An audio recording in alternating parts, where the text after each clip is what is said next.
we are starting with the African time, which is very short time. We start on the dot, right? And that's the definition of African time. You agree with me? We're always on time. Very quickly, I want to welcome all of you. And without wasting much of our time, we're going to kick off and get straight into the event because we have a whole lot to do this week. I can see everyone looking so bright and colorful. It's a colorful room, I must admit. We'll kick off straight away with the African Union anthem. That's what we're kicking off with. And my name is Sam Ejiomi. I'll be the compere for this event today. So if we're ready, we rise, please, for the African Union anthem.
Finally, the beautiful anthem of the University of Lagos, Unilag anthem.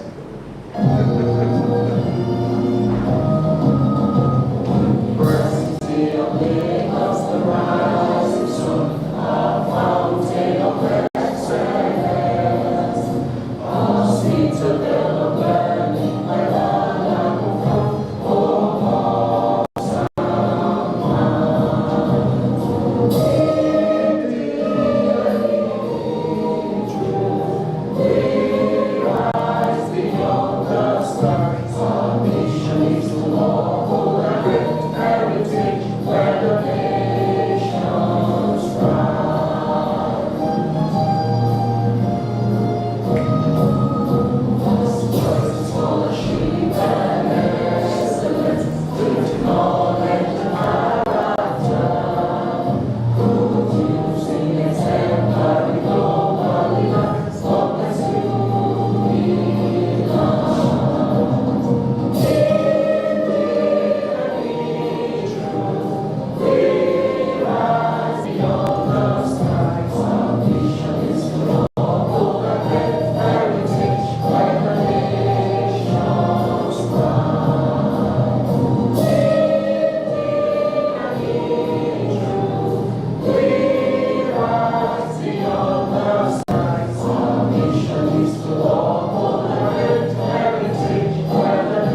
Great Akokai.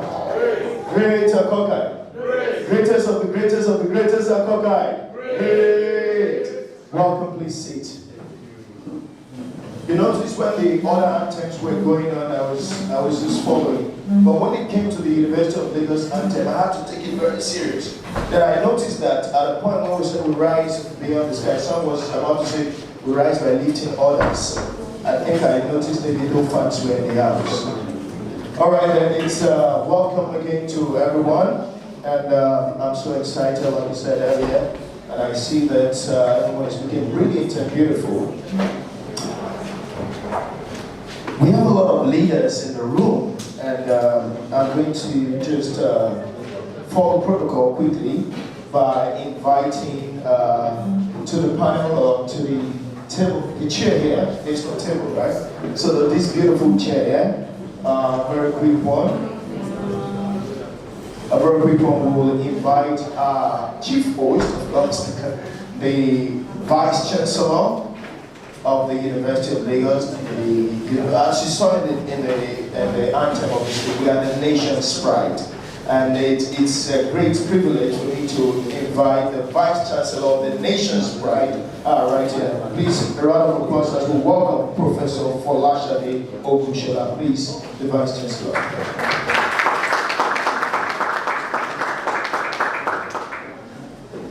Please, to this group. All right then, very quickly also we would like to invite the consulate representative of the South African Consul General, Professor Bobby J. Monroe. Professor Bobby J. Monroe, please. Also, I would like to invite our own very Deputy Vice Chancellor, Development Services, Professor Ayodele Asewa, please. The representative of the University of Stellenbosch University, Anel Indeba. Please forgive me if I mispronounce the name. Is it Anel Indeba? I'm still trying to learn a few of the language and Hausa as well. I hope I got the Hausa right. All right then. I will also invite the representative of the University of Free State. Is there anything free at the University of Free State, by the way?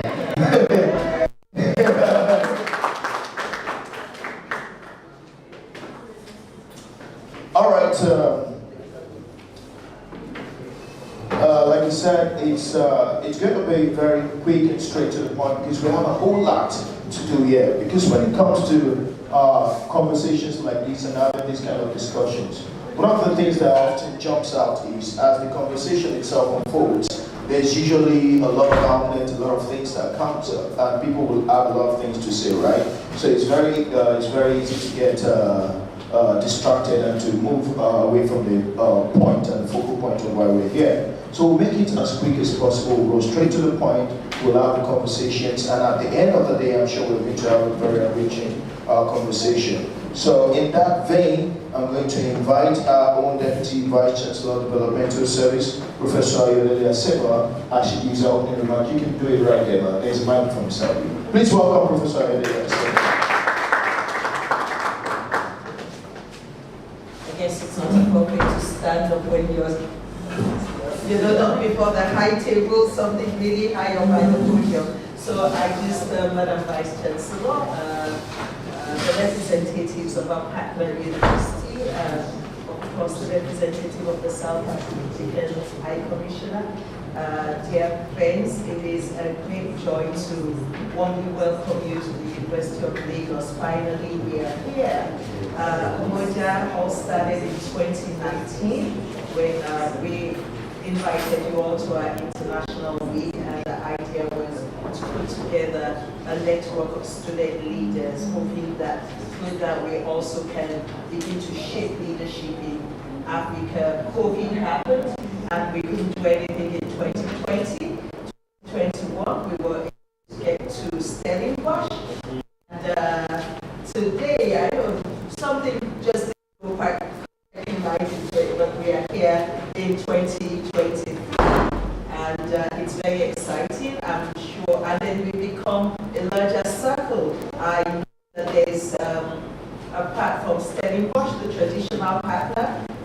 let's see you, Stellenbosch. And then we also have University of Free State, UFS in here. Thank you. I think we have Unilag in here now. And online we have WITS, we have Joburg, we have Pretoria, and of course we have a friend from Dundee. We also have Dundee in the house. On behalf of the entire University of Lagos community led by the Vice Chancellor, I warmly welcome you. I'm sure that we're going to have a very, very exciting, not just day, but the rest of the week as we have other activities, including the Nelson Mandela Day, that icon of Africa, that it's a joy for all of us to celebrate always. Thank you very much. Thank you for coming. Thank you very much, the Deputy Vice Chancellor. I love the way she kept it short and simple and very straight to the point. You know, good things come in very succinct package, right? A very quick one, then we'll move quickly to the representative from the University of Stellenbosch to give a quick remark as well. There's a microphone there.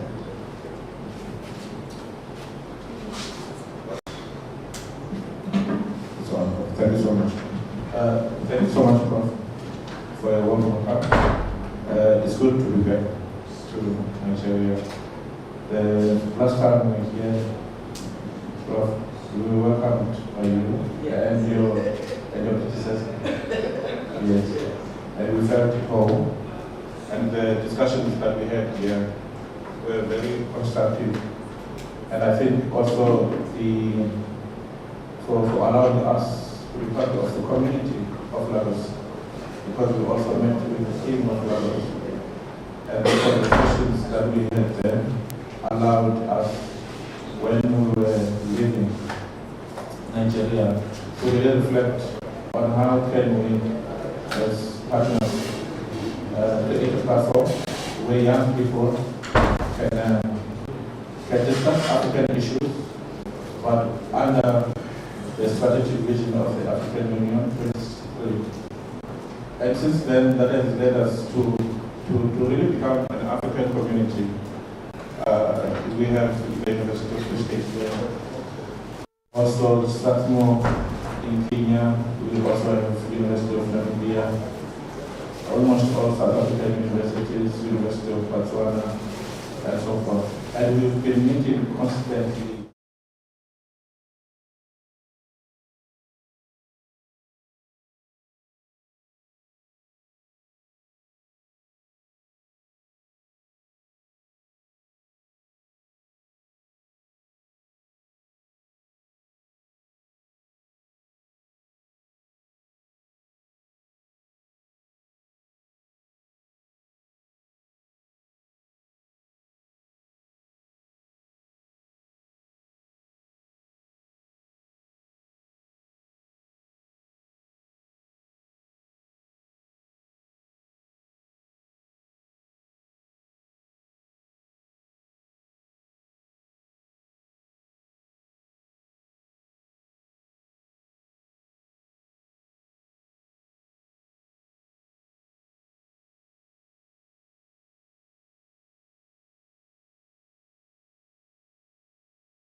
Our own because when it comes to representation, student leadership and all that, we have, someone that needs to coordinate that. We have our own Dean of Student Affairs, Professor Musa Obala. He's the man. I mean, he's the go-to person for all the students. When they have a problem in the middle of the night, at 2 a.m., 3 a.m., they are going to give him a call. His phone is always on. All right, then I will quickly take a speech from the representative of the Council General of South Africa ICANN Commission, Ms. Busiwe Dlamini. Please, Ms. Busiwe. Please, a round of applause for her. Good morning, Vice Chancellor. Good morning, Vice Chancellor. walking down. Yes. Should I give a good morning? Allow me to use the existing protocol. Let me start by apologizing for the control. Unfortunately, as we travel to South Africa, so we have a very capable team here. Welcome to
music. Suddenly, music is, it is all over the world. You don't go anywhere, you hear the music. You see the fashion, it's how we are seeing the art, the sculpture, and then we see the tech, especially the fintech. And we're beginning to see the tech in other areas, agri-tech, energy. So Africa is awake and Africa is moving. There's still a lot of challenges, but we can also see the solution, right? It's coming from the young people. We're seeing the revolution even from the political end. In Nigeria, we had the movement of SARS. It was the young people speaking, and we heard. So now our government has taken on board the fact that they must have young people in their cabinet. So there is a lot that can be done, and I'm so pleased that we have this movement of the African leadership, student leadership. However, there's a lot of work to do. By my count, I think we have about 1,279 accredited universities, in Africa. So far, we have 17 here. There's a lot of work to do to bring everybody together. So I'm looking forward to what you're going to be talking about in the next few days. I'm looking forward to you coming up with concrete next steps. And we will support you. The University of Lagos is solidly behind you. So let us know what you want us to do, and we will do it. And I know that I can speak for the Vice Chancellor at everybody, I'm sure we can, Free State. I'm sure we're all behind you, because if we aren't, then you are hope actually. If we're not, we're actually mortgaging that future. You are the actualization of the Agenda 2063. You are the people that will give us the Africa we want, and I wish you a very successful future. Enjoy yourself. That is a lot of assurance. When the Vice Chancellor tells you we will support you, you can take that. You can take that to bed, and it's quite reassuring knowing that even as we begin to embark on this growth and development of leadership and an excellent leadership network across Africa, it's not just something among the young people alone. We have the buy-in of leaders and mentors and people that have the wherewithal to make sure this actually happens. And that is to tell you that this is not just another conference, another summit. It's something that is purposeful, and at the end of the day, something concrete is coming out of this. So thank you very much, Madam Vice Chancellor, for that reassurance, and knowing that the leaders of tomorrow have the support, not just from the University of Lagos, but from all the universities across Africa. And I'm very sure that the next time this summit is holding, we'll definitely be leading a bigger.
The University of Lagos first discussed the creation of a African student platform that can potentially unite student leaders across the continent, and it has done from great respect. The aim of this summit is fourfold: to promote collaboration among student leaders from African universities in a bid to proffer solutions across the African continent, to boost good governance and ethical leadership among student leaders, and to use digital platforms as a tool to connect student leaders in Africa to share ideas, information, and research for the development of Africa.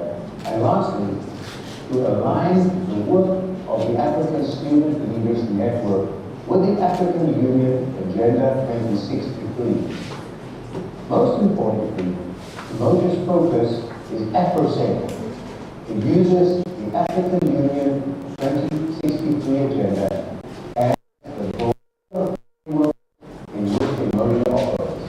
This important partnership will enable supported by African leaders and universities alike. And having so many African universities participating in Umoja is very exciting. Because unity is important as we strive to build a prosperous future for all people of our continent. Even though in the past Africa went through periods of dispossession and pain through slavery and colonization, the continent's diverse peoples, from the Cape of Good Hope in South Africa to Cairo in Egypt, have been connected by a common pride. It is now the role of the student leaders to utilize modern technology to archive and preserve African cultural heritage for many more generations to come. On our continent, we have the capabilities and capacity to not only solve our own problems, but to tackle some of the biggest challenges around the globe. If we combine our brain power, and if we can muster up the political will to move to action, we'll be able to accomplish great things. From Stellenbosch University, we wish you a successful and robust engagement during the Umoja Summit 2023. The only way forward is together. Thank you. Thank you very much. Vice Chancellor. I want to recognize the director of Distant Learning Institute, Professor Uchenna Udiani. Professor Uchenna Udiani, please. That's the director of Distant Learning Institute. We also have with us Professor Peter McLeavy from the University of Dundee. Professor McLeavy from the University of Dundee. We're going to take another speech.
I don't like this one.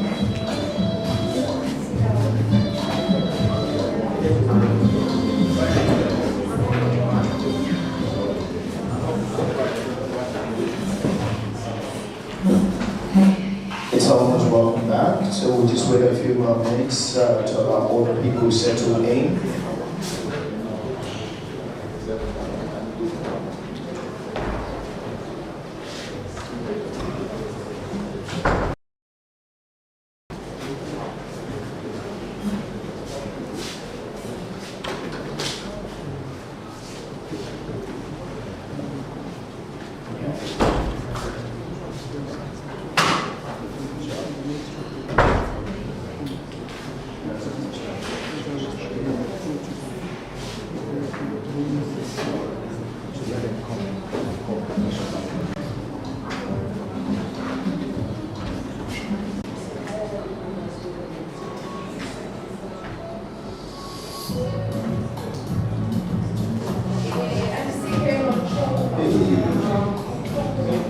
I hope you love Bremer. I'm about to perform for you.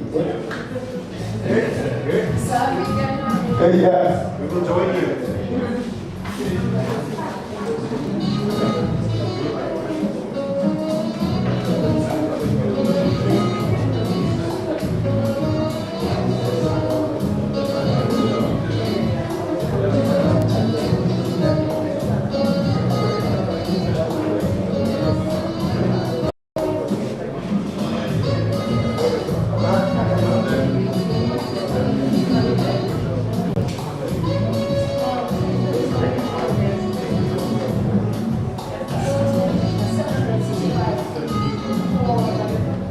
Just keep enjoying the music. We are waiting on the cultural performance by the theater group at the University of Lagos. Please don't play unavailable because it's available for everyone at the moment. So let's try not to play that.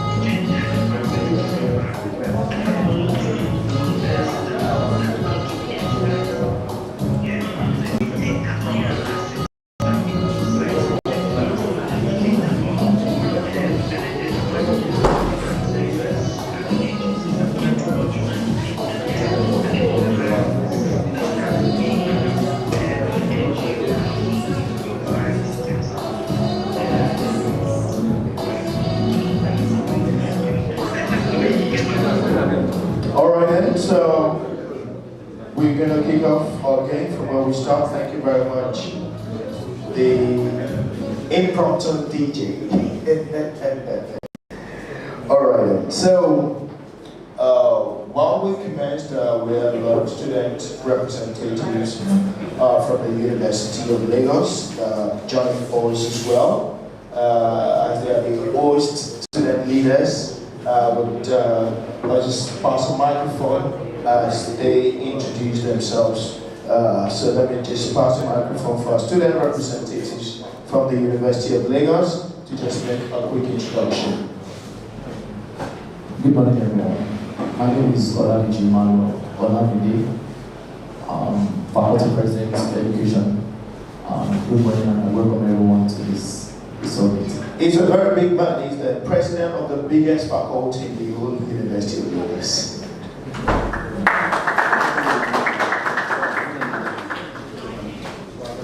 Good morning, everyone. My name is Olabiji Manuel. I welcome everyone here. I am the hall president of Mandela Hall, University of Lagos. Thank you very much.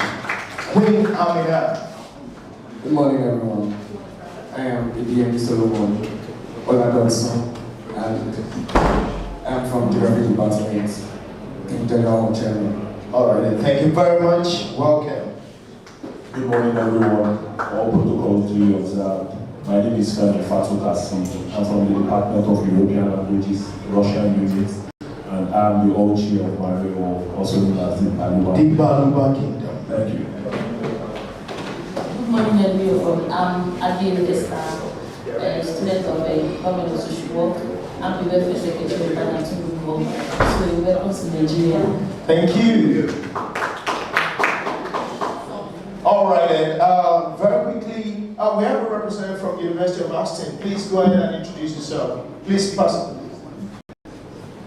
Hi, everyone.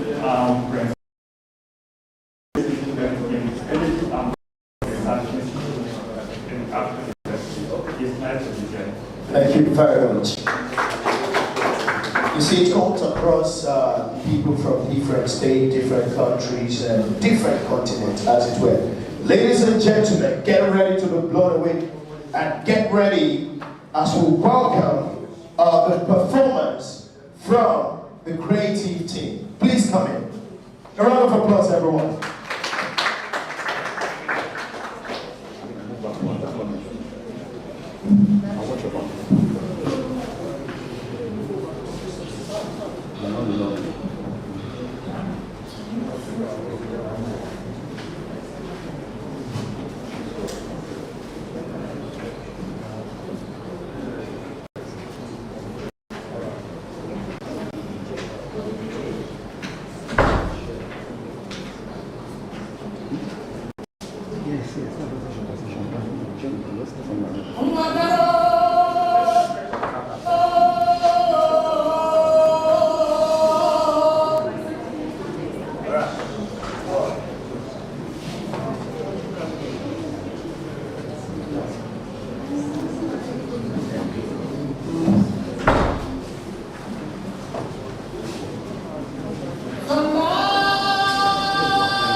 I had to be dodging the space.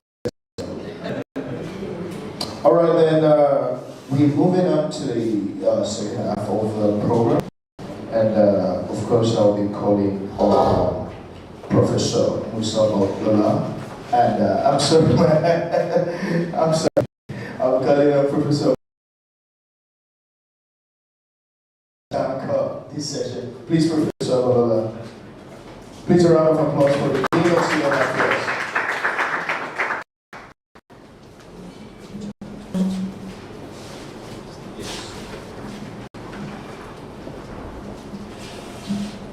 Good morning, ladies and gentlemen. Good morning. Yeah. Let me claim your indulgence to align with your established protocol. Okay. In my column, is to say that this is a basic condition of human system. If I want to establish with that,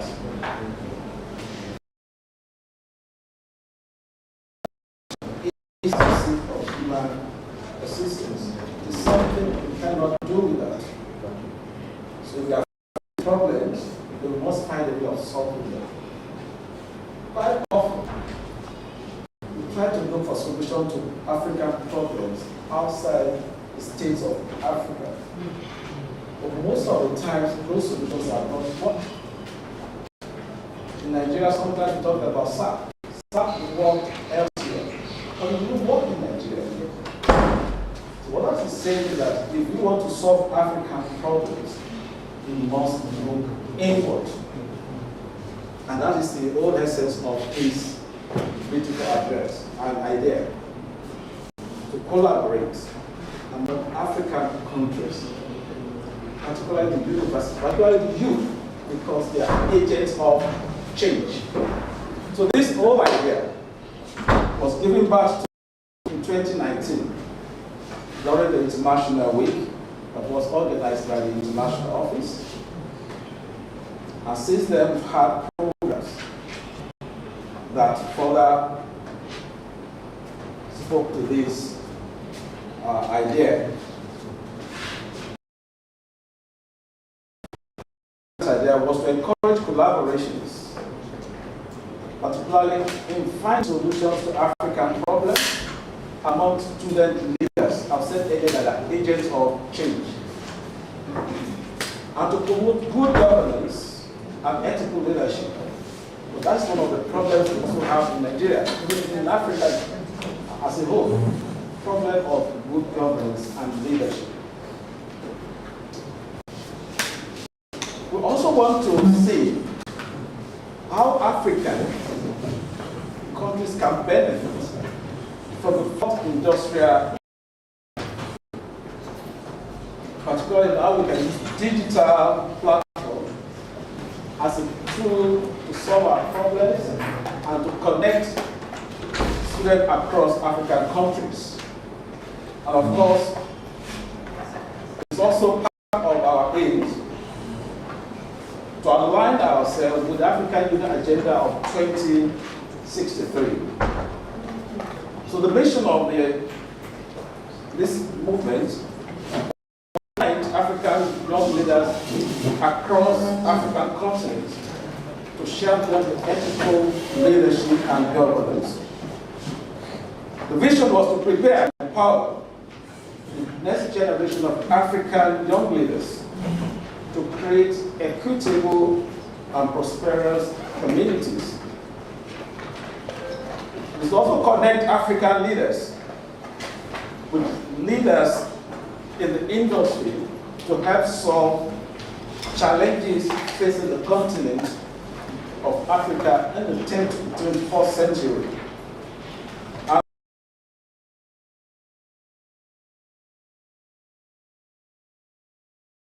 And global ethical leadership, respect, and innovation. So now we have the following objective, which was to create a community of student leaders across the African continent, to align the work student leaders do as university to the AU 2063 agenda, to promote networking and collaboration among African student leaders through the use of digital platforms. And to encourage student leaders and university leaders to strategically align their research on sustainable development of African continent. So with this, we have a line of activities to actualize all this. The first is an annual multi-day physical online conference. The second is a biannual single-day seminars. And the third is the African Student Leadership Exchange Program, intern program, which is usually an on-site one. The fourth is African Leadership Development Program, which was presented through Stellenbosch University, that was last year. And then the fifth is a practical component of all these brilliant ideas through project implementation. So at the moment, we have about 17 universities who are participating in this good idea, ranging from Stellenbosch University in South Africa, University of Botswana, Port Harcourt University in South Africa, University of Ghana, University of Johannesburg in South Africa, University of Lagos, where you are now, University of Namibia, University of Pretoria, University of Rwanda, Strathmore University in Kenya, University of the Western Cape, South Africa, University of Zululand, South Africa. Yes, we did a successful attempt to also bring some Nigerian university into this idea, but due to one problem or the other, they could not join us today. Hopefully, in the next session, they'll be able to join us. Hopefully, we'll also meet in Nigeria. They also have a number of African partner institutions that we're working with. The African Union, the Pan-African Parliament, the Association of African Universities, and the Mo Ibrahim Foundation. So, I want to welcome you again. I hope this is going to be a good experience that we're going to deliver for you, as we will be rubbing minds, okay, about problems we have in Africa, and how we can bring African solutions to those problems. Once again, on behalf of the Vice Chancellor, Professor Folashade Tolulope Ogushola, OON, FAS, I welcome you once again to University of Lagos. Thank you. Thank you very much, sir, the Dean of Student Affairs, University of Lagos. And of course, you noticed earlier I was going to call the beautiful, delightful, pretty Dr. Blessing Ayikwa. And I have to take a pause because then again, she's operating in multiple tabs. She's going to we're talking about the Leaders Network and structure, and she's also going to be part of the panel discussion where we discuss the expectations from various people about the conference. Please, ladies and gentlemen, welcome everyone, Dr. Blessing Ayikwa. I'm going to call you, I have to call you specially, you know. Thank you.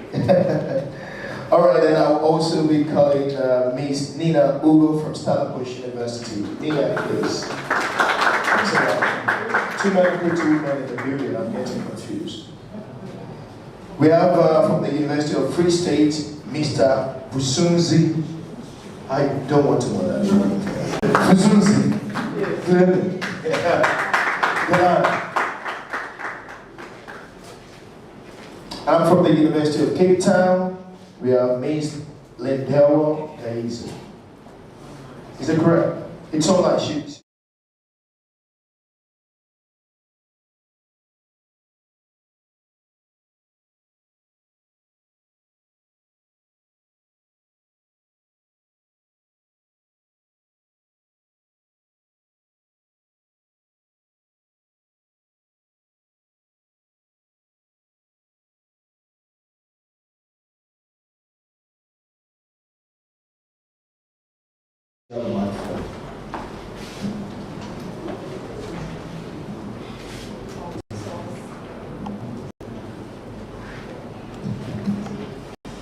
Calls to be observed.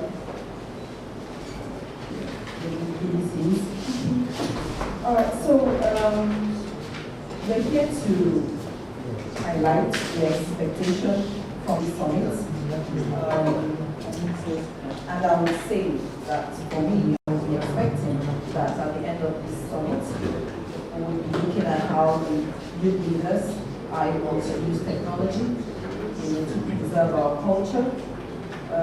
What you find the youths doing this day, you find that they concentrate on using the social media for things that are not so, let me use the word, knowledgeable, more of entertainment. But now we as Africa, we have deep-rooted culture. And how are we able to use technology to show the world what our culture is all about, our language, our tradition, the values? Are we able to actually highlight this through our technology? What is it that the world knows about Africa, other than dance? That seems to be the only thing that we're showcasing.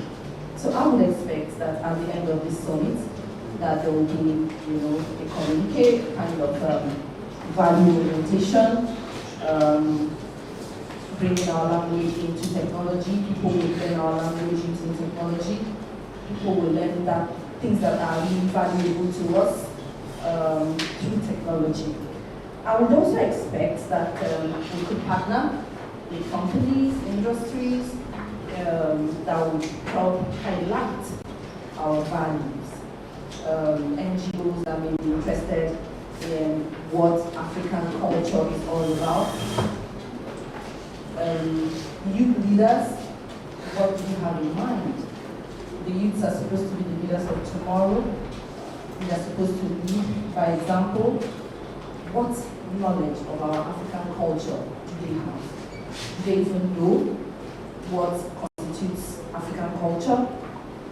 We don't even dress our culture anymore. We have cultural hairdo. We have respect. These are some of the things we need to find out from our youths. So I am thinking that skill gap can be, closed so that the whole world can know more about us. I also expect that through this, the outcome can be shared. We could have idea sharing, collaboration with different African institutions to bring out what constitutes African culture. Gladly here we have different universities from different African countries. So at the end of the day, we'll highlight that which we would agree will be the culture that will be upheld. And again, of course, by the youth. Thank you.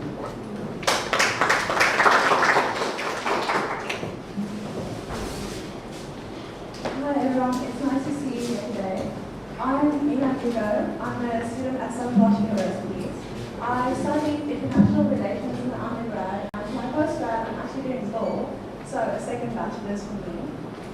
And I've always been really interested in culture, especially coming from South Africa, where we have such a hot pot of cultures that are overlapping and sometimes contradictory, and how do we make peace and create culture?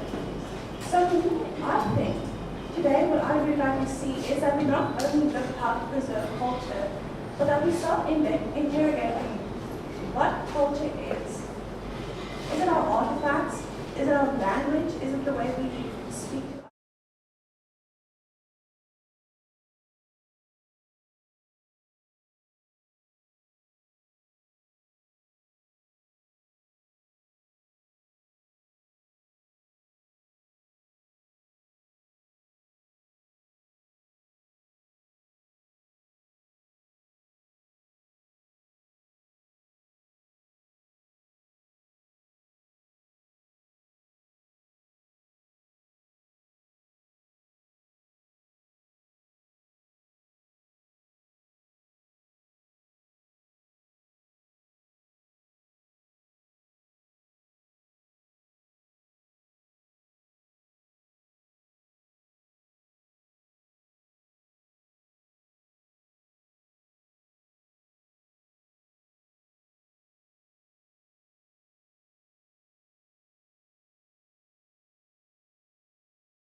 in our context in terms of people with disability, how do we connect them with the technology to make sure that they also are not left behind with the advancement of the technology? As we know that not all countries in Africa, they are in the same advancement stage. And also community engagement. How do we, the conversation that we have here, how do we take them to the communities that we belong to? How do we make an impact to our communities? And also using that in the context of saying that everything that you learn, that you are going to learn here, is not only for yourself, but it's also for the community that you are coming from. It's so meaning that to say that I hope that everyone that is in this conference, not everyone is here. We take the little that we have, the discussion that we have, and we share with those that we are leaving behind in our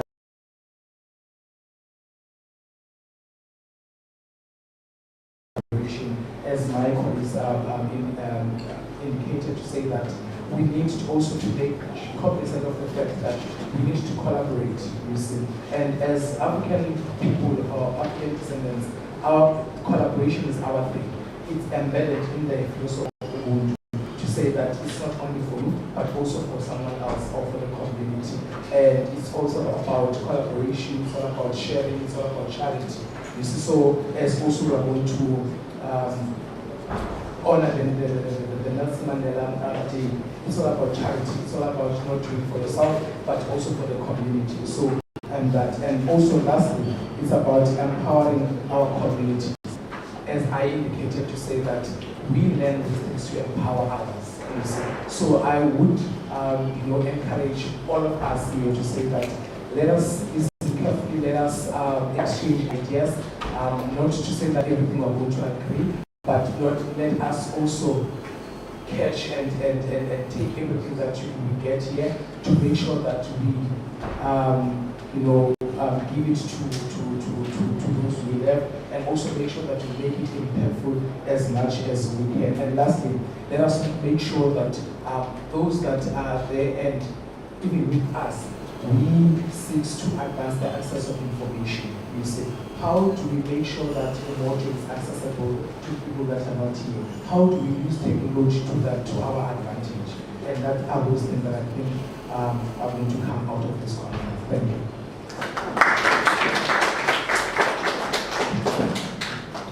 Thank you very much. I love this Swahili language so much. Not just because it is eclectic, but also because it's simple.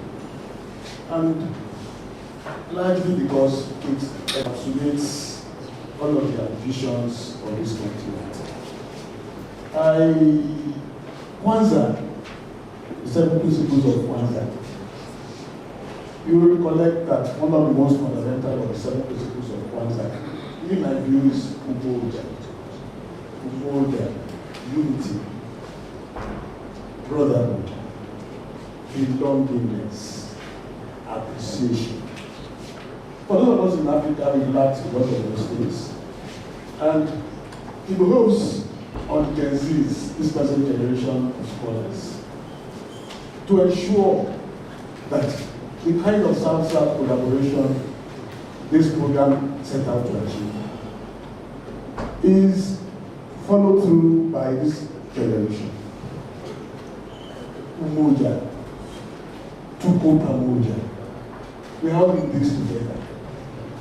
Whether we are young, old, we owe it to the motherland to engage ourselves in a spirit that inculcates this very fundamental idea that we can collaborate South-South and achieve whatever goals we set out to achieve. It's not rocket science. Gone are the days when all of our resources, not just natural resources, human resources go up north. We must create the enabling environment to have South-South collaboration that will engage the attention of the rest of the world. Whether through technology, whether through STEM, whatever way it is, whatever we call it. This is the golden opportunity for you guys to ensure by the time you leave here after 1 week or 3 days, you have forged friendships. Friendships are the key, the underbelly of sustained development.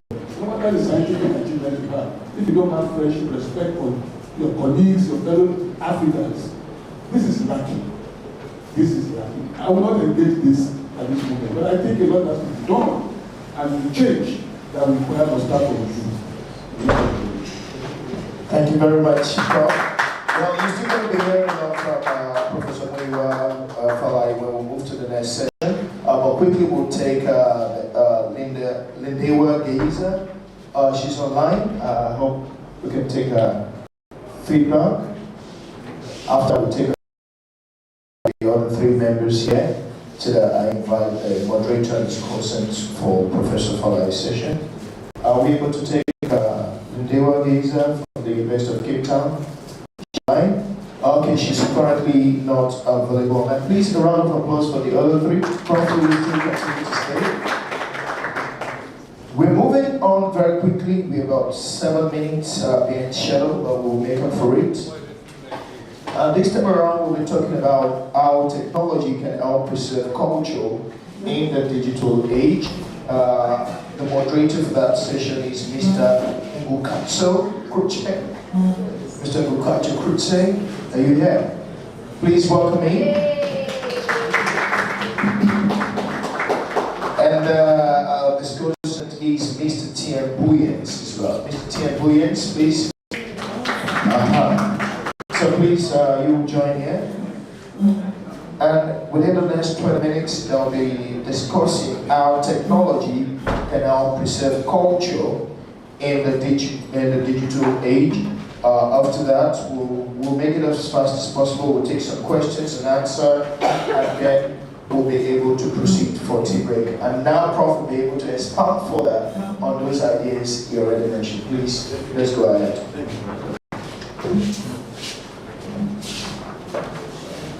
Thank you very much, moderator. I have very strong ideas. However, I try to moderate them. I think it was 1999 that I first had my first encounter with Kwanzaa. And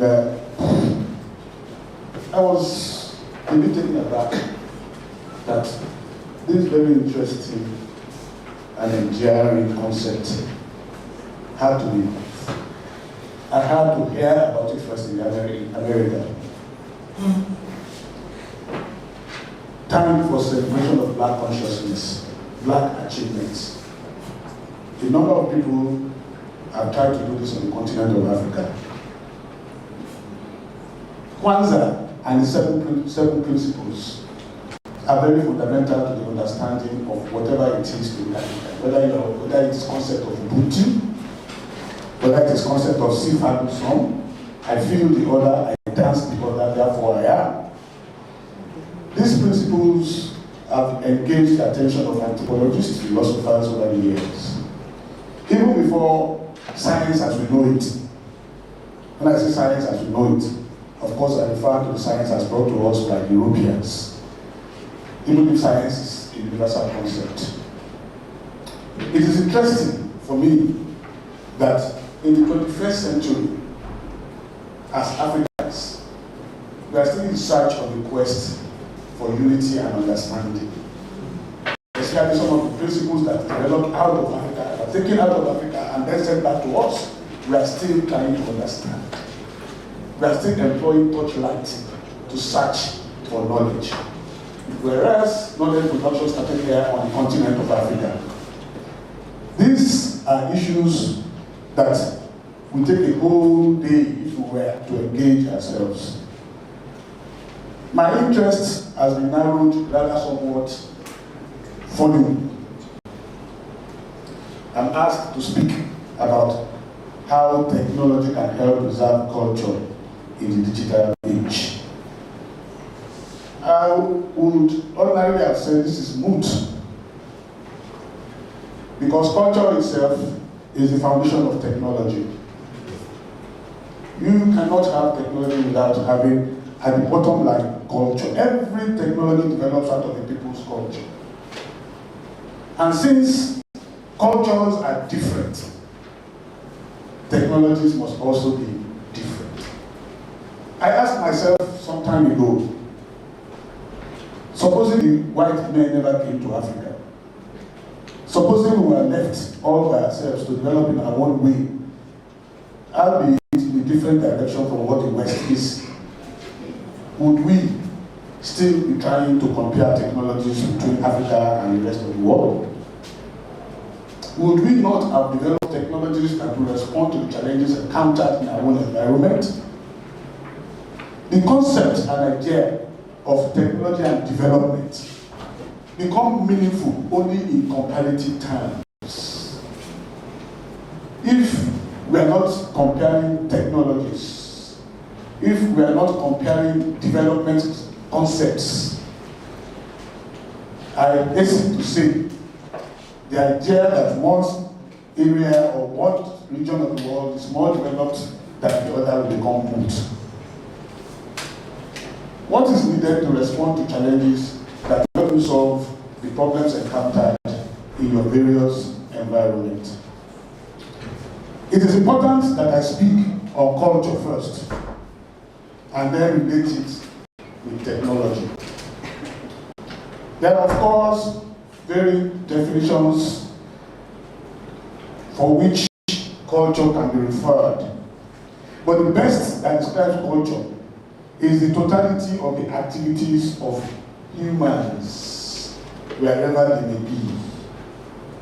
Those events that we do and we are known to have been doing over the years.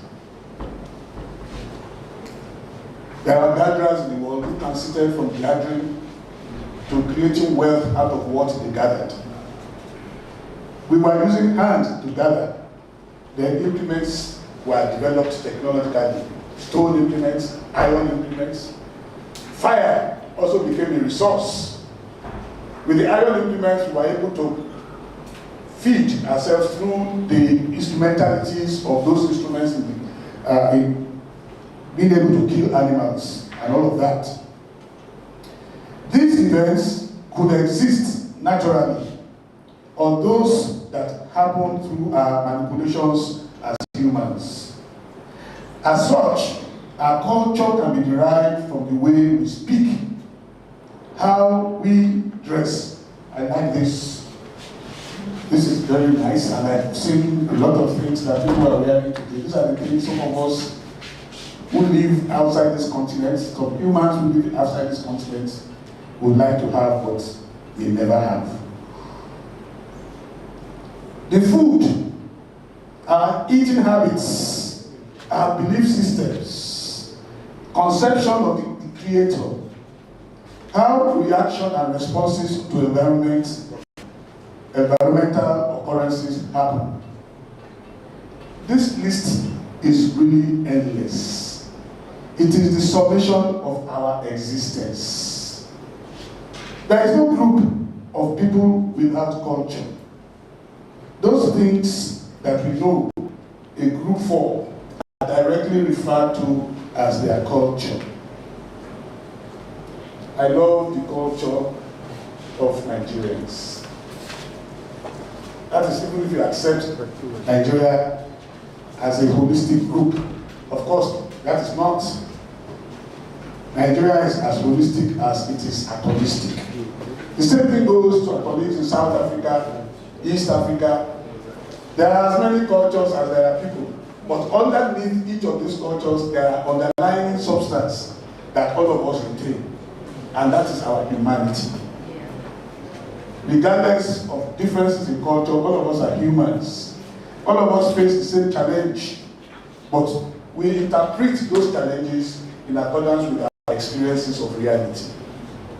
Even if three people share the same reality, they cannot interpret them the same way.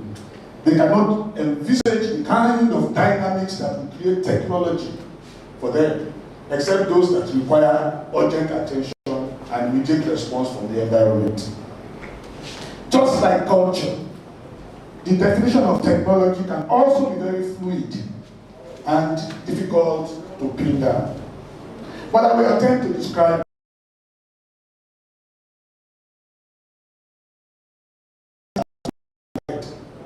which make our tasks easy to achieve. I want to emphasize this. Those things science has provided, which make our ability to create possible. I'm sure that if everyone should search his or her own, you will find that every society, every culture has responded to its environment depending on its ability to manipulate nature through instrumentalities of science. Technology is a product of science, and every society, every culture has been able to produce those things to make life easier, even if you consider some primitive. What this means is that technology does not only refer to computer and exotic gadgets. There is a way we have become slaves to Western technology, that we no longer see the kind of technology that fits for purpose in our environment. Every day, phones. What?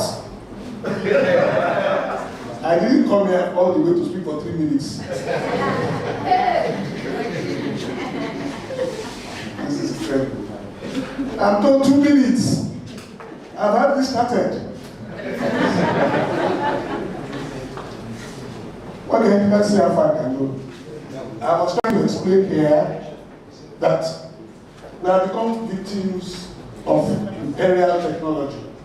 Every day we have iPhone 6, 7, 8, 9, 10. Sometimes they just change one button and we are made to pay.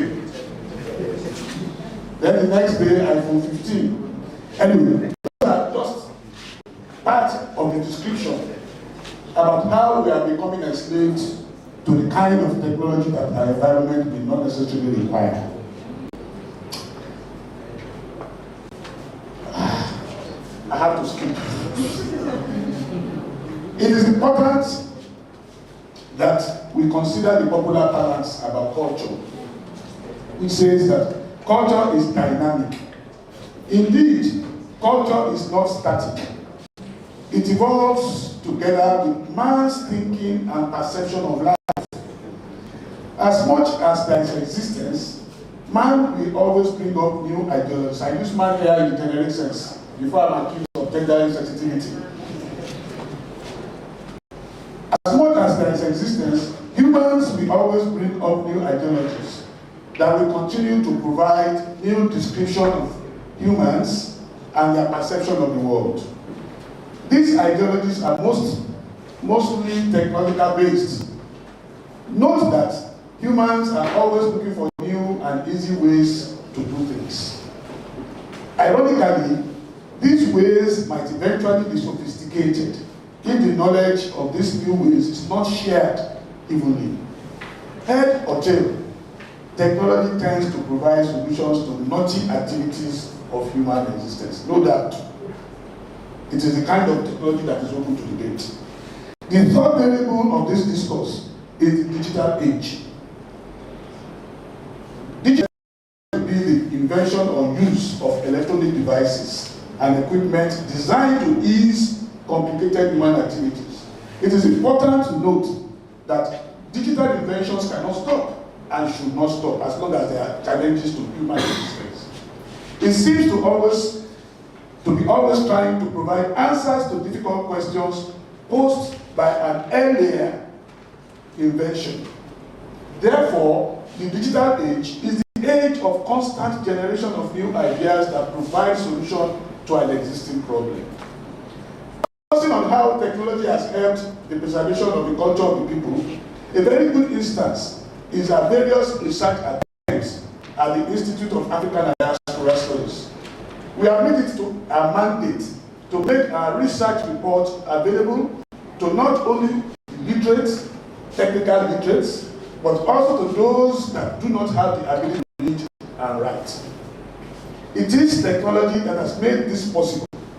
Our project on the ownership and identity of Lagos people, which has been posted on our YouTube platform, has attracted over 120,000 views with very engaging conversations.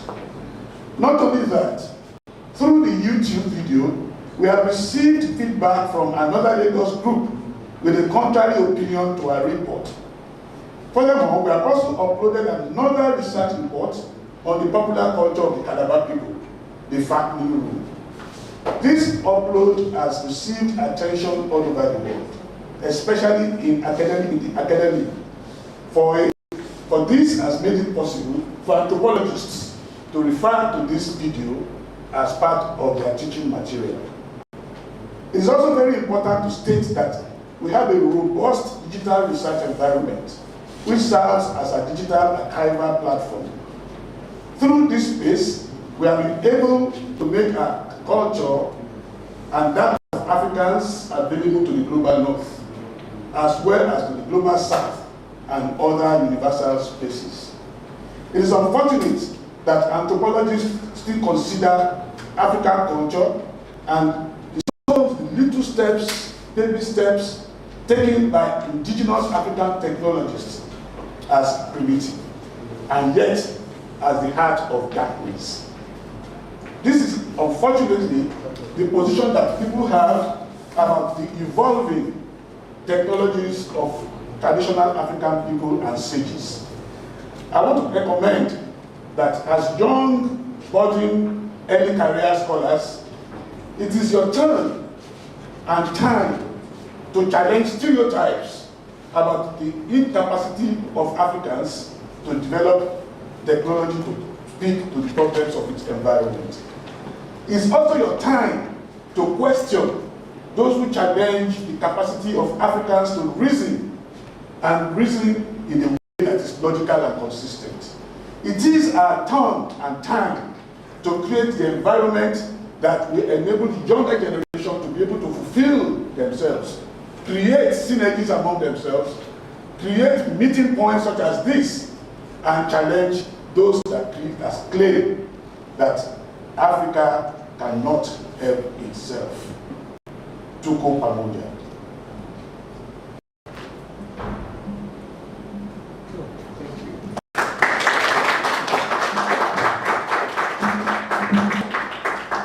Please don't give me this again.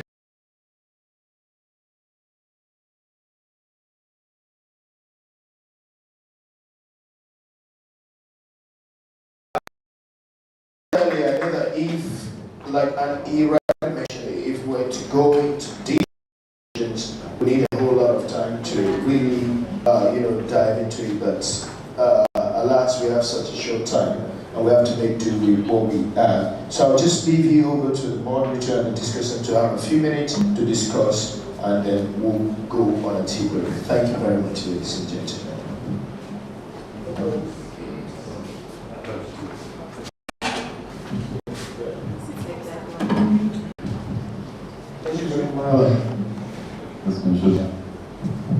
Thank you very much, Paul, for that insightful discussion around African culture and technology, and for really emphasizing that technology should be aimed at the needs of people and not based on some senseless competition among different groups of people. In my home language, in Setswana, there is a question that is asked, and they ask, "Ketlan namang koki yang hakisa iti koki tswang." And what that means is, who will I be where I am going if I don't know from where I am coming? And as an African, it's always been about sharing resources, coming together to ensure that everybody's taken care of and not just the interest of the individual. So with that in mind, I think we've gained a very clear understanding of what technology is. It's all about bringing together resources to meet the needs of the people and not just be better than each other. Because that's not the point at the end of the day. The point is so that everybody comes up and everybody does better and everybody's in a better position to be working together. At this time, I'd like to invite Tian and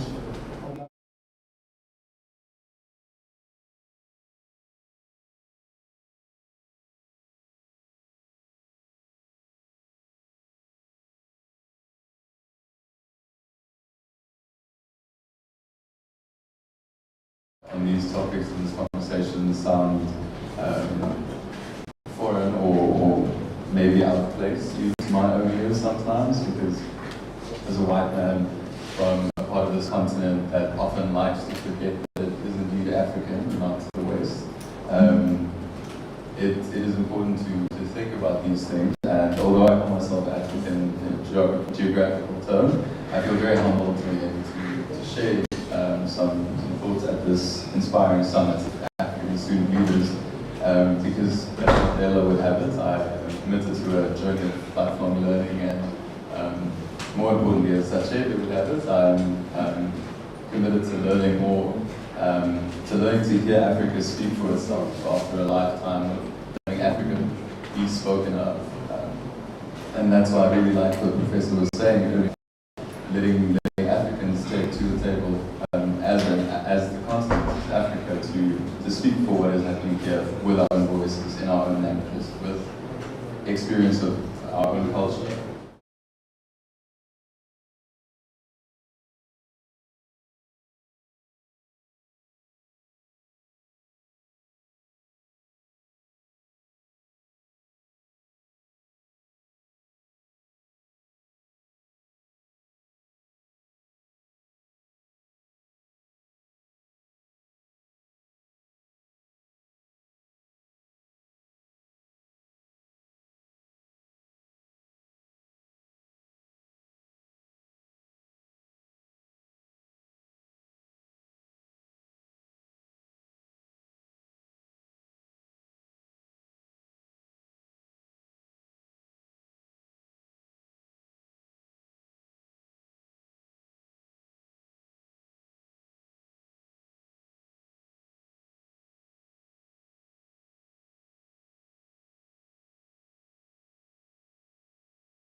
When the West sees a tree, cuts it and makes a boat for the purpose of expansion and conquest, the African looks at the tree and sees a force that connects and binds them together, and therefore decides to respect and worship that tree. When the Europeans see, they say it's worshiping the tree. It's not worshiping the tree. It's respecting the force that binds himself and the tree together. It therefore has no need to destroy that tree. So the kind of science that Africa will think about, or technology, it's not the kind the West. The West is always out to destroy nature for the purpose of conquest. And that is why it appears that science is working. Because we see it. We physically see how much destruction has occurred in the process of transforming science to technology in the West. But for us, it is a process of gradual integration with nature, with reality. Because for the African, nature and reality are one and the same. So it does not go out for the purpose of conquest. And of course, technology. This is a peaceful environment. That's always peaceful. Even the wars of conquest that occurred were stimulated by those from the foreign cultures who came in here as indeed we must first and foremost understand why technologies have to be different, have to be divergent. But unfortunately, we have been imposed upon the kind of technology that suits those who make them. And then we have become victims of those kind of technology. You may say this time better for us. After all, somebody is looking at me in somewhere else. We had this in the past, but in a different direction. We had Cannibal in this, and a few other things that worked for us. They did well. But we have been made to believe these are instrumentalities of the devil.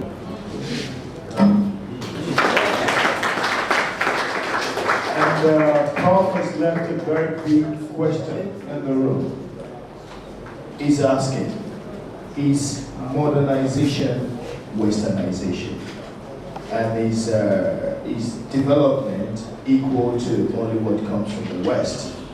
And why should we begin to reduce African science and approach and liken it to devil's instrumentality? These are questions and these are discussions and conversations we'll be having and discussing even as the summit progresses. And you can see that just from this morning's session, it's a rich one already. Please, a round of applause for yourself, everyone.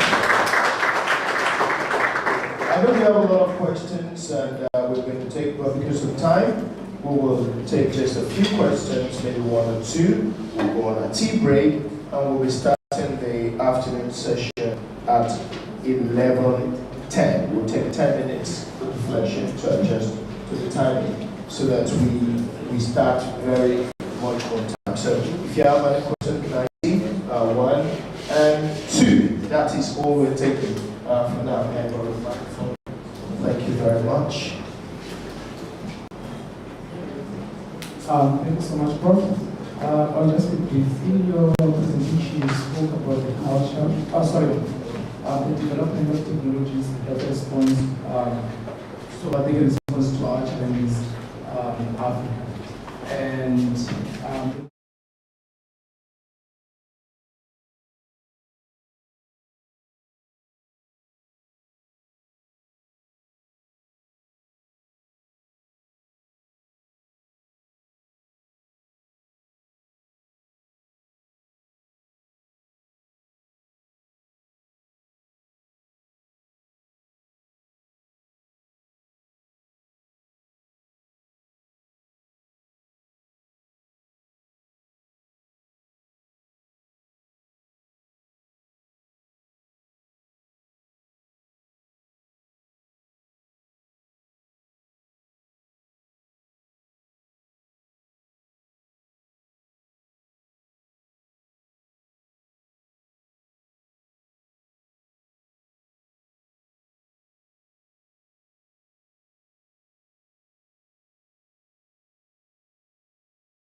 to actually interpret nature, to be able to understand that science, religion, and nature, they are different things entirely. Thank you, sir.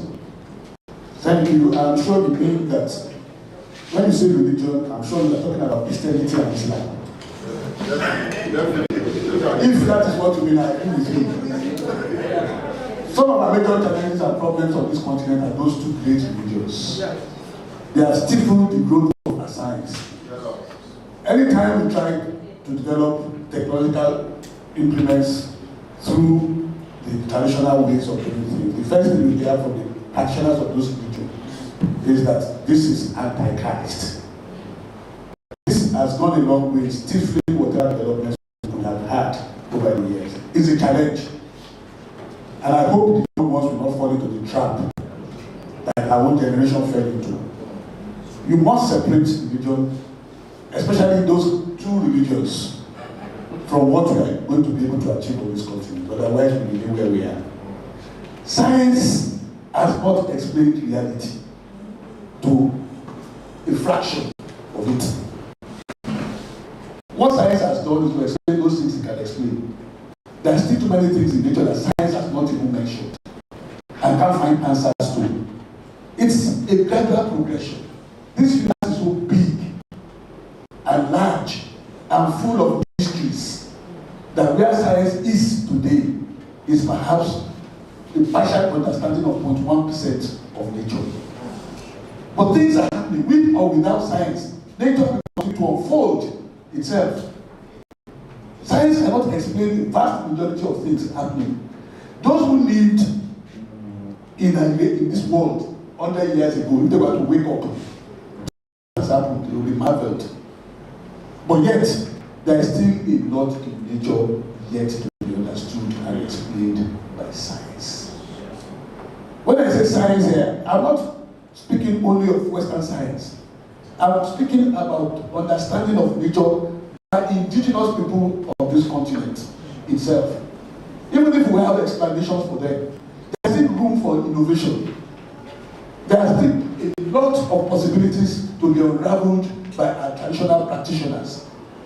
But the two great religions have ensured that these things never happen. What do we do about those two great religions? What do we do about those who brought those religions here deliberately? Anybody who thinks that the role of Christianity and Islam on this continent is accidental, the person may be misleading himself. These were instruments to ensure that we are where the humanity wants us to be.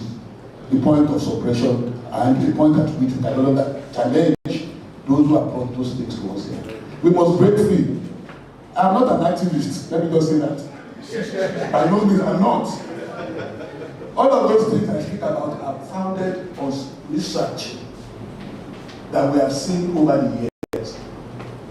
How the Conrads of this world, how the Humes and Kants of this world developed theories and theses that destroyed the imagination of black people. We should not allow this to continue forever. We shouldn't. This is the point that we must understand.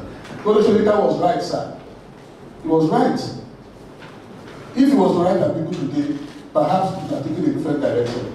The same thing applies to every other writing. Everybody who wrote yesterday, if you were to write today, the experience will have changed. And of course, the writing will also be different. This is not a good point. It's well known by everybody else. If Plato and Aristotle were to write today, they would never suppose to read it. But they did at the time they wrote. That is the beauty of the academics.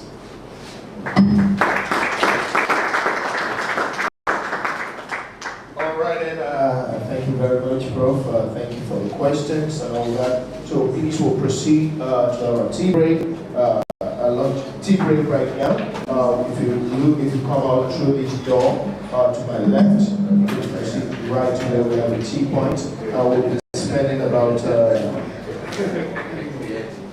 we'll try to spend less than 20 minutes there so that we can go right on time for our session. I think we're about 20 minutes here. So please, let's proceed quickly to our tea break. And we'll be starting the second session with Dr. Mary. Thank you very much, ladies and gentlemen.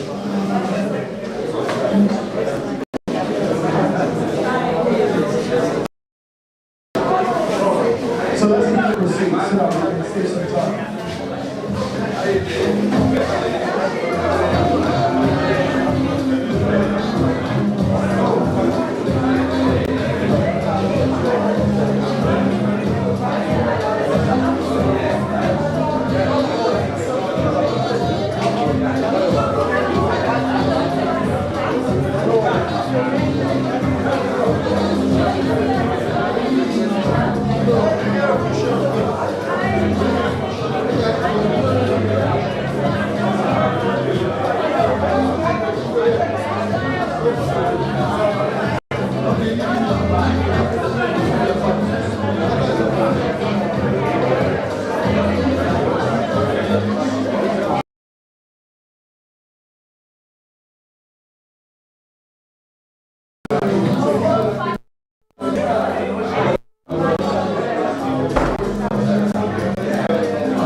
Very soon.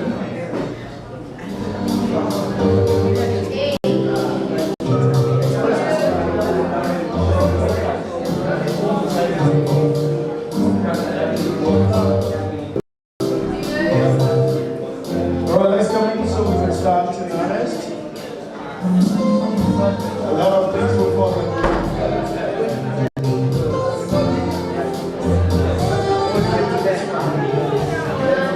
Alright, thank you, and welcome back. We're continuing the morning session. If you will please take a seat.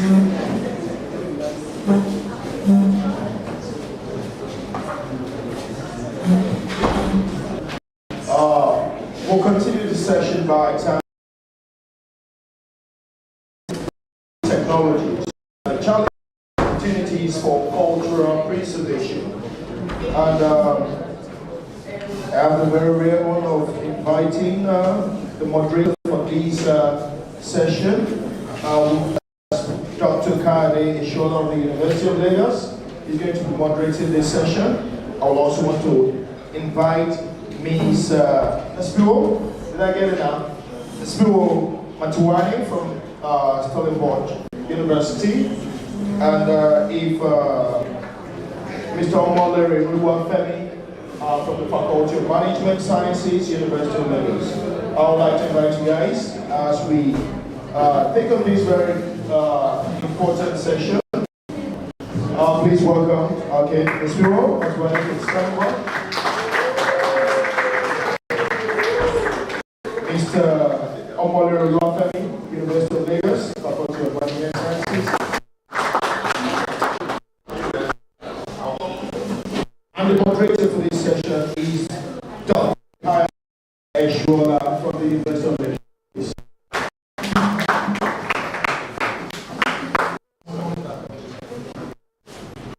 So, to you, one more time. We have about 20 minutes of this session. Right? All right.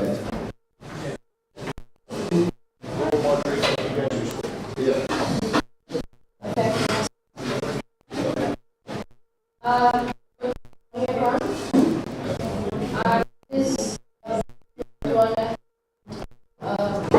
coordinator. At the same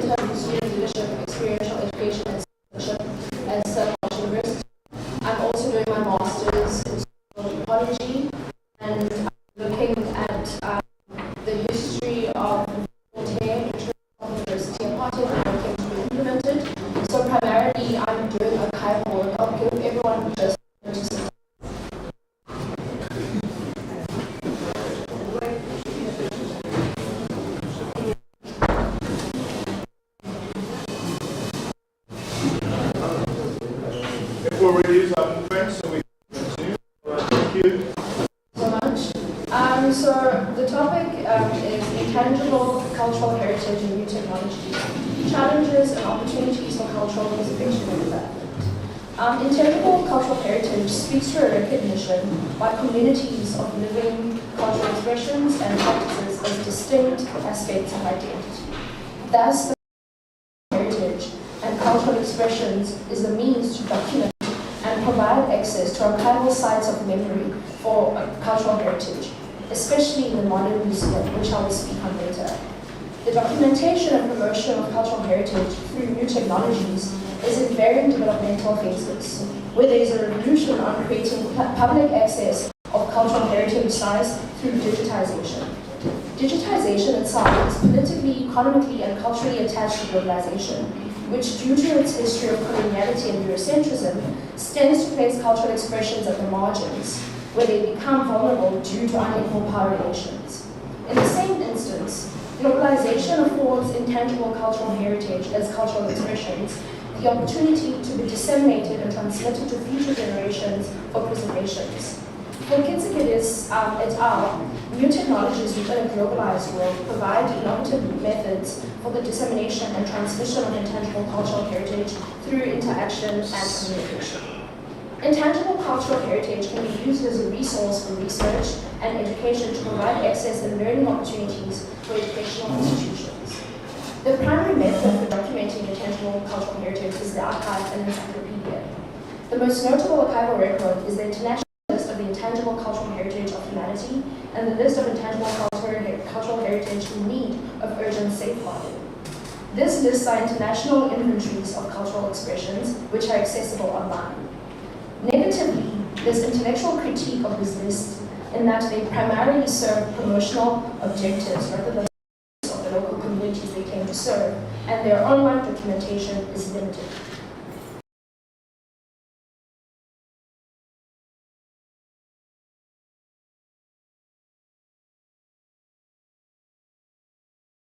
Museum as an instrument of public education.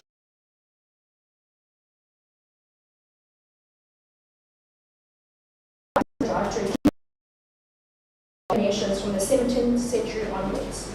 In the 19th century, museums became institutions of significance in the formation of the modern state under the guise of educative and civilizing processes of progressive development. Consequently, collections in museums were represented as the culmination of the universal story of Western nations' civilizing mission of the other was codified under cultural terms and thus deemed to be primitive. Discursive frames of representation of the museum, its exhibitionary complex, construct the order of material objects and people as a vehicle for the edification of the national public and the imperial superiority of the white citizenry.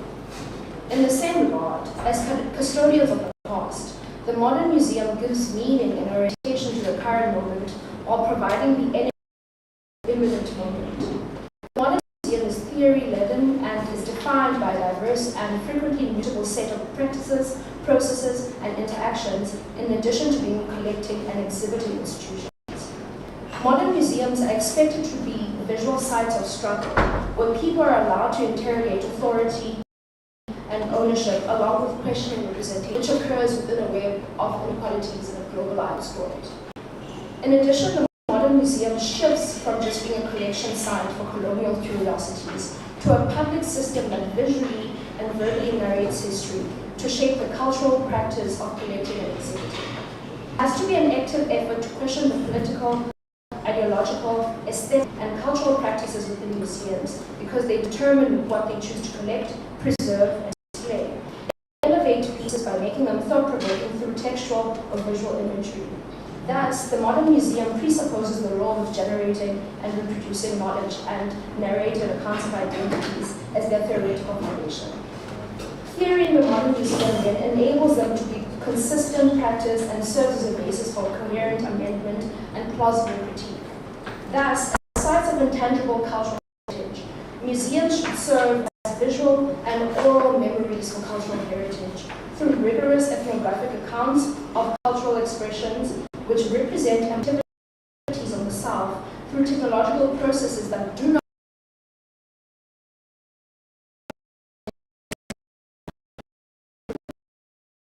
by creating realities that focus on the content, the people, and the cultural significance of their history.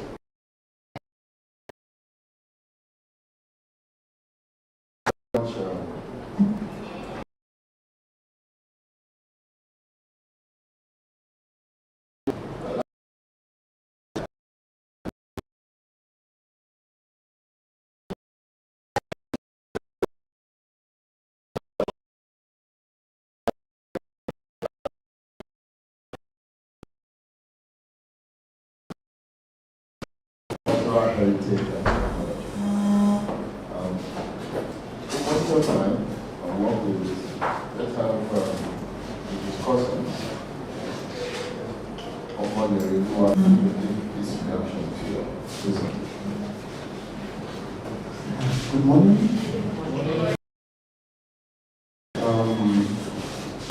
The subject matter, cultural challenges and opportunities for. So far, the issue of preservation, cultural preservation has always been an issue. If it is not properly addressed, we'll find out that passing down to the upcoming generation will keep on becoming an issue. And I've been able to list some issues that have been faced for making this a reality.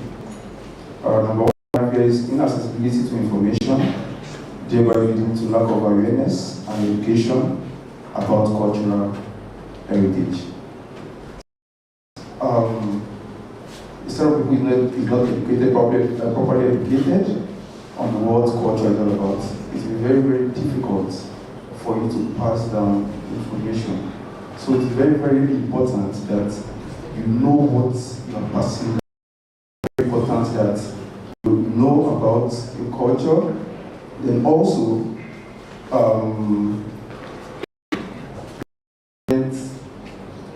we also preserve our culture.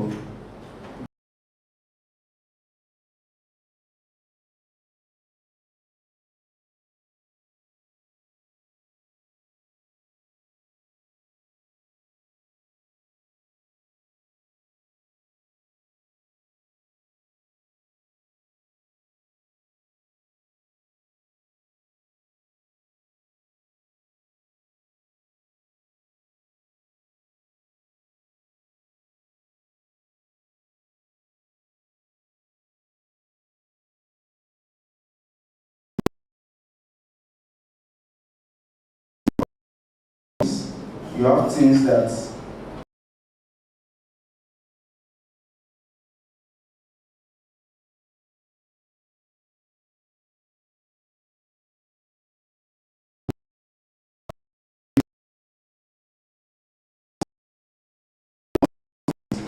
you have knowledge of what previous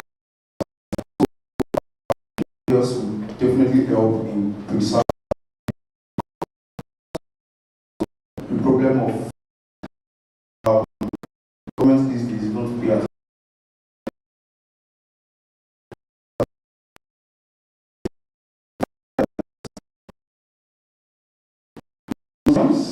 Buildings needed to be put in more content, better. Not, we have some already. You have museums that are not maintained.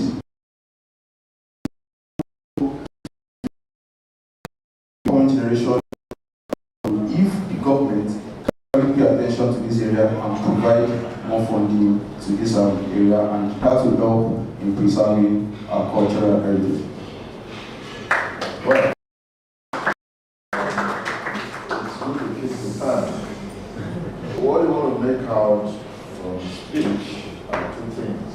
One, it's awesome to know, understand culture that has been passed down from one generation to the other.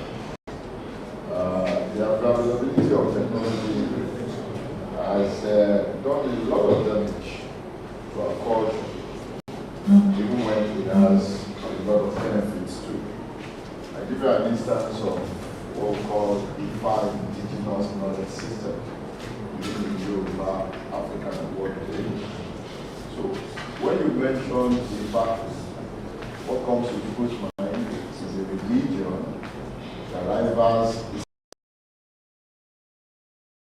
And when you mention Mandela, what comes to people's mind?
Include long-term solutions to threats such as decay, war, fire, and flood, and ensuring that valuable and useful resources are available for future generations of scholars and researchers.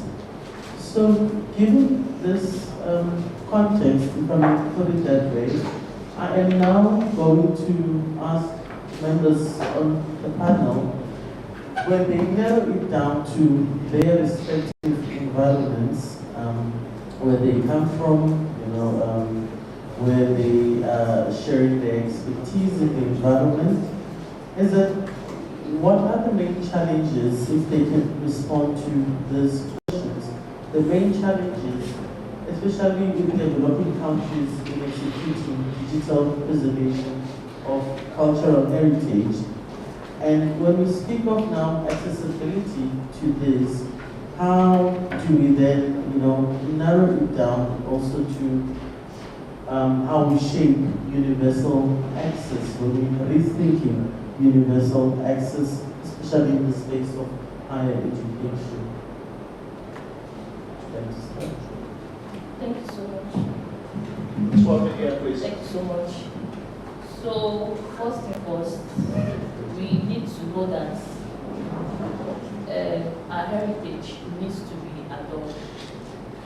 It needs to be recognized, and if not, if it is not recognized, then why are we Africans?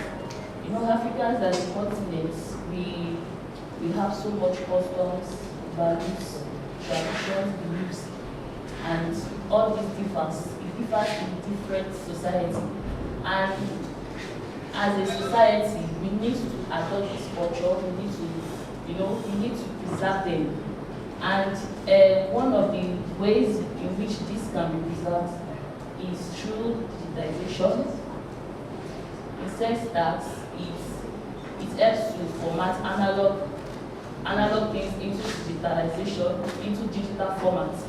And it helps, doing this makes younger, future generation or younger generation which are coming on board to know that yes, these are the cultures that we have here. And also, we also have what we know as migration, that is, it helps in backing up this information. And migration, it helps in backing up this information, also helps in storing historic cultures, historic culture, custom values. It makes us understand that yes, this is the culture of this society, this is the values of this society, this is the norms of this society. And one of the challenges that we face as an African is from our government. You know, without the government support, governments support collaboration, this will not be effective. We are talking about digitalization now. What is the government doing in aspects of this? What is the government doing in helping the younger generation? We cannot just do this on ourselves. It has to come from the government. The government must also have a say in this. Also, lack of funds is also part of the challenges we face. Because, you know, as a younger generation, we can't say we have the total capacity in doing this. The support needs to come from somewhere. So that's all I have to say.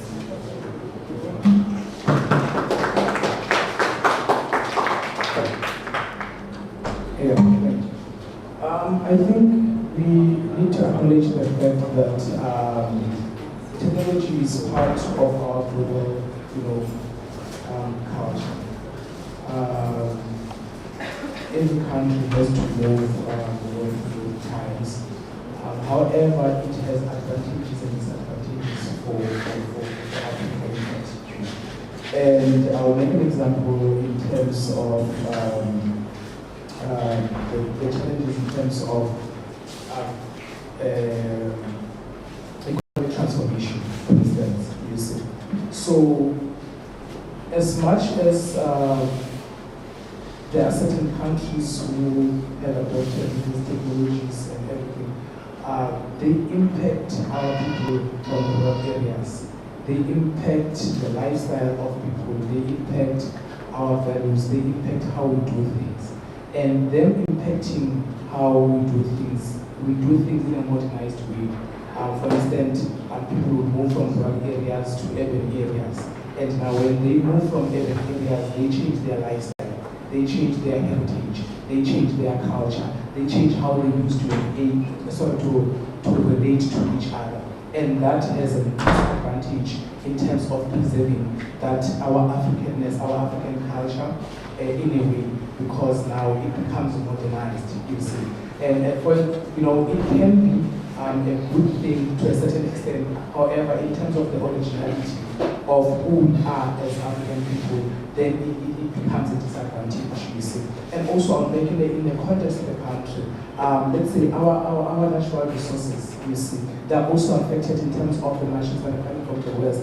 To say that, how do we then create to be innovative in our way to create the technologies that is going to uplift our own communities instead of us waiting to get aid from the West, you see. So all these things, they come to them or they have benefits, you see, that are more than of what we gain to us as Africans, because at the end of the day, they affect the ecosystem, they affect, the nature, and you find out that now we're at disadvantage, even though they contribute significantly to the economy, you see. So I think in terms of economic transformation is to say that how do we then engage this technology in our own way that is going to suit our own narrative in our own spaces. Then it means that it's innovation. How do we then use that to better ourselves as African, you see? And I think it comes to that point to say that we need to bring African solutions to African challenges.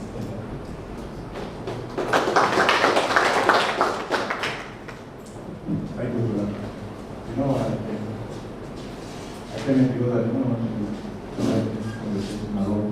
But I think a conversation. But my first thought about this, I think when you are looking at culture and preservation, one thing that we need to learn is about our history. I think that's the first step that we need to learn. And why is history important? I think African history has been written for us by others, and mostly by West, how they perceive it. And why am I raising this?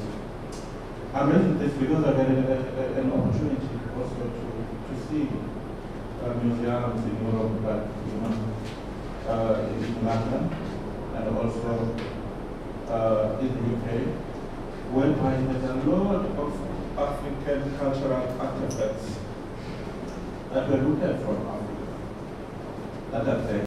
And my first thought when you see that, you look at Africa in terms of its development and all that wealth that was stolen from it, and ask yourself a question: if these technologies were not stolen from us, where would Africa be today? So I think that is the first point that young people actually need to do, is to research the history of Africa, how the previous generations developed their technologies, because they did develop their technologies. Some of the artifacts, in fact, from Nigeria, as I'm speaking to you now, they are in the British Museum. And it's not just in Nigeria. You also go to other countries that were colonized by the West. In fact, Europe has most of our artifacts, more than Africa itself, valuable artifacts. And then use that to advance the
Instead now to the audience, if anyone has one question, maybe a hand or two.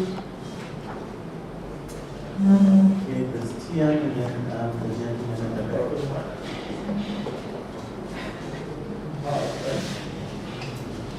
Hello there. Thank you so much.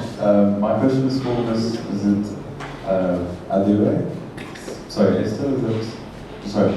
I just, your part of your conversation about government help really is something that, as a South African, I can also relate to. It's sometimes very frustrating and disheartening to feel like you're trying to save the world and have the sports, and then you don't even have the right municipality inputs, like at your local neighborhood level, there's no help, there's nowhere to go to. And I was curious to know what you think is the way forward as young people, as a new generation.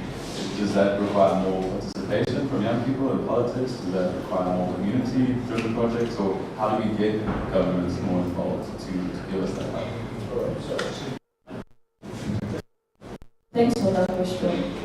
So one thing first is the government trying to create policy for preserving digitalization, and this policy helps in knowing that truly we need to preserve we need to preserve our culture needs to be preserved. Yeah, and I think, yes. So do you want to ask you questions? But just to speak on what you said. In Nigeria, we saw that during the development and we have to see it now. I think it's also about us being intentional about the type of conversations we have. When we had the campaign and when people were fed up and decided to speak about the police brutality and the iron-handedness of the government and the lack of that school attitude of the government in handling these situations, it picked up organically and you could see a lot of engagement both online and offline.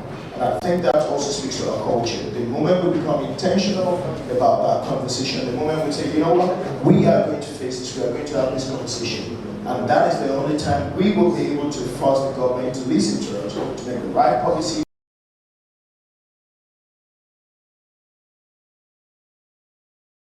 What kind of investment do they make? No one is going to do it for you if you yourself don't get involved. If we don't get involved as young people, as far as the government is concerned, then we're not serious about it. So I think we just need to be intentional. What are the kind of conversations we have online, on Twitter, on Thread, on all platforms? And I think that's the only time we can really get the government by. All right, please. Okay, thank you so much for this wonderful discussion. One of the things that makes some projects to fail is when different stakeholders are involved, their interests are not satisfied. That is one of the major things that make projects to fail. If we are developing digital platform for cultural preservation for Africa, who are the relevant stakeholders that we should bring on board to co-design this platform so that their interests will be satisfied and the project failure. Okay, so he's asking basically how do we identify the stakeholders that should be brought together in designing a system for the preservation of culture, of the African culture. Is that correct? So does anyone want to speak to that? Yeah. All right, please go ahead.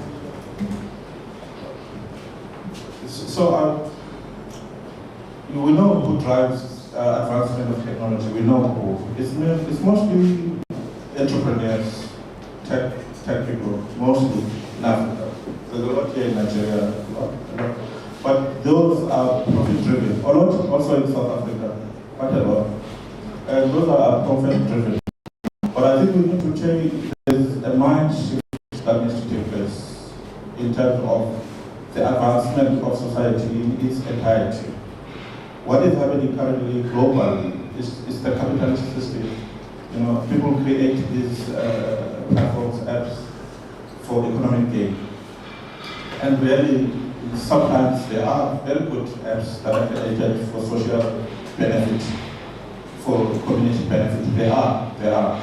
But I think we need you and young people to have that mind shift to say, I'm creating this app, for example, to ensure that I connect all the villages. I'm from South Africa. All the villages in South Africa to be connected, so that when I'm in Cape Town, I don't have to drive 1,000 kilometers to experience that life. But I can just use an app to actually connect digitally to my village. So there are many other examples in which we could do that. But institutions of higher education are very, very important, because this is where the skills are learned for people to acquire in order for them to create this skills. But also the private sector should be part of this, because the private sector, its sustainability is from us, people that are paying for their services. So it's a collaborative effort, which I think can be used. Yes, I think, I couldn't agree more. Two things that jumps out is one, the commodification of culture itself. We will realize that a lot of the Western ideology we imbibe was as a result of the fact that these cultures were sold to us as commodity, right?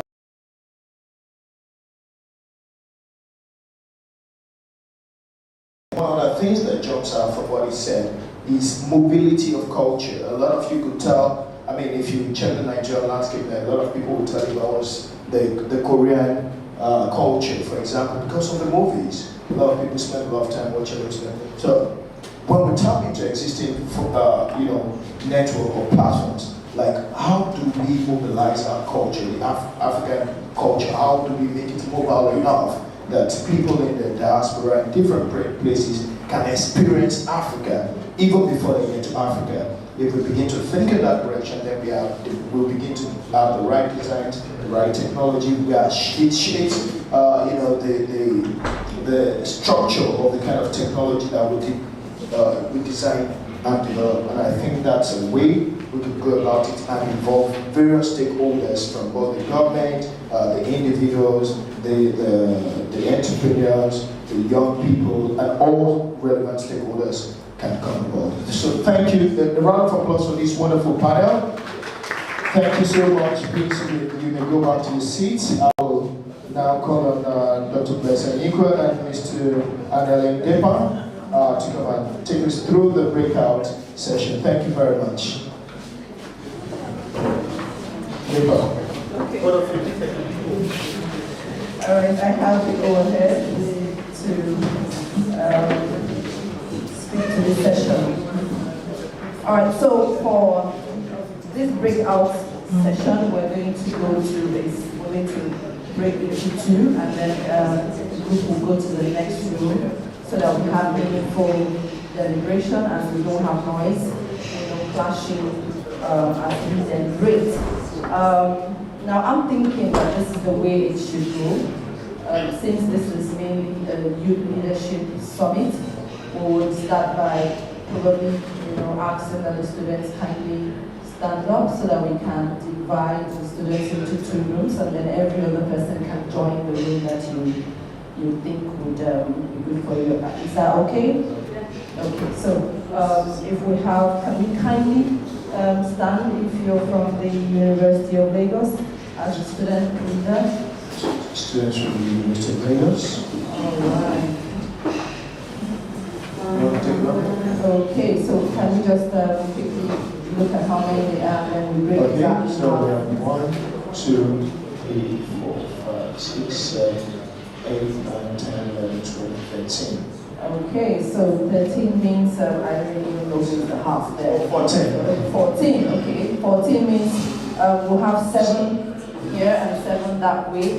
So I can see that we have males on one side and females one side, gender mix. So please, we're going to have 7 of you move to the very next room. Quickly So there. 4 gentlemen and 3 ladies, Yes. 4 gentlemen. While the others stay here. Then let's kindly have those from the Stellenbosch University. So let's have the ladies. Okay, they're going down already. 1, 2.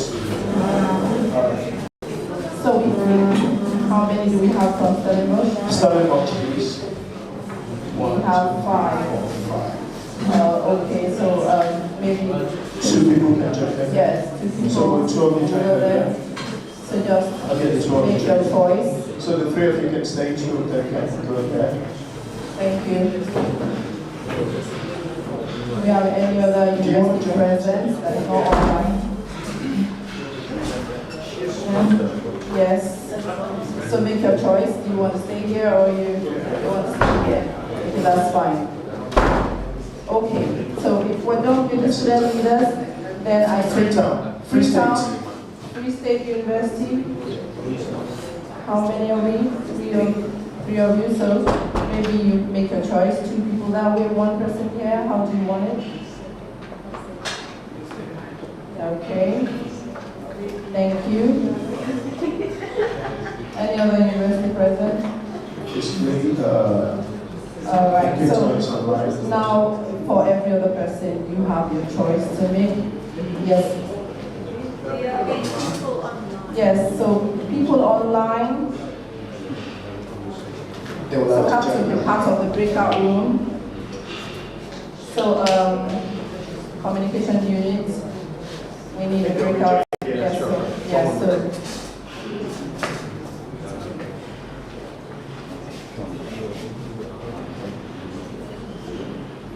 Alright, so you would also be covered, so you make your choice of the breakout room. The provision will be made very soon for you to make that choice. Thank you. So others can then choose the group you want to be in, whether here or the very next room. So could you just do that very quickly? Thank you. Or every other person, please.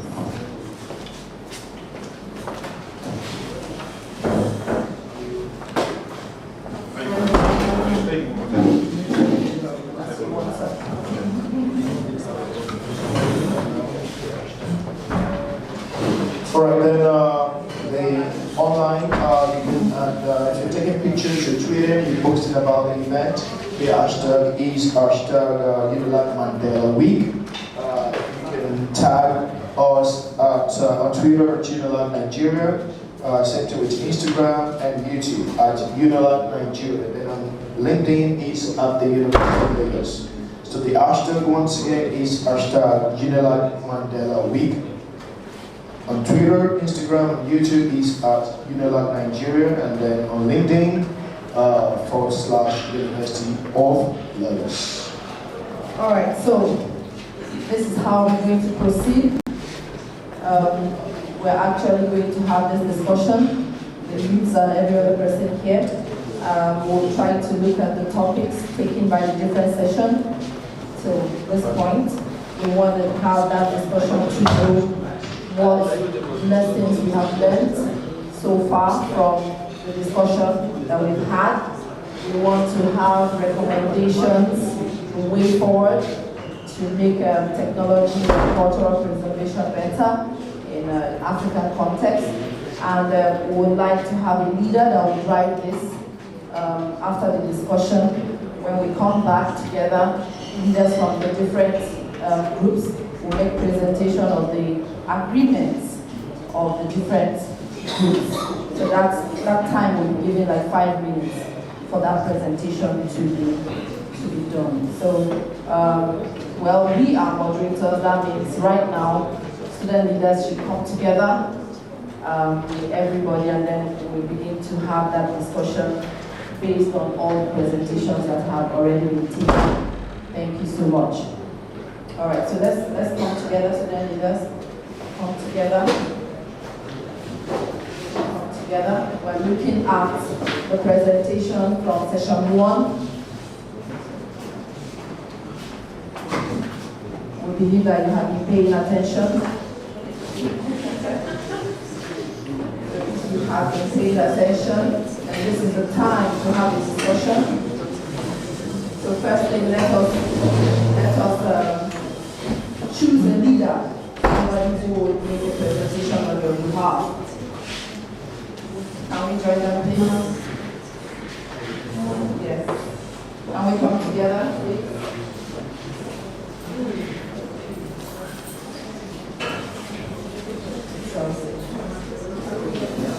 Yeah.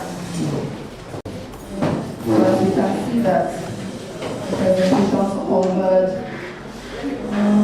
Let's look at the different sessions.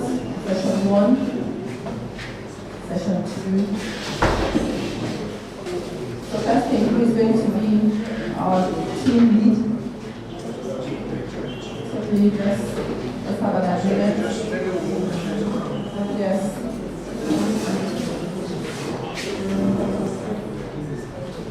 Just one check. So you're the team lead. Okay? So now, this is just for over to you. You coordinate and direct. So I give you, when it's 25 minutes, I'll come. 25 minutes. Thank you.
How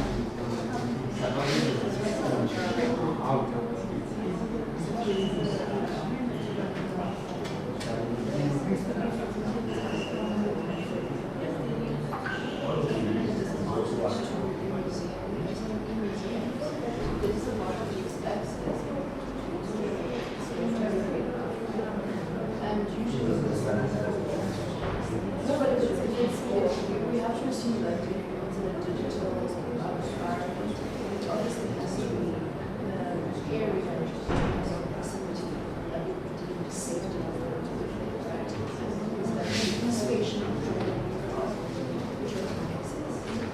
so that you have a social capital to access it.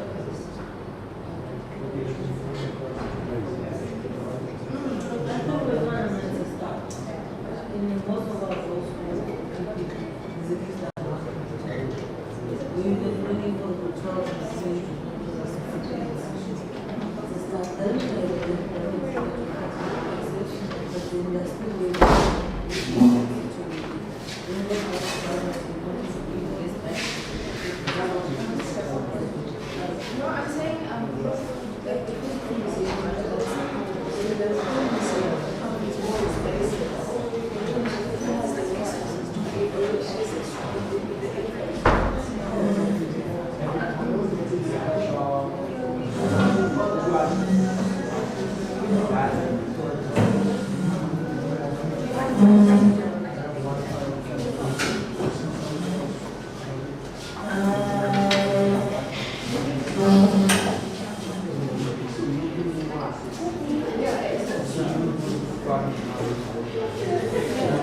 that's the challenge. That you must have certain resources.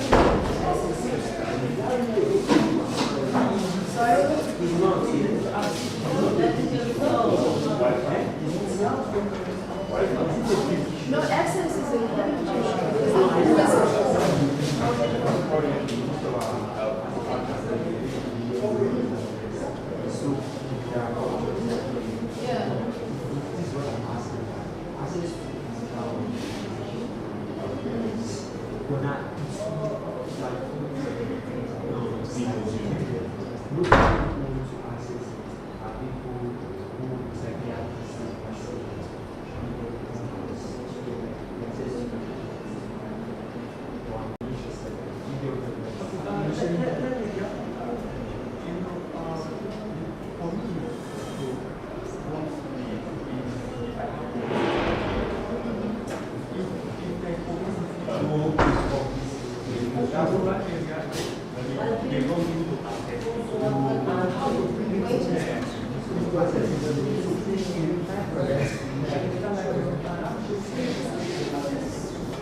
So in museums always have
Okay.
Thank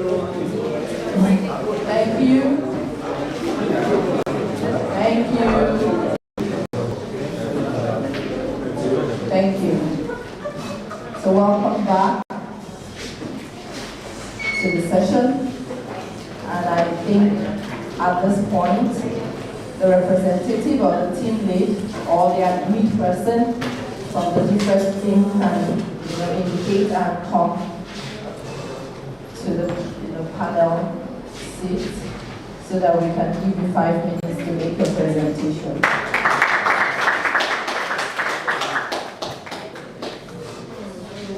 Oh well, that's great. They're both from the University of Lagos. All right, so we're going to listen to each one as they make the presentation, and the presentation means that that's your agreement. So that's what we'll be listening to. So you have the mic by your side, I hope. So your time starts now. Thank you. Right, good afternoon. In our group, we're able to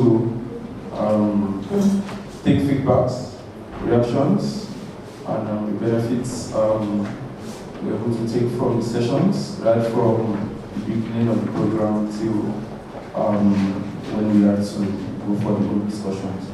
So one of the things we're able to establish is that culture is the foundation of technology. And we noticed that the way the Western world has influenced our culture, especially in this part of the world, has greatly affected our interaction, has affected our unity, and it is very important that we go back to what we used to be doing as Africans. Then also, we're able to establish that the Western world has in a way sold different cultural beliefs, which is different from ours, and it has drifted our attention from practicing as, for example, religion, and it is high time we have to see ourselves as one, and this will foster the relationship and unity that has once existed between us. Also, we were able to highlight the fact that another thing that has hindered or that has interrupted our unity as Africans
the different universities in the different parts of Africa to talk about what problem is unique to Nigeria, what problem is unique to South Africa, what problem is unique to Lesotho. Whatever problem is unique to those countries can then be infused in creating technological impacts that could that could make real impact, that could make measurable impact.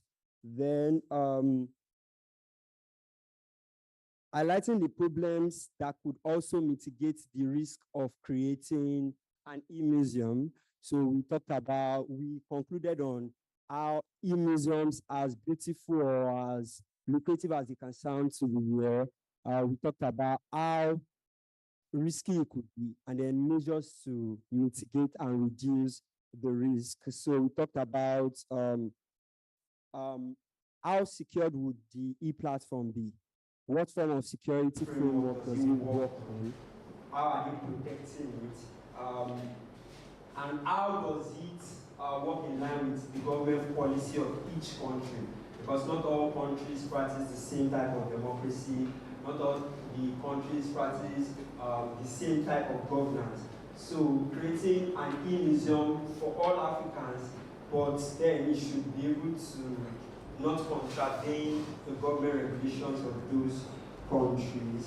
Then we talked about the originality of each of the contents of each culture, so that it is not watered down, so that it is not diluted. We talked about the fact that to make data on these e-museums actually correct, we need to bring the relevant stakeholders of each culture, those who truly practice the culture, those who live in those localities, in those communities, to come together and then discuss actually what is peculiar to our culture, what does our culture represent, who was the king in 1890, who was truly the king, who are the families that rule this kingdom. So we talked about bringing the relevant stakeholders so that the data is not falsified or is not bastardized. And then the access of the e-museums to those local communities, having them in libraries in those local communities, or probably in village centers where those from those communities can actually see for themselves what their culture represents. And then another aspect of the e-museum or even the physical museum would be picking peculiar aspect of each person's culture and putting them in a museum. If a culture is represented by a particular type of gemstone, if it is there, people will know that, okay, this is from there. If there is a bed that is from a particular culture, that bed can, a framework of that bed or even a dead one will be put there and preserved so that people see it and then it can tell the story of people from that particular culture. Then we talked about how the modern museum would express each culture by collecting the unique artifact. That's the one I just talked about. And then lastly, decolonizing our educational system.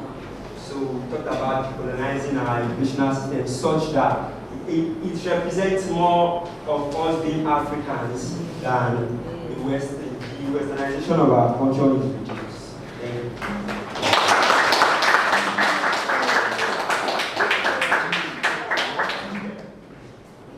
Thank you so much. We're going to take some questions for the platform. Any comments or any questions?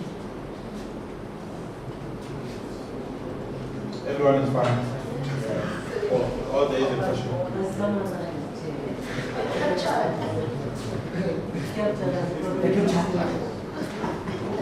Good afternoon, everyone. In the area of cultural mobility, I want to talk about how we focus on areas that are an aspect of our culture that are kind of more at risk than others. For example, our music seems more mobile than our language, than our technology, than our medicine. So how can we make other areas which is kind of more at risk, much mobile as our music? That's my question.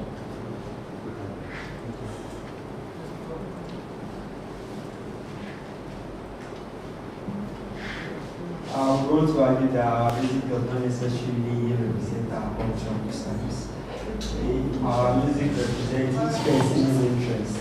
But then, for the part of our culture that is at risk, I think our religion is at risk. Our native religions are at risk because if you practice the native religion, I think it will be called fetish. So our native religion is at risk.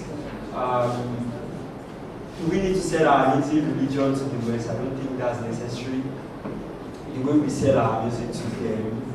Then, part of our culture that I would like, what I would think of right now, the part of our culture I would think of is our religion and the mode of our traditional, our traditional rulers. The traditional rulers too. I think they are in Yoruba land, for example, because I'm Yoruba, I'm sorry if I can reference them, right? So in Yoruba land, when the king dies, there are certain things that can be done. But then growing up, we were made to see that something bad, something evil, even to engage in.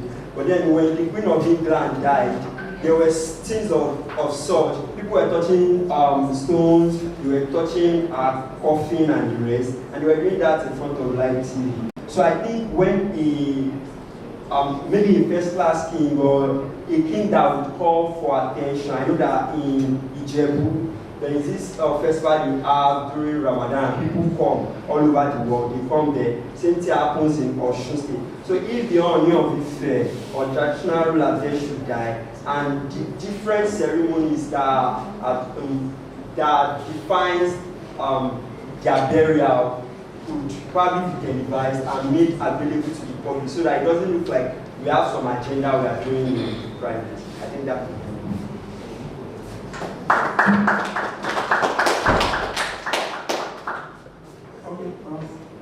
So what I would just add to what we are saying so far is now we have the likes of museums, and each and every part or each and everything that represents a particular culture can always be put in the museum, which once someone who is not related or who does not have an idea of what a particular tradition speaks of can easily visit there, then probably there is a kind of description or illustration that tells you, okay, this speaks to this, this speaks to this. So that way, you are able to like sell your your culture faster, and that person gets a grasp of what that particular item here speaks about. So I think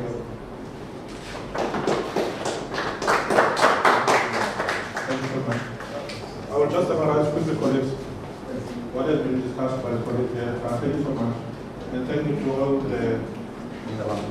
the groups that discussed the way forward. So I think it was very clear that the outcomes that we take from today, based on the theme of today, must be aligned to the African Union and come up with a framework that will particularly speak on the issue of the theme for today. So that's a very, very important one. And what came up through was that there's a lot of education that needs to be done in order to teach people about our culture, African culture, because I think there is a gap somehow in community. So that came up. So teaching and orientation is vital, but also to make this a reality, it was then discussed that we must use creative ways on how we can bring this reality into modern innovation. So the idea of in-museums came up, and I think that framework then, once it's done by you, will then touch to the tools, pedagogical tools, that this work can be translated into reality. So there is a lot of work that needs to be done by you. But all of that speaks to one common denominator that brings us here. We are all coming from universities. And what is the purpose of universities? universities are meant for common good. Universities are meant for common good. So your common good is what we are discussing here. And these things are not just going to happen if you don't interrogate them intellectually and also academically, and also through the practices of research. So it would be nice at the end of the day if we will reflect and look back and say, you know what, through this work we all publish a book. It's 3 years now.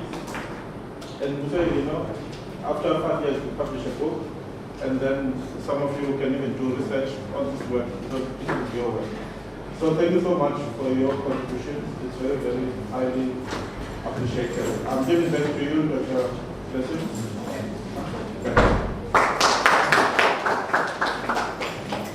Thank you.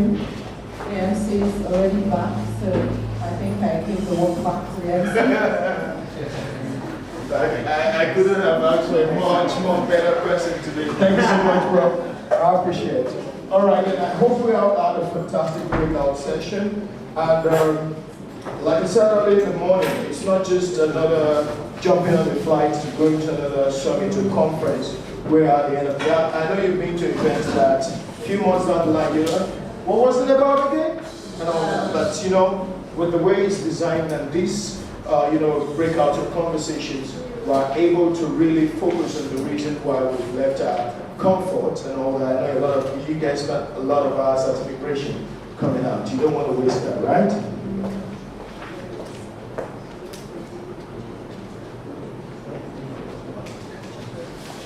So, right now we're supposed to be going on lunch, but we're wondering, should we continue this session for a while before we do lunch? Or lunch is ready, we go on lunch break. We make it a quick lunch so that we can resume right on time for the next session. So, which would we go for? We do a quick lunch, we make it as fast as possible, then we'll come back. Or we do one more session, then we go for lunch. So if you're for the quick lunch, let me see your hands up. I'm for the quick lunch. Or we do one more session, let me see your hands up. The highs have it. So one more session, and we will continue right now. So, are we ready? All right. So, if you flip with me.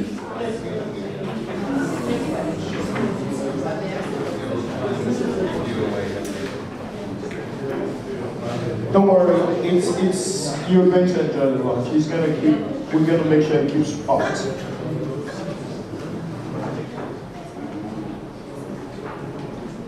The impact of, the impact of social media on cultural preservation is the next thing we're looking at this session, if I'm correct. We're looking at the impact of social media on cultural preservation. Is that okay? Yes.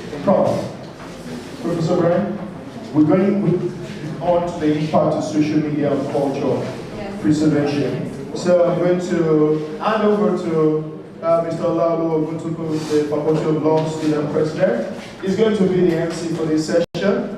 And he will handle and call on the moderators and work. Thank you very much. Thank you. Good afternoon, guys. We want to give you, we've been having fun and learning a lot. So, we are going to section 2. This is, I think we'll be able to relate more with this particular topic, impact of social media on cultural preservation. And our preparer on the panel is Mr. Tian Boyens and Aurelia Motin from Stellenbosch University. Pardon me if I don't pronounce names well. Secondly, I call Sibulele Samora Mbabi from University of Witwatersrand. Mr. Gershwin Free, Stellenbosch University. Miss Timisoluwa Oladipo.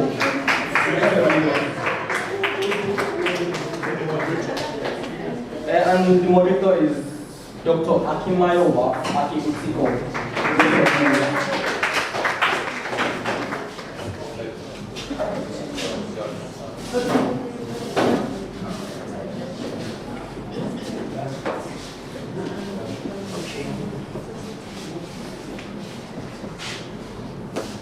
I'm going to advance to Dr. Akimayawana. All right, thank you very much, Dr. Kielmani, and I think I've had a good time listening and learning. It's a mixed feeling to be in the midst of young people. It takes me back and it makes me very careful because these days you have to be sure of what you're saying because they're going to listen to you and ask you exactly what do you mean by that. But here we are in a session where we are to look at the impact of social media on culture. And social media is what it is, just the media, many of them. And we want to look at this session and ask whether it erodes or it helps. I want to begin by saying that the discourse about African culture, African reality, has become an all-comers affair. Everybody thinks they know something. Because I'm African, I think I can contribute. Because I speak a dialect, I think I have authority. And so it has become an all-comers affair. And because the social media is available to everybody. Everybody uploads everything and it's accessible to everybody. But I'll leave you to give your perspective on what it is. If you ask me, I will tell you that it erodes, confuses, throws everything in there. And I have listened to people who have heard one, seen one, read one, and made an opinion about it. And they have decided on what to do with African reality because of just one thing. Someone somewhere tucked away in one hidden part of the world put up on social media. And this is bringing about a lot of confusion. I've seen young people who have turned their backs on what's very valuable because what they thought they read online. And it doesn't matter who is saying, no, can you give me a second thought? Oh, that's what I saw online. And social media is very powerful. And you guys use it well. I even use more than emails and all of those things as I have to do. So I'll just have us speak to him from my immediate rights up to, I think we have 3 minutes each, or how many minutes? Yeah. All right, so I'll give you 3 minutes. If you have more, then we'll come back to you. So I'll have you begin. Thank you. Thank you very much. My name is Ola Kosinola from the University of Lagos. I want to start. I had something else planned, but then I think I want to start with what you said, where people pick up something from social media and have an opinion about it. But I also believe that if you see something on social media still provides the same platform for you to verify what you saw. For example, I can see something on TikTok. Since we're talking about social media, so I can say TikTok. I can see somebody making a video about something, maybe their culture or something on TikTok, and I can still search up something like that and see somebody saying something that is different, explaining what that person, probably giving more light, throwing more light to what the person said before, or saying something to prove that what that person said is wrong. But yeah, so I'll just talk about what our culture is made of. That was just to explain what we said. Our culture is made up of our beliefs, customs, traditions, and everything. And then we see that social media, I would like to say that social media positively does not particularly erode, because I remember somebody mentioning something that for everything that is supposed to be positive, there are also risks, and they also have the negatives. But I choose to believe that social media has more positive impact on our culture than negative, because social media provides a platform for people to showcase their culture, for people to educate others. And it also, in showcasing their culture and educating others, it gives room for collaboration. So we have seen collaboration in music, we have seen collaboration in fashion. I was thinking about something there about how Nigerians have adopted our piano now, and it would not have been possible if we did not see videos and hear sounds about our piano on social media, right? Social media also, creates the opportunity for people to to reclaim or to change narrative. That's to answer what you were saying, sir. To reclaim narrative. So without proper knowledge, some Nigerians can think that, oh, they started hearing Amapiano sound from Nigeria. They will not know that it actually has roots in South Africa. So, you know, in searching, tracing it through social media, I can see that, oh, Amapiano actually originates from South Africa, not Nigeria. We can see collaboration in fashion, we can see collaboration in different areas as well. We also, social media also helps to empower and to also provide, empower marginalized communities.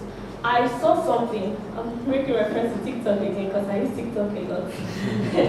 So I saw something on TikTok about Sentinel Island. It's located in India. It's a community where people don't have like contact per se with the outside world. So I saw videos where people who try to go into that community probably got killed because I think there's also like the issue of language barrier, but they don't allow people to get into that community. I knew that because of social media.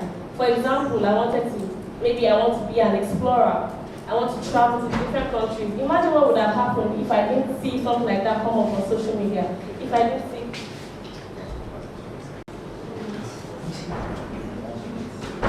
Okay, yeah. So I believe that social media has more positive impact on, you know, our culture than, you know, negative. That does not mean that it doesn't have negative, but it's more positive. Thank you. Good afternoon, everyone. I'm Maria Thorn, and for a little bit of context, I am the editor-in-chief of the student newspaper at Stellenbosch University. And this is a really interesting topic because it's very important. Preservation ultimately is the archiving and studying and advancement of something, and in this case, this being culture.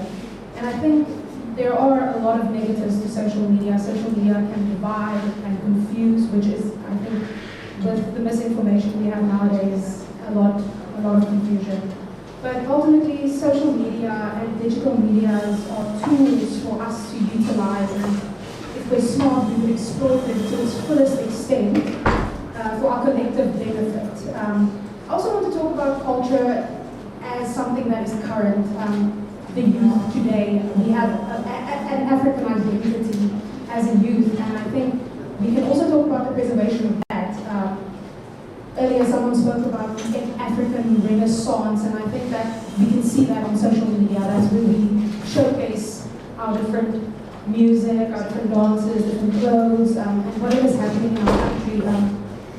I think that living in an increasingly globalized world doesn't necessarily have to be a negative thing or result in Western-dominated homogenization. I think that we can learn from each other, and ultimately we use social media to connect with each other and engage with each other as different communities with different cultures and different histories.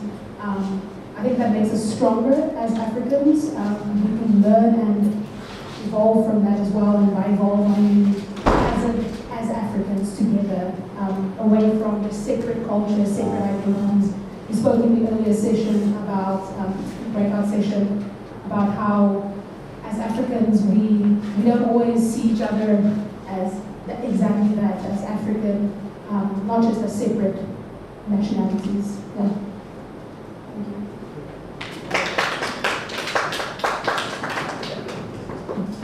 Good afternoon again. It's me. And just to reintroduce myself, Tian Boyens from Stellenbosch University. I was also the previous editor of the student newspaper, but before that, one of my more favorite positions on the paper was being the online editor, which deals with a lot of digital content and technology in that front. And as a journalist, I'm always looking for the story to tell about what's going on with people. And I always love referring back to my studies because I came across a book or novels and film by Ousmane Sembène, Senegalese director and writer, who spoke about this topic of media and as social media has become just another form of media to talk in communities and across international borders. And Guzman's then add the preface that film in that time is very important because that is where the masses are, that is where you approach a big conversation. So it's important for African creators to take to film to really engage in that conversation. So rather than just focusing on maybe the good and the bad of social media, because I'm sure you can find compelling arguments both ways, I think it's important to also recognize that social media, in the broadest terms, is where the masses are right now, and you have to meet people where they are, and you have to enter into that conversation because it is happening regardless. The conversation is going around the world. We just need to also utilize that space because otherwise it gets to a point again where the rest of the world sees something about Africa and then they make conclusions and then that's Africa to them. But we can't just ignore that or we can't just cut that out. We need to be in the conversation to say, actually, no, you got that wrong. This is what is happening. This is us. This is what Africa is about. And I think that is important with journalism, with social media, and everything. And this conversation happening, this taking up of the space that I also mentioned earlier, is essentially then how our culture is portrayed. And if it is in these spaces where the rest of the world are also talking, it becomes undeniable that we are there, we are taking up that space. And at least if we're part of the conversation in the broader sense, then no one can make up stories about us, no one can write false articles about us, no one can put us down, the history books as being the heart of darkness, as Professor mentioned earlier as well. We can talk about our own spaces and our own experiences and culture, and that then becomes a place where we can document it. Thank you so much. Afternoon everyone, I'm Gershwin Fritz. I work with the Institute of Affairs at Stellenbosch University. My view on this, I'm a bit on the fence with eroding and preserving of African cultures.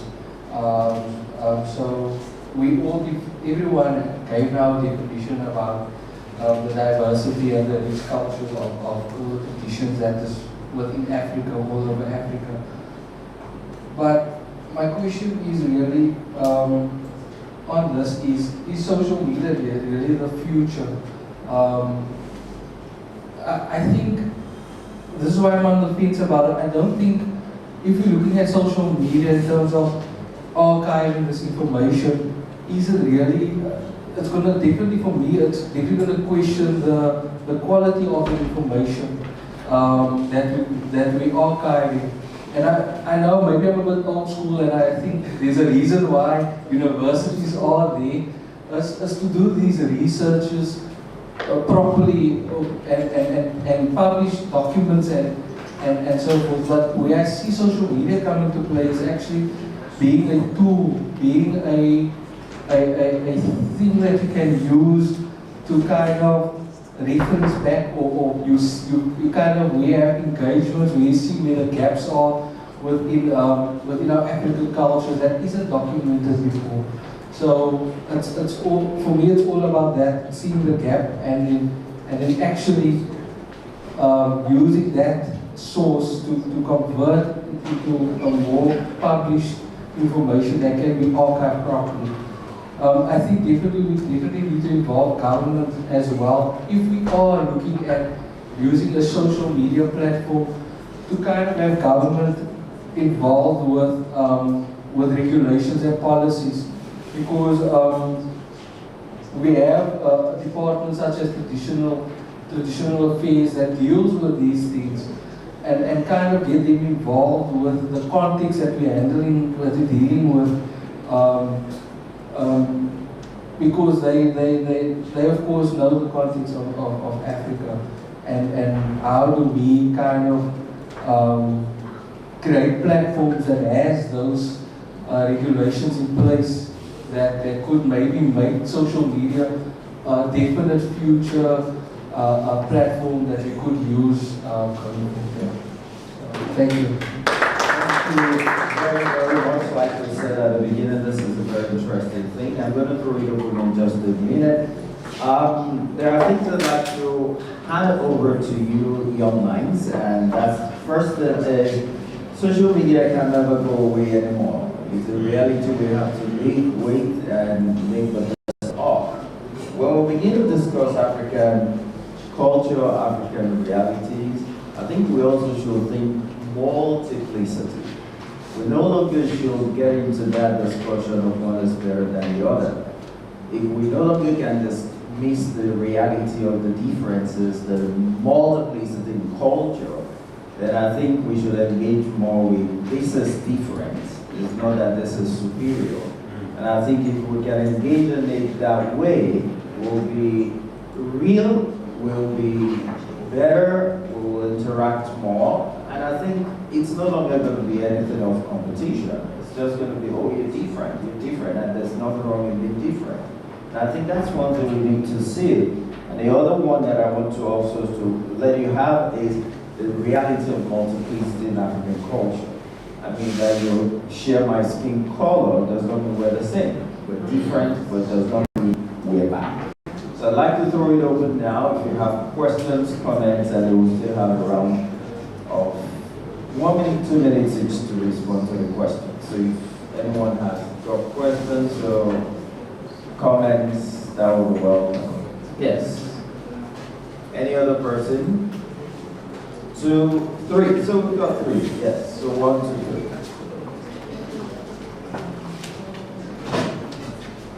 If you let us know who you want to respond to, that would be nice. I'm making a comment. Okay. My comment is, as you have said, social media has come to stay. It's a force that cannot be ignored. And if the loudest voices are on social media, which should be seen as a tool to mainstream culture. And that is, it's unable to erode culture, or it can influence culture, but it should be more of a tool to mainstream culture, because social media has come to stay, and the loudest voices are on social media. Thank you. Thank you. Number 2.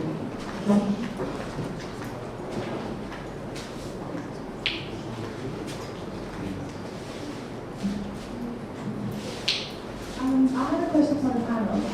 So I think culture is how we collectively make sense of what our reality is how we communicate to each other. This is what I'm thinking, this is what I'm feeling, this is how I address superiors, this is what I think is important in my life in terms of artifacts. And if you look at culture in terms of those definitions, does social media, which is inherently a form of communicating with other people and showing other people what is important in your life, does that not become part of our culture? And if that does become part of our culture, how can we reframe our thoughts to leverage social media as part of who we are, instead of something that puts us on display for other people?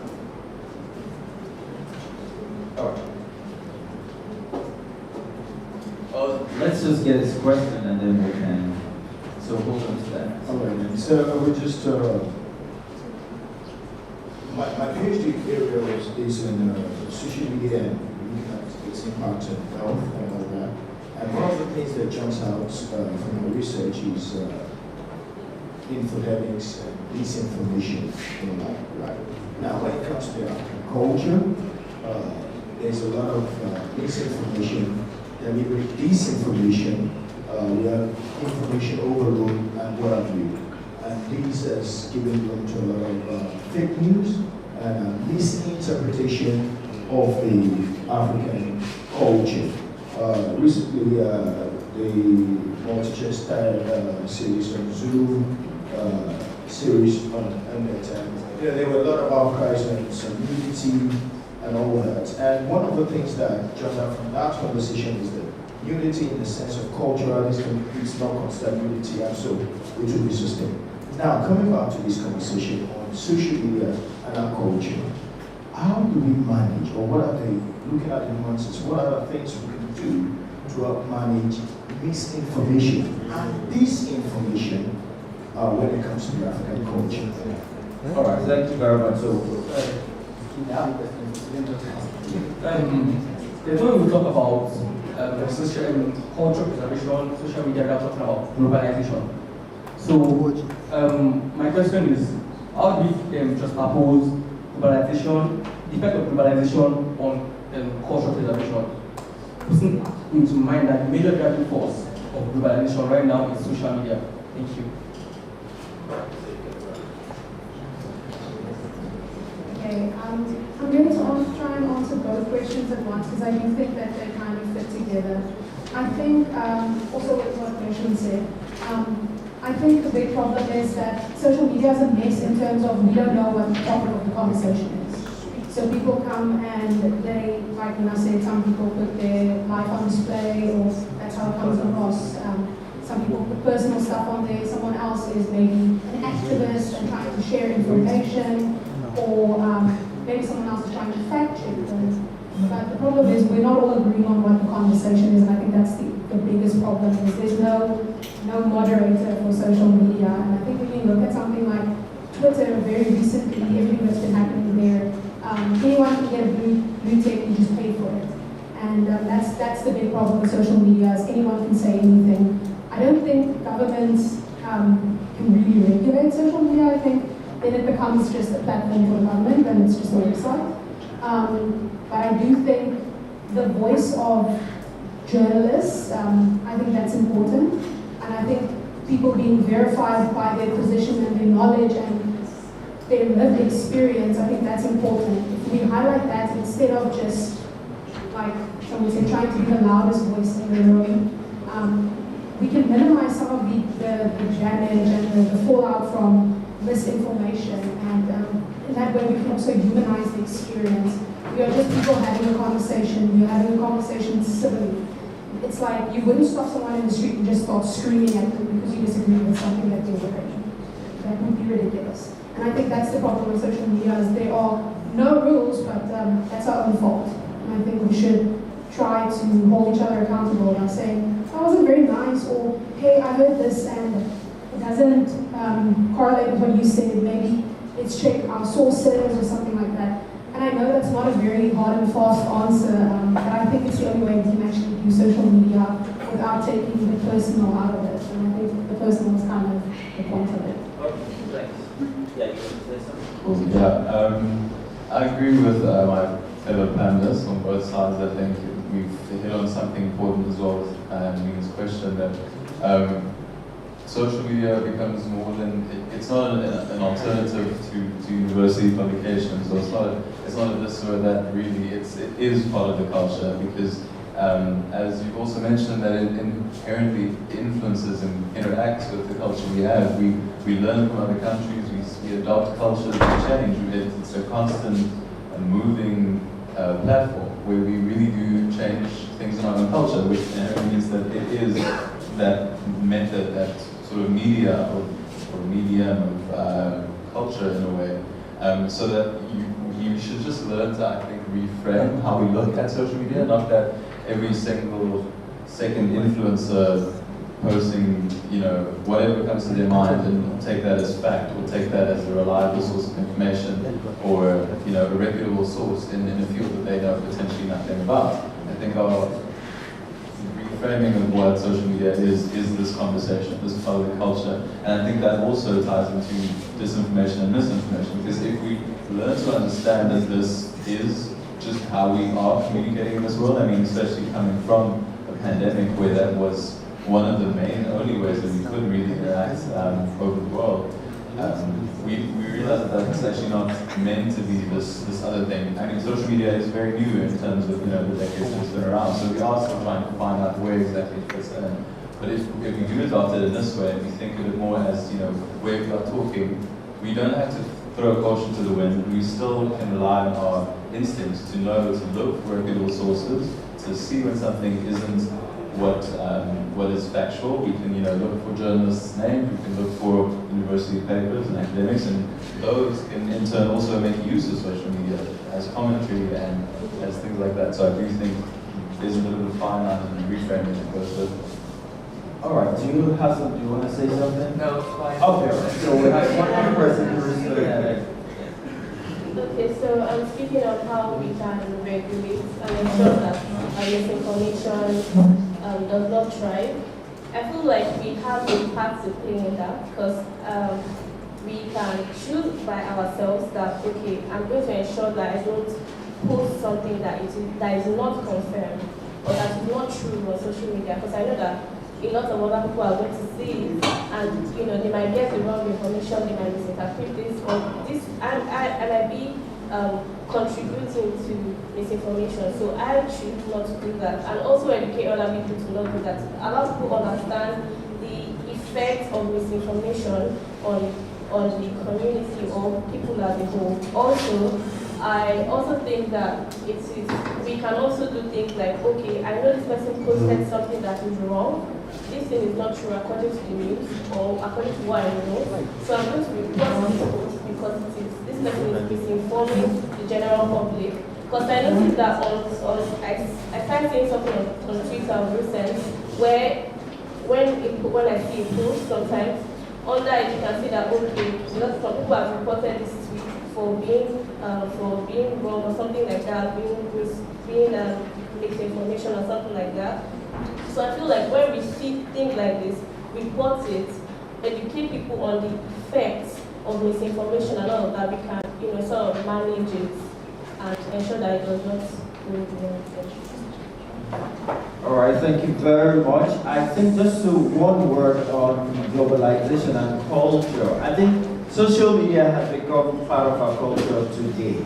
It has become our way of expressing ourselves. And when it comes to globalization, I think it just helps to tweak what we have held as unchangeable. So it becomes more perceptible, it becomes more available. And so that's what globalization is doing to us. It's telling you that this exists somewhere. And I think young people should learn to know which of the medium they should go to. I mean, there are different kinds of social media. For the need to correct ideas and to give out information, I decided to go on Medium. I did not know what Medium is. It was one young person who said to me, if you want to do something that is semi-academic and it's not way off social, just get to Medium. And so I put a lot of the things I want people to know that is true, I put it on Medium. I will put some things on TikTok. So, social media is good. When you talk misinformation, you talk about information overload, it's important for us to also, and you guys are the one who wants to do that, for you to know which one is relevant for what. If I need to know the culture properly, I'm not going to go to TikTok. I'll go somewhere else. And you guys have to have that conversation among yourselves and be able to say, if you really want to know what this says, then go here. And you can put it also on TikTok and say, oh, that's not correct. This is where you go to. So I think basically, social media has come to stay. It's part of our culture now. And we all need to engage it in the right way. If you need to create more of those platforms, create them to correct, to speak to things that are wrong, but we can't walk away from them anymore. And I think they're very informative. It's become a global world. We cannot, if you don't want to say something is going to be said about you. So you better say something so that they know who you are and what you stand for. But I think it's a conversation that we need to continue with, and it's a conversation that is in your domain. You have to take the world. So don't forget two things I'm giving you with multiplicity. We've got different cultures, we've got different things. One is not better than the other, it's just that it's different. And difference does not speak to hierarchy, it doesn't speak to inferiority or superiority. That's what they have made us think about in the past. So the more known, the more popular, you tend to think it is better. It is not better. It is simply different. Every culture is good. And I think we need to put the social media to task in that. Get it to work for us because it's our culture now. Let it work for us. Let it do the business for us. We're going to be happier for it. Thank you very much. I hope we did a good job.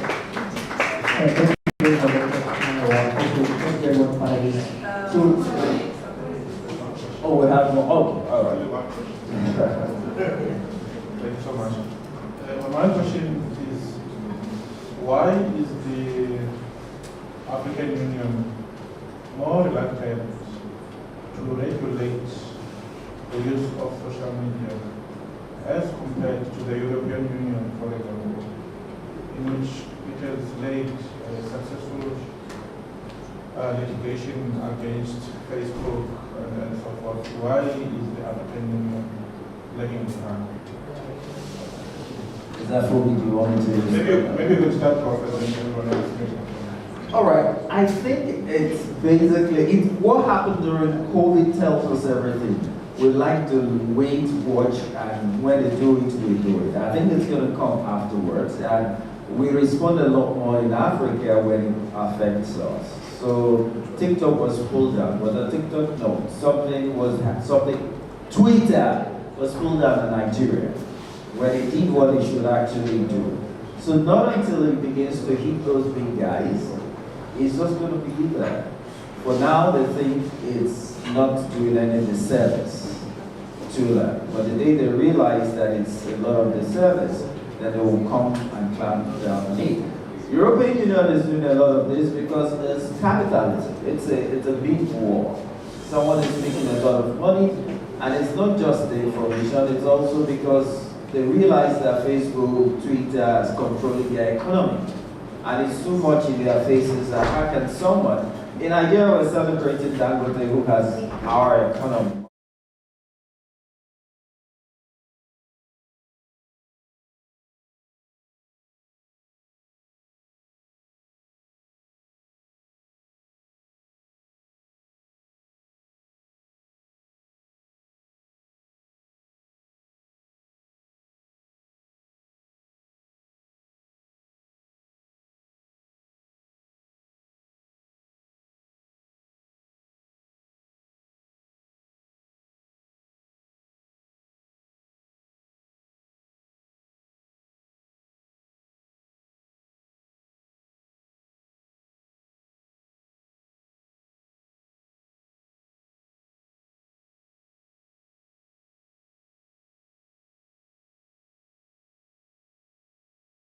Different countries have different laws, different constitutional values.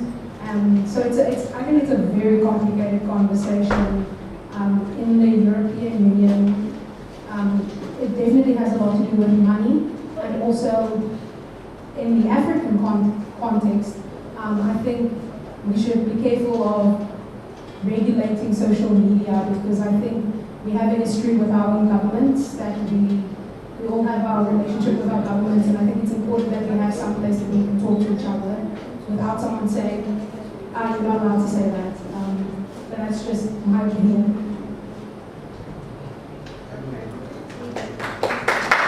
Thank you very much. So, I'm going on to the lunch break now. I'm supposed to be 30 minutes.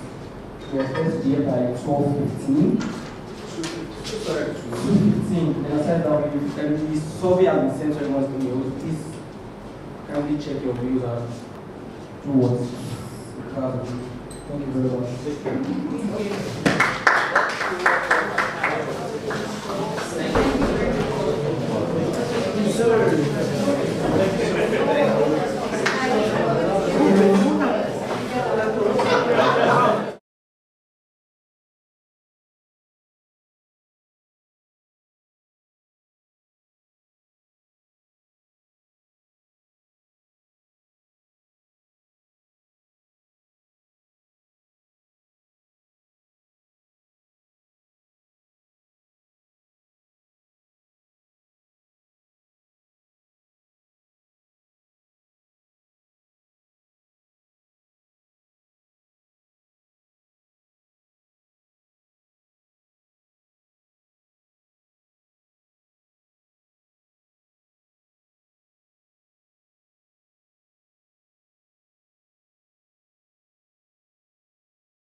Welcome back. I hope you enjoyed your lunch. So moving on, second panel session. I'm going to call on the panelist, Ms. Nina Kugo. Let me watch the rest of.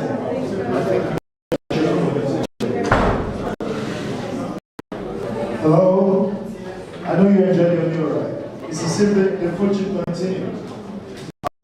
What you saw on the menu was just like, the forerunners of the main meal. The king of the meal is still warming up. So you've not seen the jollof.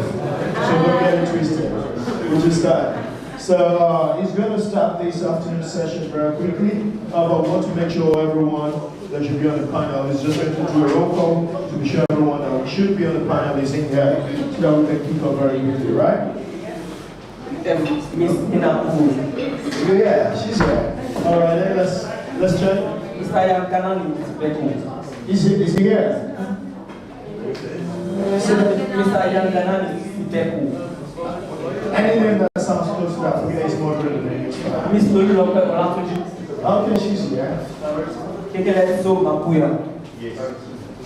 So our moderator is Dr. 18 October.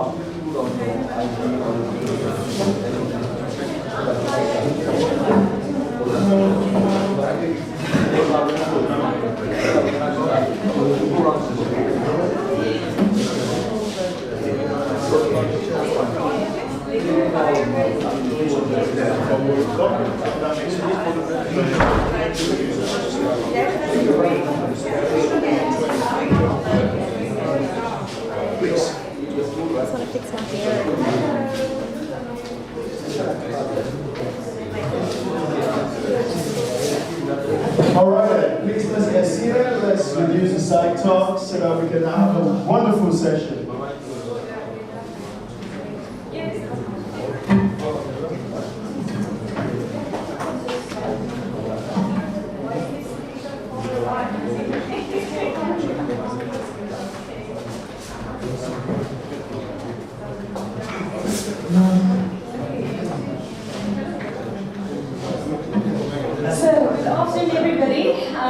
It's always a tough act to follow after a lunch. That was a lovely lunch, by the way. Thank you so much for that. We usually call this the graveyard shift, and I hope it's not going to be the graveyard shift. We think we've got quite a... Sorry. We think we've got quite a tall order because at the end, towards the end of the day, where there was such a lot of powerful conversations, it's important for us to consolidate some of the key observations and really make this particular panel discussion a practical one. So this morning, we were fortunate to have had Professor Organ Schade here today, the VC. And some of the key takeaways for me of what she said was, there are 1,279 universities on our continent. Why is it, when we look at a conference focusing on African students, African leadership networks, why is it that we are not reaching much more? What is it that we can do?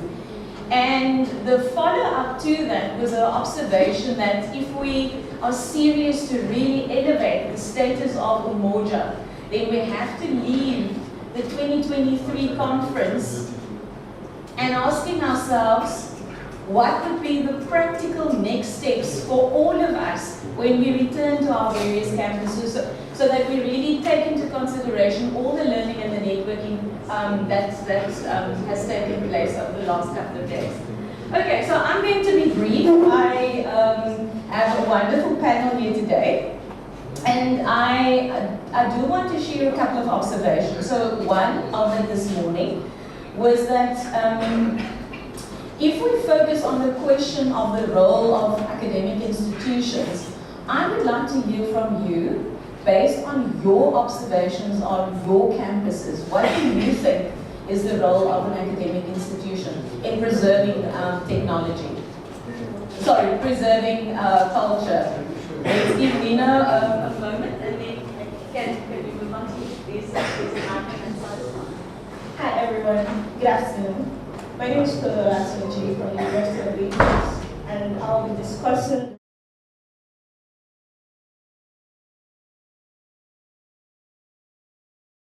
first of all, I must say that a kudos to the organizers of this particular event, because without academic institutions, we will not be here.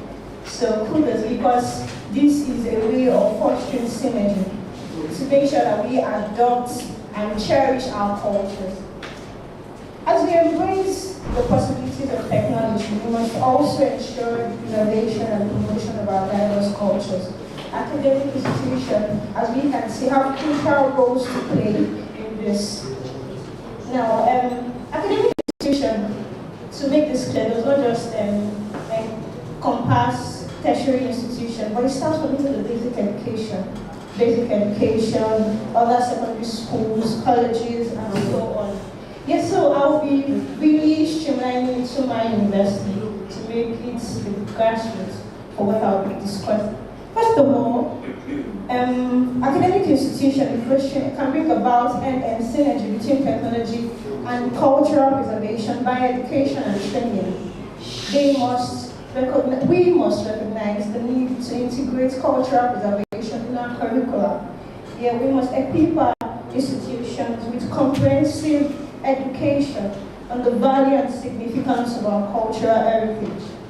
Courses on African history, folklore, our indigenous languages, and styles must be incorporated in our curricula.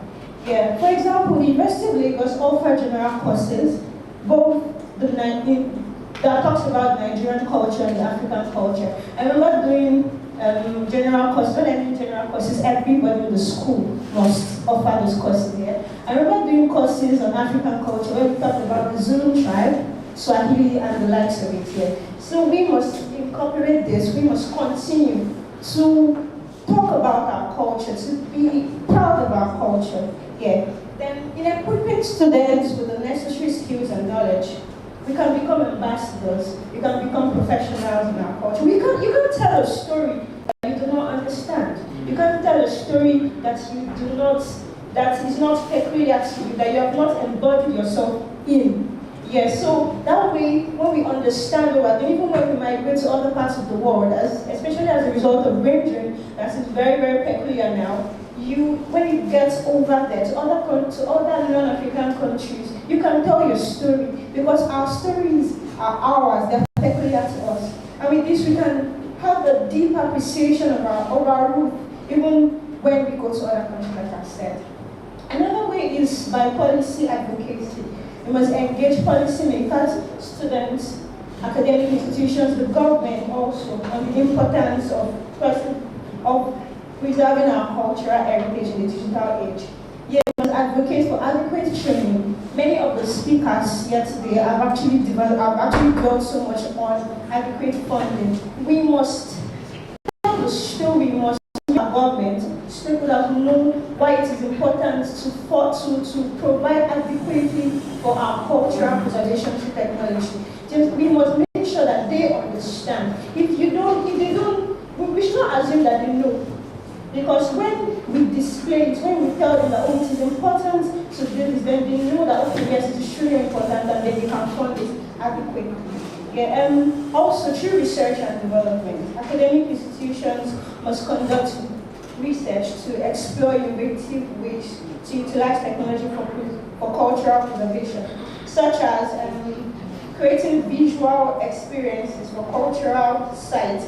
For example, if some of the museums in Nigeria, I can have like an online platform where I can see the artifacts and everything, then we can spread our culture even like to global and other local communities. For example, from the South African, if I can view, or as a Nigerian, if I can view some of the South African museums without having to go there, and I feel this way to really travel fast globally and locally. Another way is through collaboration and partnership here.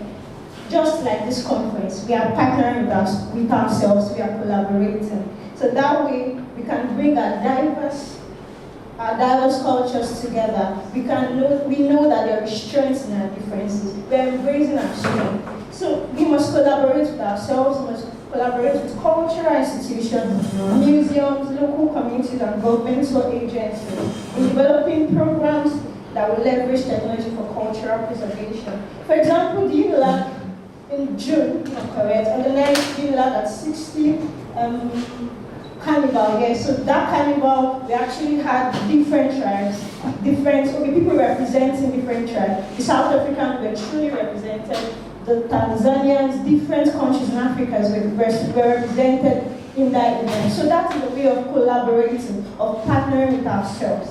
Lastly, here I have through public engagement and outreaches, we must take this to the locals, we must take it to the public.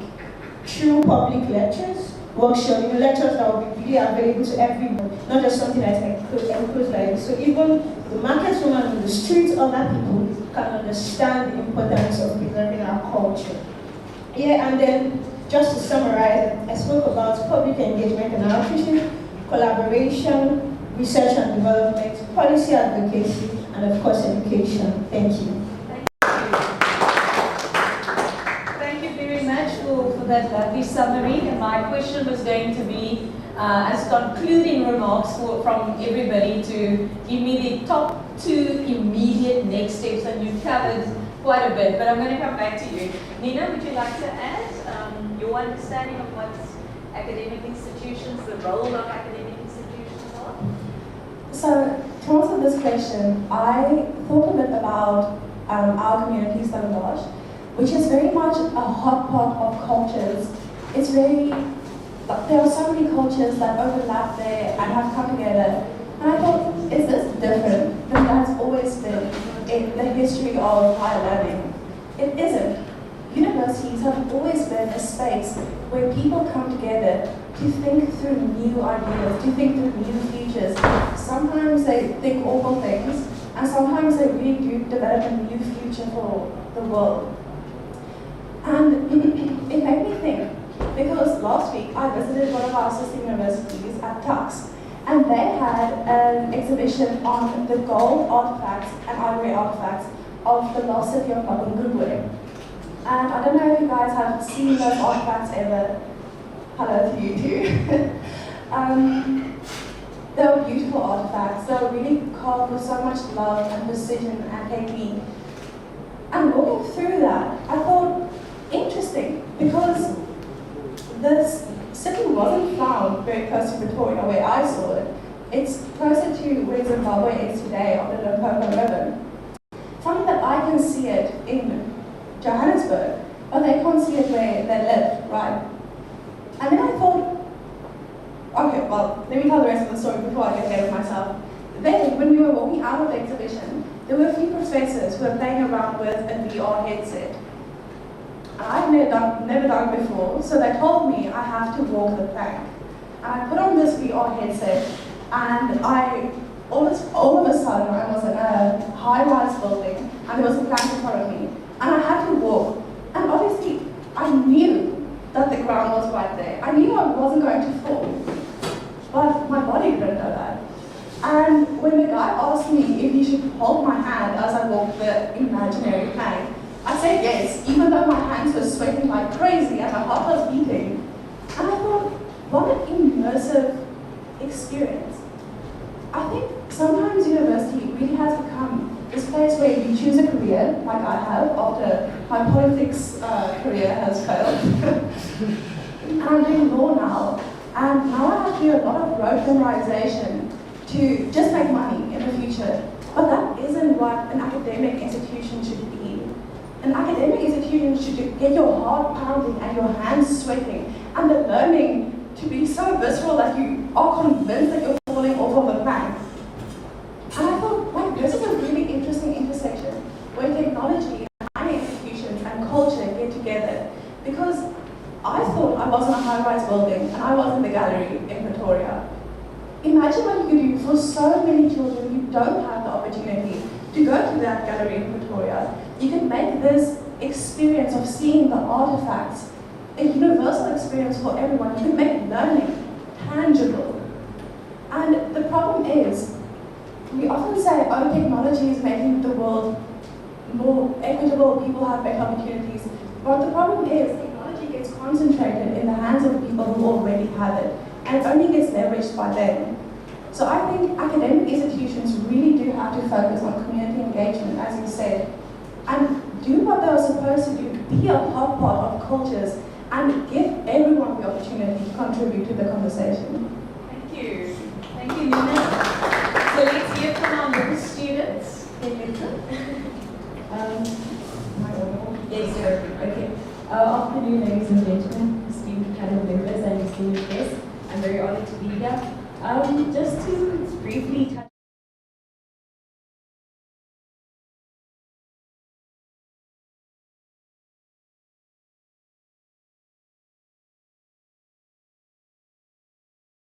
nonetheless, I think that in terms of universities, I feel like universities actually play a very important role in creating synergy between technology and culture. And they act as a catalyst and almost, they also act as,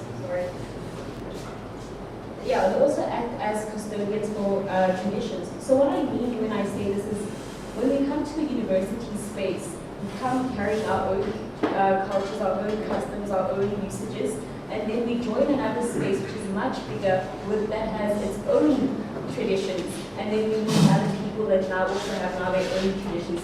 So it's a mixed pot of a lot of traditions going on. But universities then now bear the responsibilities of, while instilling their values and their traditions to the students, to also integrate the students' cultures as well. So I think a manner in which universities can achieve this is by now creating projects and creating almost interdiscipline programs. So where you have different faculties collaborating with one another and sharing ideas and sharing different kinds of new innovative ideas, for lack of a better way. So that you have now a collaboration between students that wouldn't have necessarily collaborated or even experienced anything of the same practices, because we know how different faculties can be, like the health science faculties, so different from the law faculty or maybe the faculty of humanities. So you will have those kind of cross-departmental collaborations, those program collaborations as well. And this is also something that puts everybody in that space, from the facilitators, the lecturers, whether it be program directors, but most importantly, the students that are participating. It puts them in a position where they have to critically now engage with their true selves, their cultures as well, and also the cultures of the university. And I think our university has successfully done that. When I was actually looking at this question, I found myself making a lot of the points where I looked back and I saw it's actually in line with the Vision 130 of the university. Lucy spoke about the Vision 130 earlier. Our EDS aims, the team also spoke about the Vision 130 as well. So I think the UFS has been successful in almost cultivating cultural preservation in terms of their beliefs, but also making it a personal experience as well for students. We have, and I believe it could be a program that is in every university as well, the Integrated Transformation Plan, where this university has had multiple consultations with the students regarding various topics, whether the changing of names of spaces on campus to make it more relatable to them, or any other thing that deals with the development and the transformation of the campus. So we look at the culture of where the students come from as well. You're making the space that they're now learning in the new environment, you're making it more relatable to them, but also instilling a sense of pride that they have in the institution.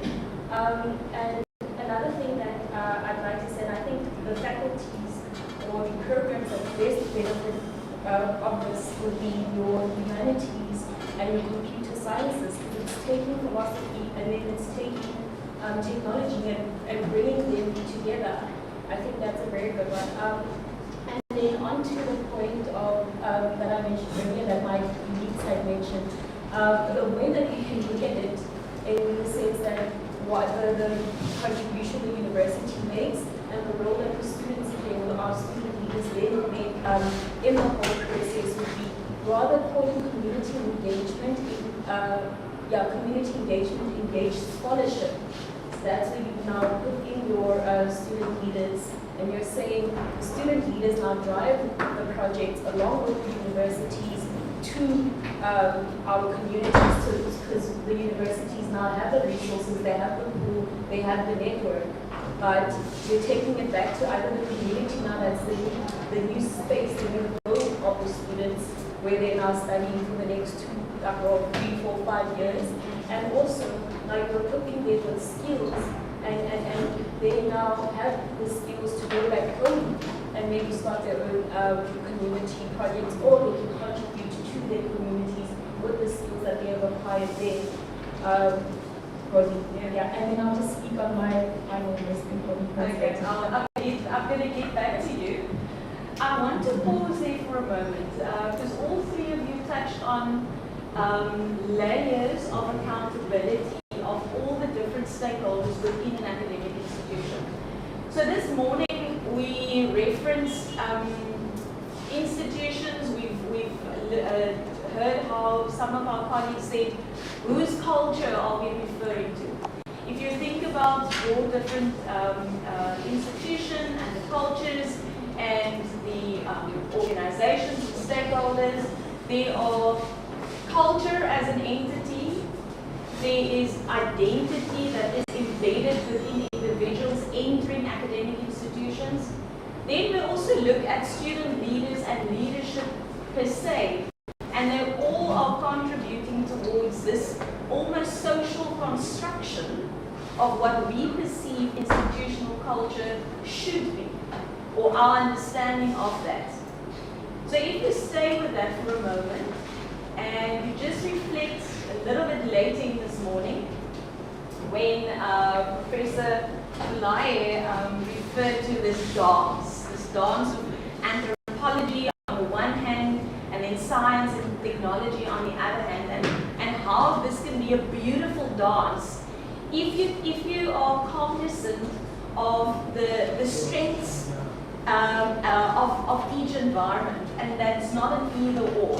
So I want to go back to what he then mentioned, is that across the conversation so far, there's one thing that we should keep in mind, and that is a humanity, the level of connectedness resulting around humanity, and how from a collective sense-making point of view, although we are all different in our understanding of culture, what is that one thing that you think, especially student leaders as mediators of this institutional change, that we want to see happening? What is that one thing that, and you're welcome to speak from your own perspective as a student leader, that you should be mindful of as a medium to facilitate this dance between culture preservation, individual sense-making of your own culture,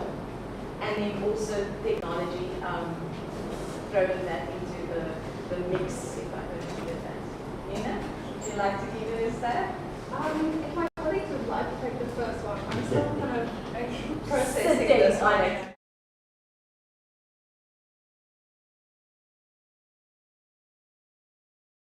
More than anything, when one moves and you start in a higher learning institution, you need to find your feet. So we are exposed to so many new things, and moreover technology. So you want means that make it more relatable, make it much easier for you to understand.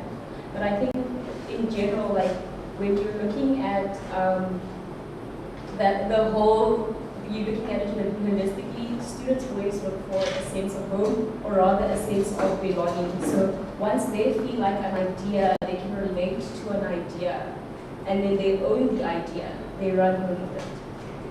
Thank you. So okay, for me, I would say community development. Yeah, I think it's still boils down to community development. Like, okay, the university is a community.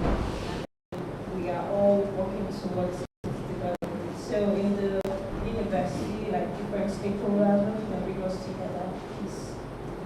goals, for instance. So everybody in that institution is working towards ensuring that those goals are met. So I think with community development, we can synergize technology and culturalism. Thank you. Okay, I got my thoughts together. So, this is an interesting question because it takes so many complex thoughts and puts them into one. And the first word I thought of is that university is a microcosm of the world. And today we really have been discussing culture and values and where they come from and the difference between African values and then Western values. And something we haven't touched on yet, but I think it's important to mention, is that Western culture really individualizes us. It makes us all individuals. And that's good, because as an individual, it's good to have dreams, it's good to have pursuits. But where does the dream for humanity come in? At some point, we do have to have a type of collectivism. And that's what I think is kind of the beauty that we can take out of African culture and African history. Even if you just look at how the African continent was leaning in the 20th century, it was quite communist, which I think a lot of African values.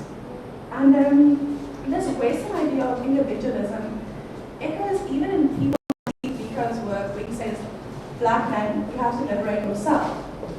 But how can we put the responsibility on one person of all the oppressions that society has given him? Society oppresses the individual. And then we tell the individual he has to fight against society.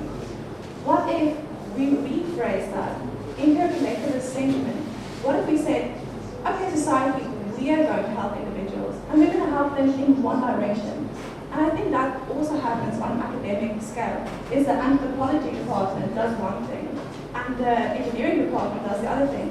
But what if we had a shared idea of humanity, and we did pull all of them together? And it's the same as you guys touched on with community engagement. So what was the phrase that you used? Engaged scholarship too. Is stop thinking, oh, I want to be a lawyer. Maybe stop thinking, oh, I want to make a difference in people's lives. Even if it is divorce law, you still do make a difference in people's lives. And I think that if we do start thinking more collectively, more what's good for us as a society as opposed to me as an individual, we could make a difference. So again, the collective sense-making part and utilizing, and maybe that's something we can end the conversation, is how can we utilize technology to create platforms for collective sense-making on our continent. A classic example is the one that we are experiencing right now with Umoja. This is a hybrid conference. Everybody on this continent could have joined us. We've got 6 participants on. Why is that? What is preventing us from participating in this conversation?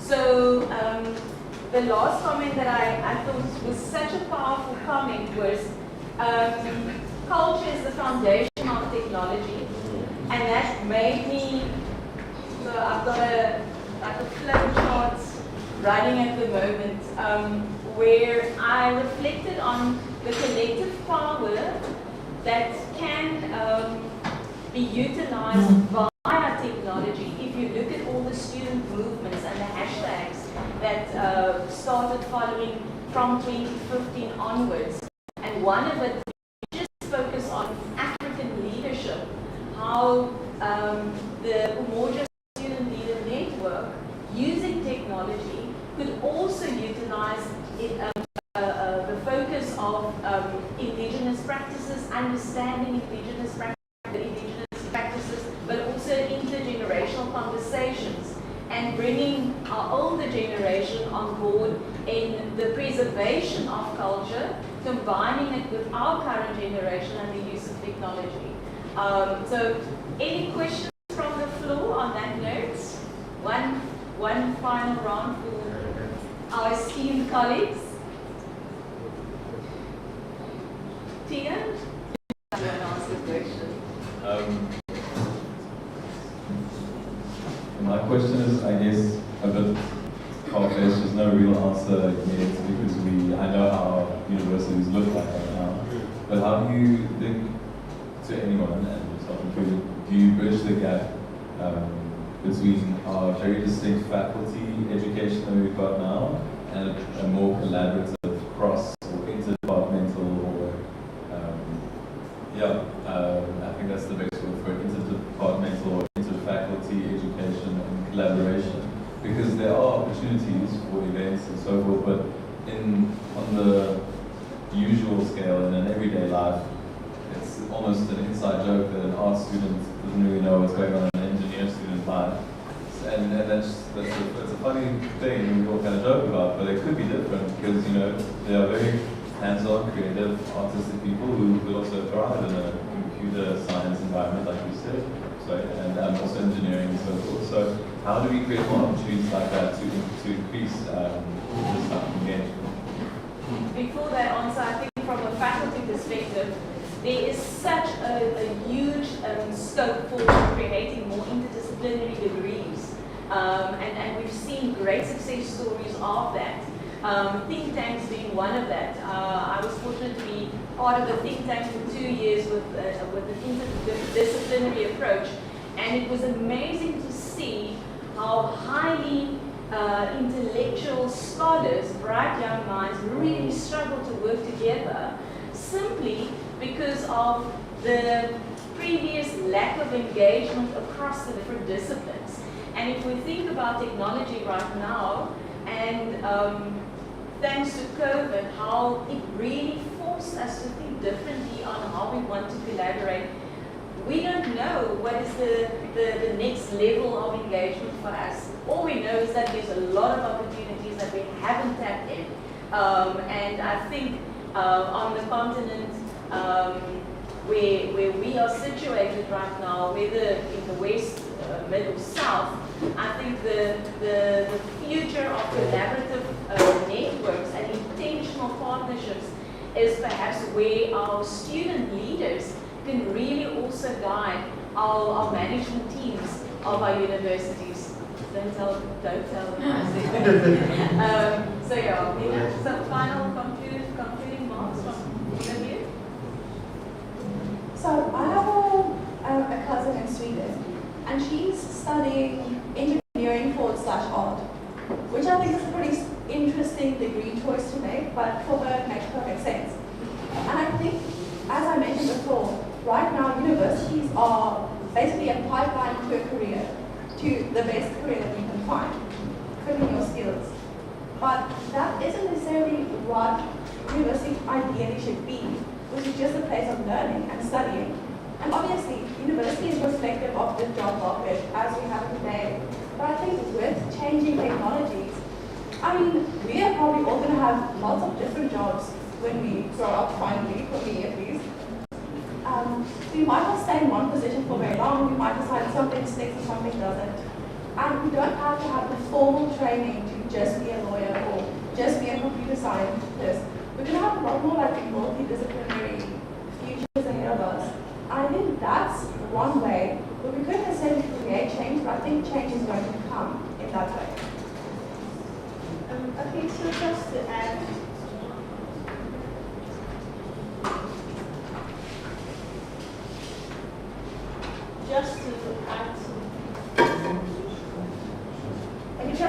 that, I think universities should encourage flexible programs. Okay, so for example, I'm studying economics here. If I'm interested in doing other courses related to art, philosophy, I should be allowed to. So we should collaborate with each other. We should, because for example, University of Lagos, sometimes you have students that, okay, they just gather at some certain areas during the day, and then they dance, they share ideas, they sing, and they're not necessarily students of art. So this, we should allow students, young people, to be flexible in choosing their programs. Because I'm studying economics, does not mean I have to be economics all my 4 to 5 years period in the university. So I feel collaborating, and then when we have programs, like I refer to the University of Lagos Artistic Festival, and you should allow, universities should allow students from diverse faculties and departments to participate. So this way, and I feel there will be great collaboration. I'll bring about synergy. Thank you. Yeah, I just came to I think you captured Glenn's question really well, but I think for me, actually, the closing remark, but I wish I'd said earlier, it's that it's amazing we're at an event where we're talking about technology and its cultivation and innovation and so forth, but no one has made mention of AI. So as I close up, I actually want to talk about a little bit about AI and actually what the role that actually institutions play in that regard in preserving or creating synergy between technology and culture. And it is very important that we create ethical technologists. So, and by technologists, I'm not giving you the standard Oxford definition, but these are the people that will be making use of the technologies to get the set goal that we want. Because more than anything, we know that universities are, you're supposed to be ethical. I'm on science, but yeah. But it's very important that when using these means to get a certain outcome, that university instill the mindset of ethics and instill the mindset of being very cautious about the kind of information they relay to their students and is relayed out to the world. Earlier the speaker spoke about misinformation, and they spoke about their concerns regarding just technology and social media and so forth. And that would be my practical response or my practical solution to the concerns that we may have, because we know that we can't really regulate technology at all. You can't regulate social media. No one really knows the extent of AI, but we know the power of AI. And yeah, that would be creating ethical technologists, and we need to hold our ethics to a very high regard, to have a high standard for the work we produce and the information that we make. Thank you. Thank you. So to conclude for this session, I think the key takeaway could be that we have confirmed today that culture is complex, diversity is complex, and in that complexity, we often step into an institutional culture which also has a history of its own. And I think collectively, as student leaders on this continent, we can remind ourselves that while we are seeing ourselves as a citizen within that particular institution, that we also hold each other and ourselves accountable to do exactly that, and that's the focus on ethical leadership as a student leader, using technology for the preservation of culture. Thank you.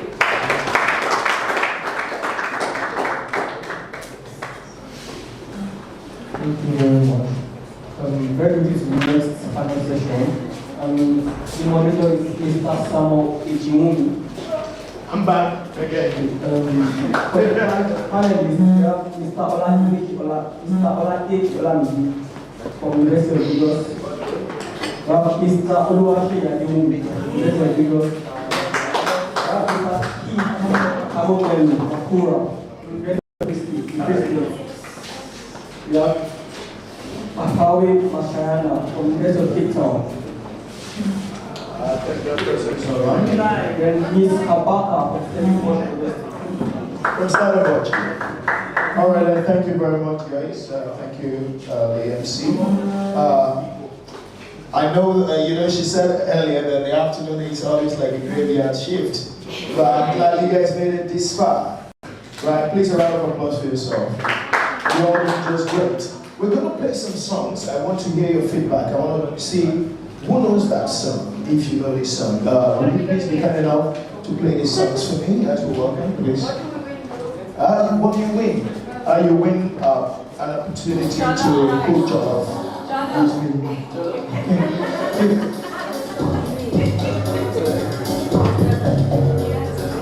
Who knows this song? Does anyone know this? Have you heard this before? Okay. Let's move to the other one.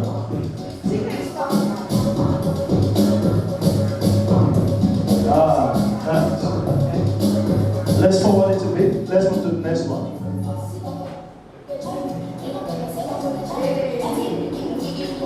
Do you know, has anyone heard this one too before? Okay. Okay, I like it. Good. Okay, let's hear one more. Another one. Another one. Very quickly.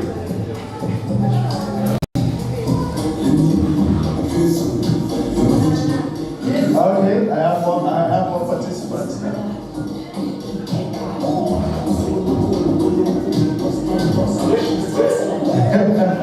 Thank you very much. Good afternoon again and welcome to this wonderful session.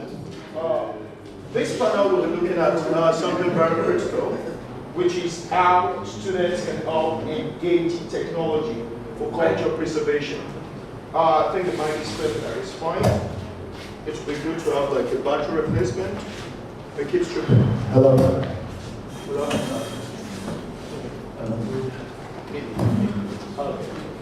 All right, so this is working now. So running through this. We ask yourself, how can student leaders help engage technology for culture preservation? And it is very important. Like some of the songs we played earlier, I mean, some were recorded in the 50s and the 60s and thereabout. But today, we're still able to vibe, dance to some of them. And we even have a mix of some of the songs that were sang back then. And the reason we were able to do that is because it's been preserved, right? And it's been transferred from generations to generations. I'm sure that in the next maybe 30, 40 years, someone is giving us a remix of Amapiano, right? And someone is giving us a remix of maybe one Davido's classic or Whiskey's classic, or what have you done once, Platinum's classic. So, when it comes to culture itself, what can student leaders do to help engage technology for culture preservation? And that will be the thrust of this panel. And I think I would like to start from the Free State. What is your take on this topic? Right, thank you very much, esteemed guest and panelists. I'm Marco Makura. And when I got this topic, I thought of what can we do as student leaders to help engage technology for cultural preservation. The first thing that came to my mind was like, oh yeah, student strikes. That's what we need to do. I was like, nah. But now, then I looked at it from a point to say that how can we then now utilize social media in terms of preserving cultural heritage in terms of higher learning institutions.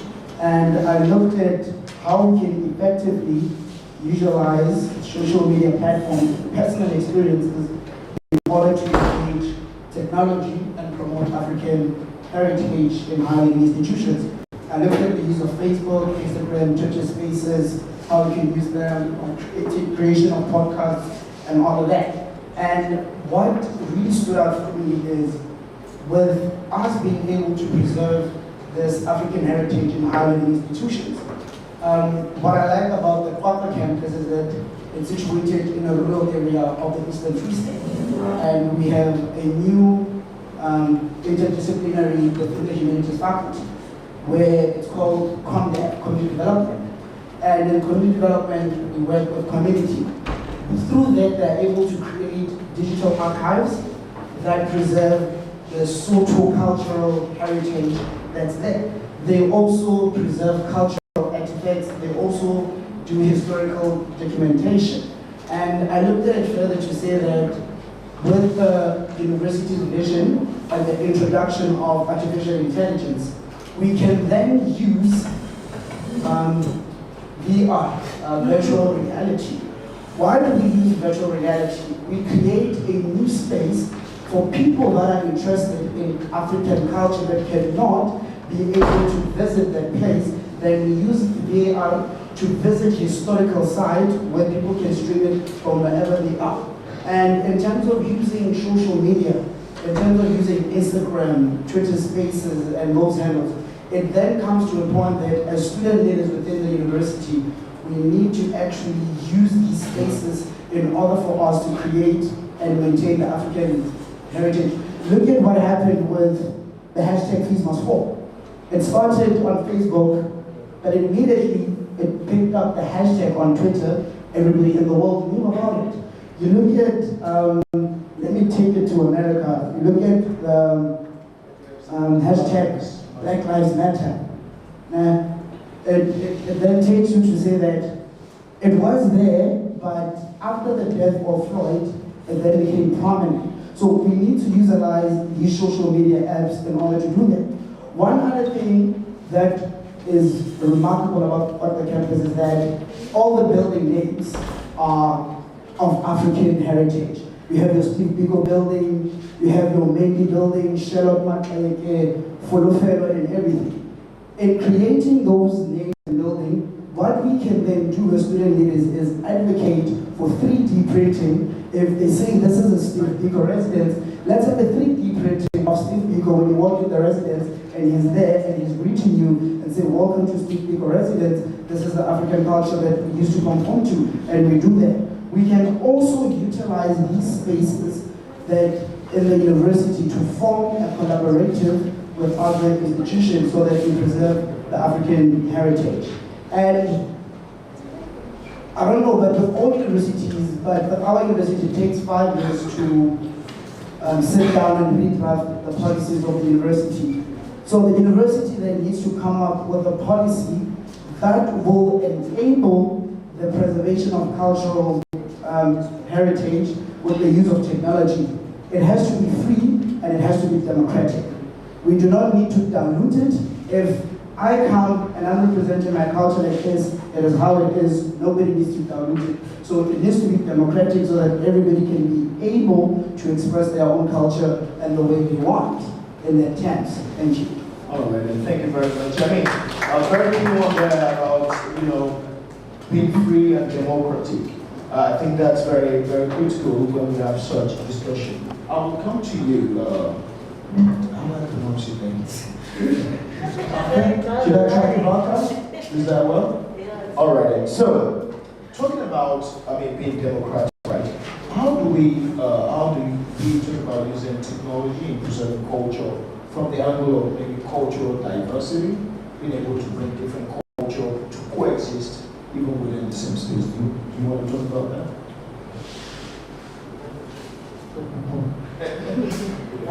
Good afternoon, everyone. My name is Umoja.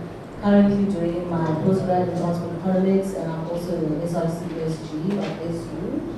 So yeah, I'm just going to first start off by something that has always stuck with me ever since I got into university, is that before we're students, we come from communities. So before we enter the university space, we have our own beliefs, we have our own values, we all come from different communities. And then what I've witnessed in Stellenbosch as well, you get two types of people as well. You get those that are very well versed in their cultures, and then you get us, the bourgeoisies, that don't know much about the cultures. And it's not because we don't want to learn, it's just that we were never in the environment that we were allowed to learn these days. Because when I'm with my friends, I always joke about this. I wonder what kind of bride I'm going to be, because I can't do any of the traditional stuff. So, and then it comes back to that now, as you as an individual, then are you going to sit down and decide, okay, I can't do this because I didn't have the opportunities to learn it, I didn't grow up this way, or you're going to teach yourself. So what we found ourselves, what we are saying now about bringing different cultures together when we are, all from different backgrounds and all that, we use YouTube. YouTube, Google it, or learning how to make pop-up, struggle the first 2 times or so, then you'll get it right. So I think what our institution as well also does, I think we do very well, as much as though it's not that advertised, is that also they take heritage very seriously as well. Our school, I think, is cultural a bit. In the town that we're in, it's mostly historical stuff. So on days like Heritage Day in September, there's usually like cook-offs at academia, the race that I stay in, where everyone from the different culture can make whatever meal from their country, and then they'll have stalls there, and they'll go around tasting. So in that way, in that manner, you're instilling that these students that all come from different places, and food taste and mixing and all that. I think last year we to Nigeria on. It was just a lovely experience, and another thing as well, I think that is embedded in us is, I like that they also acknowledge their past mistakes, it's not a matter of only, we're trying to move forward, we're trying to forget about it. And that's what something that we did now as student leaders as well. One of our retro meetings was then come across that point that, okay, you're saying that you want to be really sorry about what happened in the past. Those of you that don't know, Albert started in Stellenbosch. So we then proposed something along this line where the institution puts together timelines of things of what happened in the past to get us to where we are as a country. And while there are racial incidents that occur on campus, then it becomes a whole big riot and a whole big situation. So then the students that don't understand what exactly transpired, then get a true understanding as to why people would be angered by this. So, and then another thing that I think what I've noticed now in our student leadership journey was when a friend of mine is actually doing a thesis as well on language. So they kind of developing an app on how they could teach other individuals how to speak this course. So they took from those that don't know anything, and then those that know a little bit mildly, and then those that extremely know. So the app can detect if you're a beginner, if you're a bit moderate, or if you're well versed in this, or at different stages. So, and what his faculty did was they rewarded him by giving these checkers, smart shop or whatnot, so that every time someone participated in the study, then they would, be initiated to attend. So I think faculties need to start doing that a little bit more, encouraging such studies amongst us, so that we can grow. And I also, what I said earlier on when we were discussing there, is that we tend to say a lot that we only realize that how important these topics are when we're sitting in conversations like this. But the moment we leave this room, I'm guaranteed someone somewhere can say, no, go study engineering, go study nursing, go study medicine or something. This is that you want to do a hobby, it's not going to give you any money. So I think as institutions as well play a very big role in undermining these disciplines, which are important. So I think on that, as student leaders, we can encourage, we can preserve what we want, but as long as it's not aligned with the academic program of institutions or capital projects, then I think a lot more can be done in academic spaces. And All right, and thank you very much. Kabaka. Did I get it? Kabaka. I almost there. All right then. So it's very critical.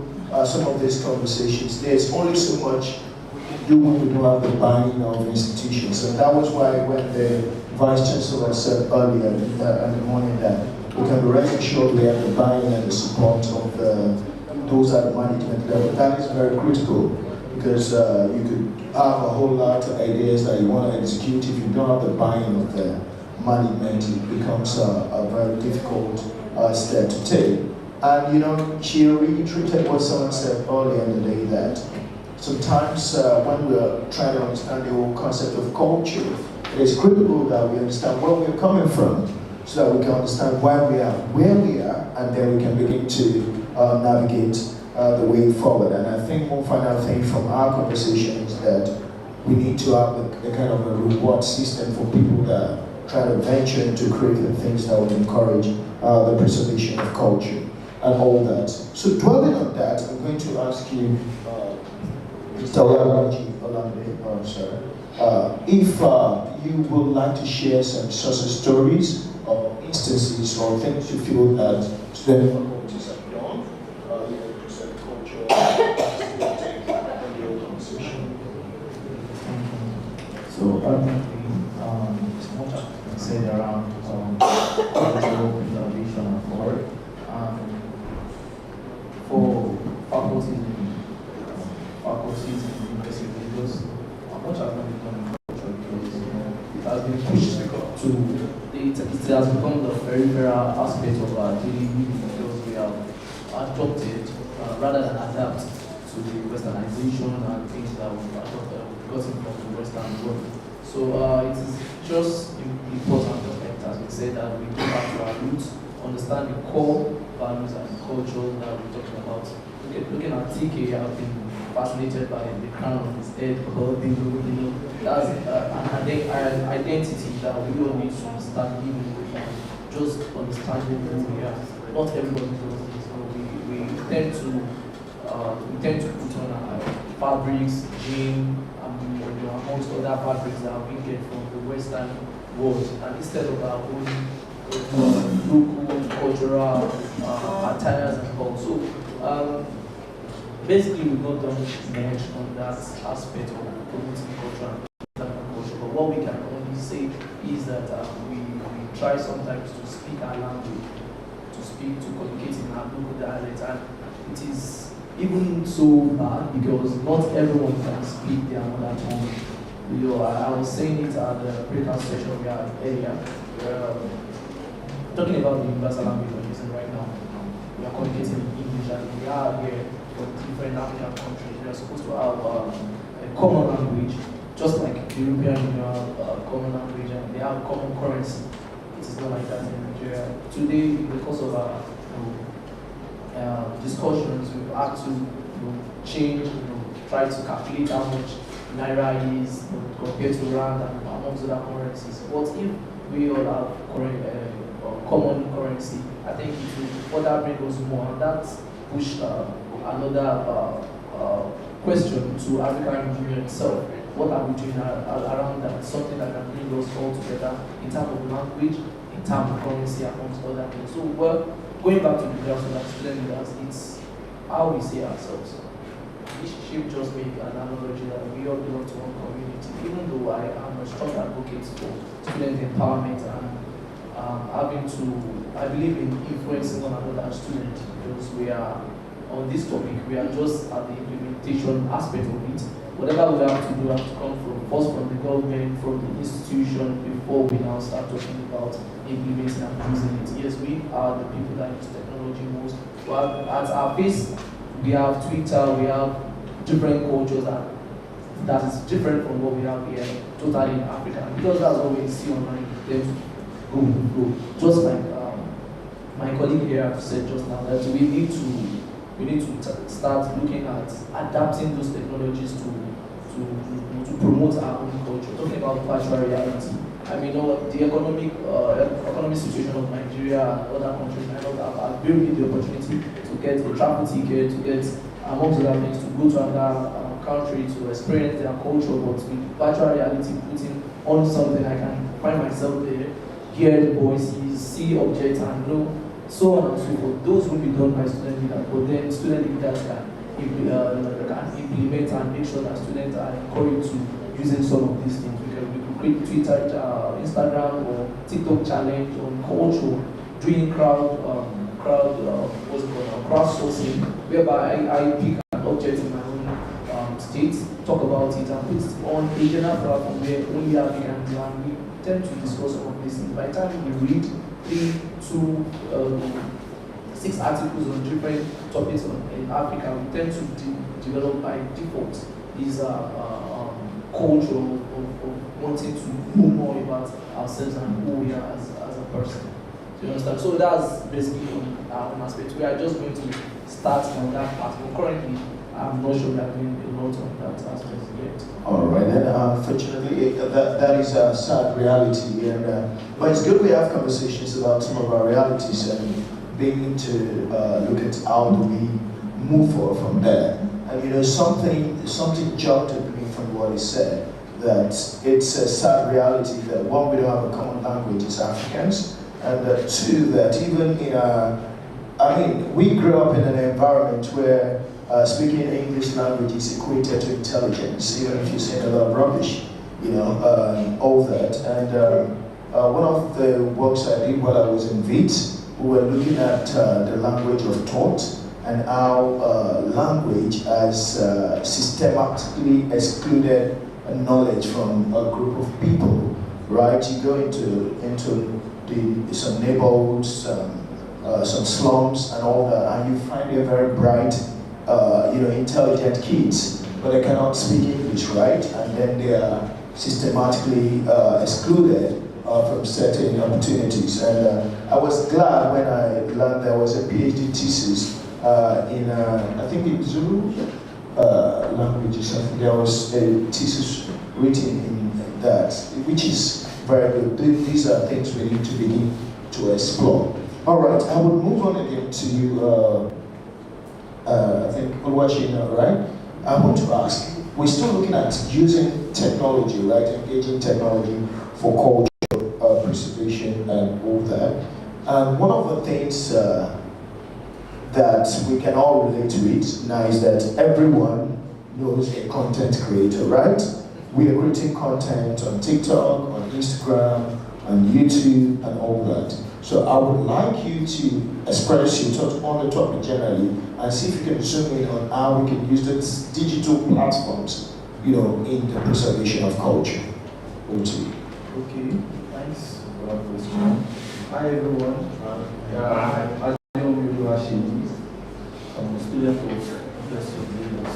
So on that question, I think most times the way we really abuse the use of social media. So you can agree with me on that, especially the youth with abuse the use of social media. We all go on social media to just banter with each other. You see people like in Nigeria, you see us debating on topics like, oh, Nigeria jollof is better than Ghana jollof.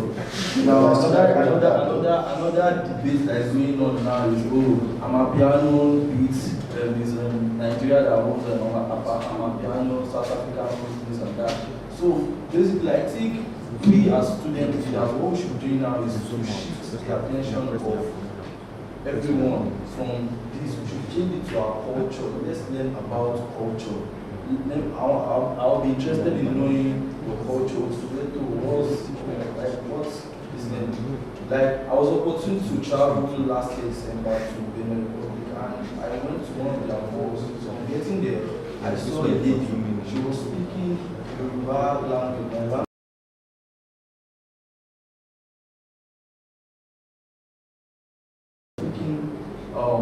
Speaking my language, speaking Yoruba. We started communicating in Yoruba language. How? I never knew that in Benin Republic, some part of Benin Republic, they are speaking this language. They are speaking my language. I had to ask her, are you from what state? She's from Benin Republic. She doesn't speak English. It's only French and Yoruba language. I was so amazed. I never knew that. If I didn't travel, if I didn't go there, I want to know. So what I would just say is, they've already said it, this virtual reality, as student leader, I think what we should do now is we should bring virtual realities to our campuses.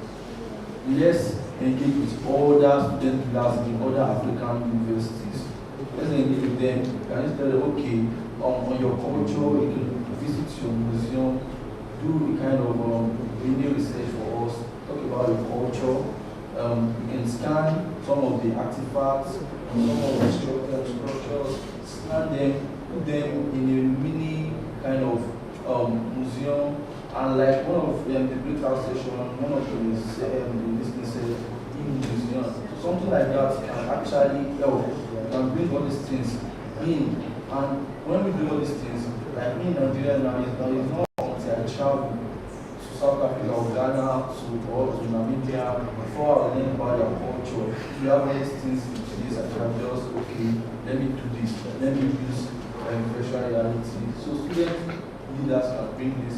So another point I would say is student leaders should also do training. We can organize training, seminars, so collaborating with other student leaders in other schools. Telling them, okay, let's have this kind of trainings together, let's have these seminars together, let's talk about culture. I'll learn about your culture, you learn about mine.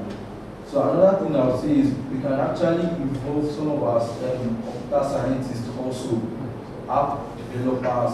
We can develop apps that, oh, me in Nigeria, I can just download the app on my Play Store or my iOS, my iPhone, and I'll be able to visit seeing different African cultures. So it's going to be a collective kind of work. So for us to achieve this, our culture preservation, it's a collective kind of work, it's not an individual task. So we work with other universities, other student leaders, and we'll talk together about, okay, how do we bring about this, how do we do this. If you trust me with that, we can even have create this kind of app that would even connect Africans together. So somebody that could not that can't speak English and you can communicate in your own language with that application just to know, learn from other culture. So there are so many things you can do on the app. So that's another thing we can also do. So and another thing is, he was talking about slums, people in the slum. So another thing, as students, we shouldn't be limited to our universities alone. As surrounded, like University of Lagos now, we have this place that's called Makuku here. So student leaders can actually go there, do a kind of orientation, do a digital kind of literacy kind of program, and let them know, okay, this is the culture, you guys are into this, and you can even still learn from them. Trust me, one of our classes, one of my lecturers was still talking about how all these people, they are even valuable than we are at school. Because you tend to see them in the slums that they have the lagoon, you tend to see them train in that lagoon, and all these people can actually go to Olympics. They are even faster than some of our sportsmen. But then because they don't have the opportunity to go, because they are already limited to that slum. So as student leaders, we can take it around our surroundings, look at the surroundings, look at where you think all these things are going to benefit everybody. Through that, we can beat what we usually call is a Western world ideology, Western world ideology. They came to steal our idea. We can actually develop ourselves. We don't need to wait for them before we do all these things. All right, thank you very much. One thing he keeps using, which I think we should all adopt, is the use of the word we. You notice he says we, and it's true when it comes to cultural preservation and when it comes to growing the identity of African by Africans. It's very important that we understand that it's a collective work. It's a we thing. It's not an I thing. It's not something you can do alone. The need for effective collaboration cannot be undermined. So I'll come back to you again, still talking about effective collaboration. So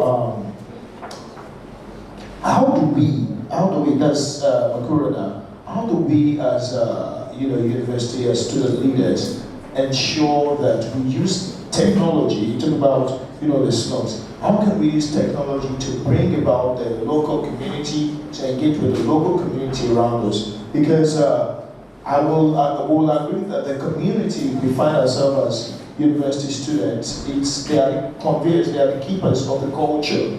The culture is a way of life, it's in everything around us. How do we use technology to bring the communities together in order to develop and still preserve our culture? Thank you very much for that question. As I've mentioned before, that we have a new interdisciplinary degree in our university called to develop. It's part of what we call CIGAS, Center for Gender and African Studies. So what happens in there is that through the students within that faculty, they then go out into a community to reach a wider audience by asking them about their personal experiences within the day. I've been in Pakwa for 9 years, and till today I'm still not used to the cultural aspect that the people live in Pakwa, because it's mostly social orientated and different kind of social orientation. Others are from the social and others were born in the Eastern Free State. So and also in terms of bringing back technology and preserving that. In one of my classes, when I teach my students, we do literature novels. We did Coconut by Panama, whereby two protagonists, one stayed in South Africa and the other one went to the United States.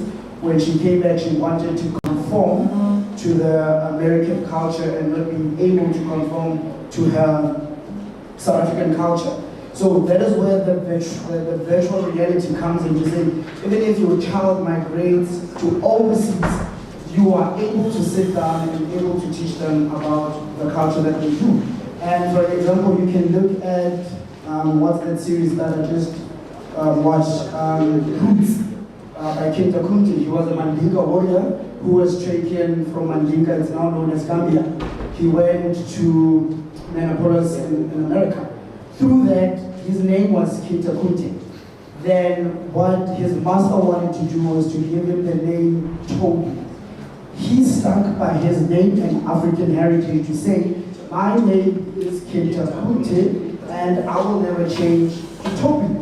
And through that series you can see that they preserved their own African heritage until the end, where his grandson was able to live the dream that his grandfather wanted him to live. This is where now technology now comes into part, where when I spoke about 3D printing, where I spoke about digital archives, that is able to teach the upcoming generation. And as student leaders, we should not only focus on first entering university students and undergrad students, we should also go to schools and preschools to preserve this culture, because you mentioned the use of language, where a kid that speaks English is seen as more intelligent. To me, when an African child comes to me and speaks to me in English and the mother or the father is proud, I feel somehow misled to say, why is this kid being able to represent him or herself in an English language, but when it comes to their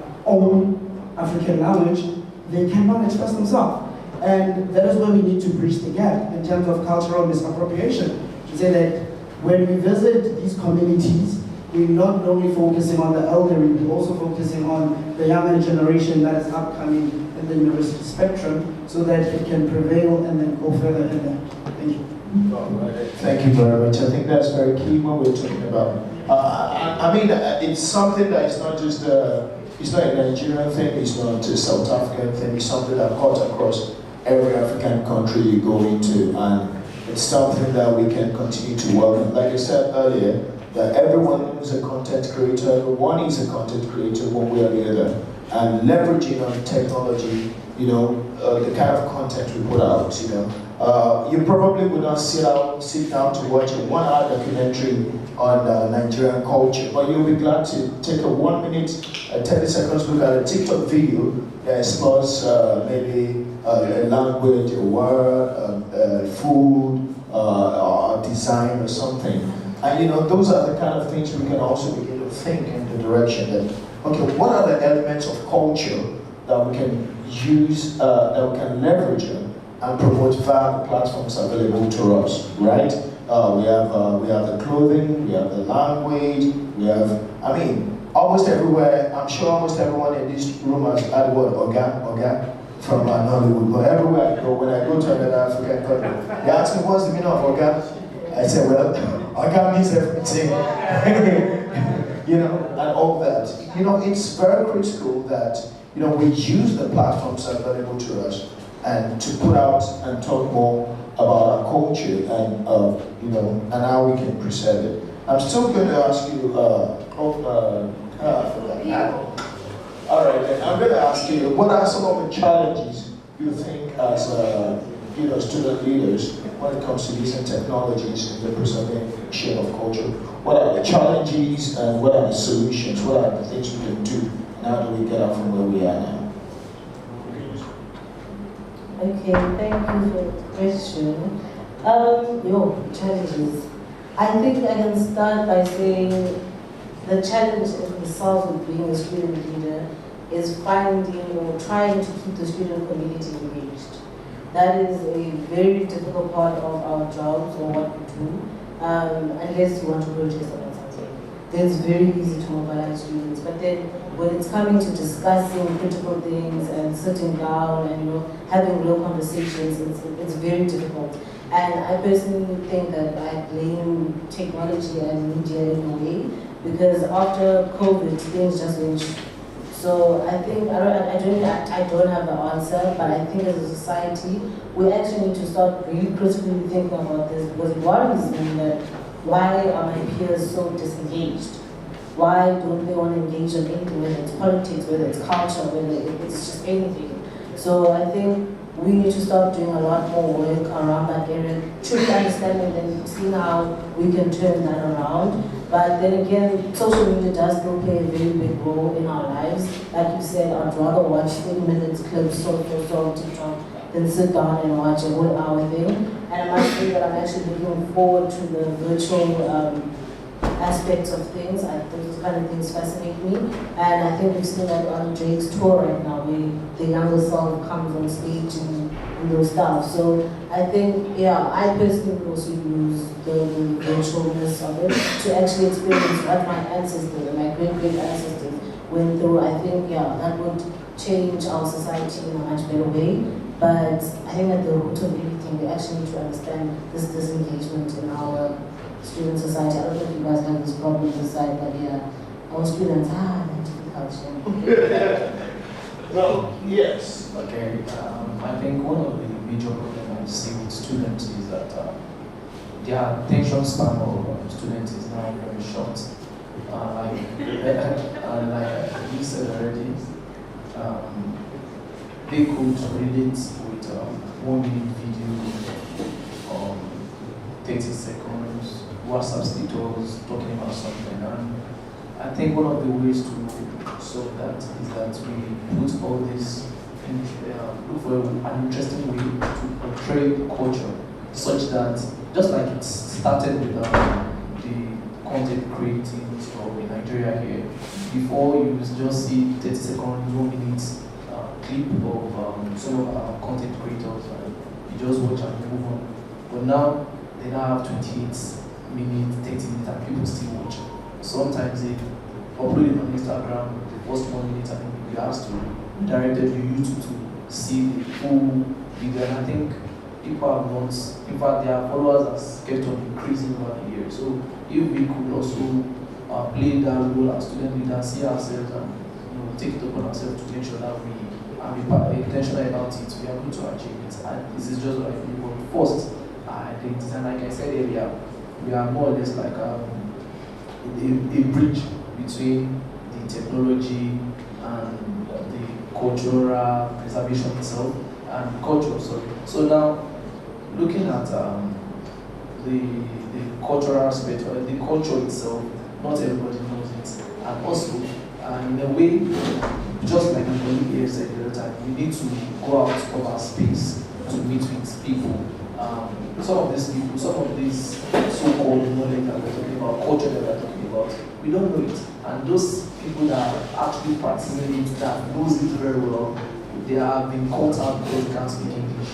Or because we form this social strata that is unnecessary for us to stoop to their level to learn from them. So I think it's high time we go back to the rural areas, meet our agents before the time, because they are the ones that are first-hand information about culture and what have you. Because right now, we can't really say we are preserving culture, because we don't even know if we are preserving the core culture or the diluted or the remnant of what we call culture, like you just said, Ugam. I don't know if my grandmother people now explanation to what Ugam is, because we need to learn our language in a real way. And I think on African Magic Group, I saw something last weekend, yesterday. For every movie that is being shown, there's this guy that comes up to correct some of the proverbs we think we know. Like yesterday, I just got to know that an adage in my family that says, I don't know how to read that. It is not, we used to think it's beans. It was just yesterday I got to know that it's something different. Like something different died. It was because I was just watching the 30, less than 3 minutes. The whole education I got was not even more than 3 minutes, and I was like, yeah. And after another movie was shown, I learned another thing. Just, you can see, in 1 week I'll be able to note that I've learned 3 to 5 to 6 things about my language that I didn't know before. And I can speak my language French, not knowing that I'm speaking nonsense. So thank you. All right, we're wrapping it up now, but just before we do, one of the things that keeps coming across from everyone on the panel is that we need to really use the platforms available to us, right? You just talked about how you picked up on Proverbs, right, from the television. And well, I'm in the media space, and I realized that for a lot of young people, the television at home is more like an artifact. It's just more like another thing to decorate the house. More people spend more time on their screens and on their mobile devices, right? And so we begin to look at how do we reach people on the platform where they are. What kind of contents do we put out as scholars, as researchers? What kind of contents do we put out on Instagram and Twitter, on Thread, and all the platforms that we have? How do we engage? How do we make sure that the culture is passed? But it says something very critical, right? That Latin phrase that nemo quo that non abet, you cannot give what you do not have. So if you do not even have the culture, how do you preserve it? I mean, that's a very fundamental question that we've got to ask ourselves.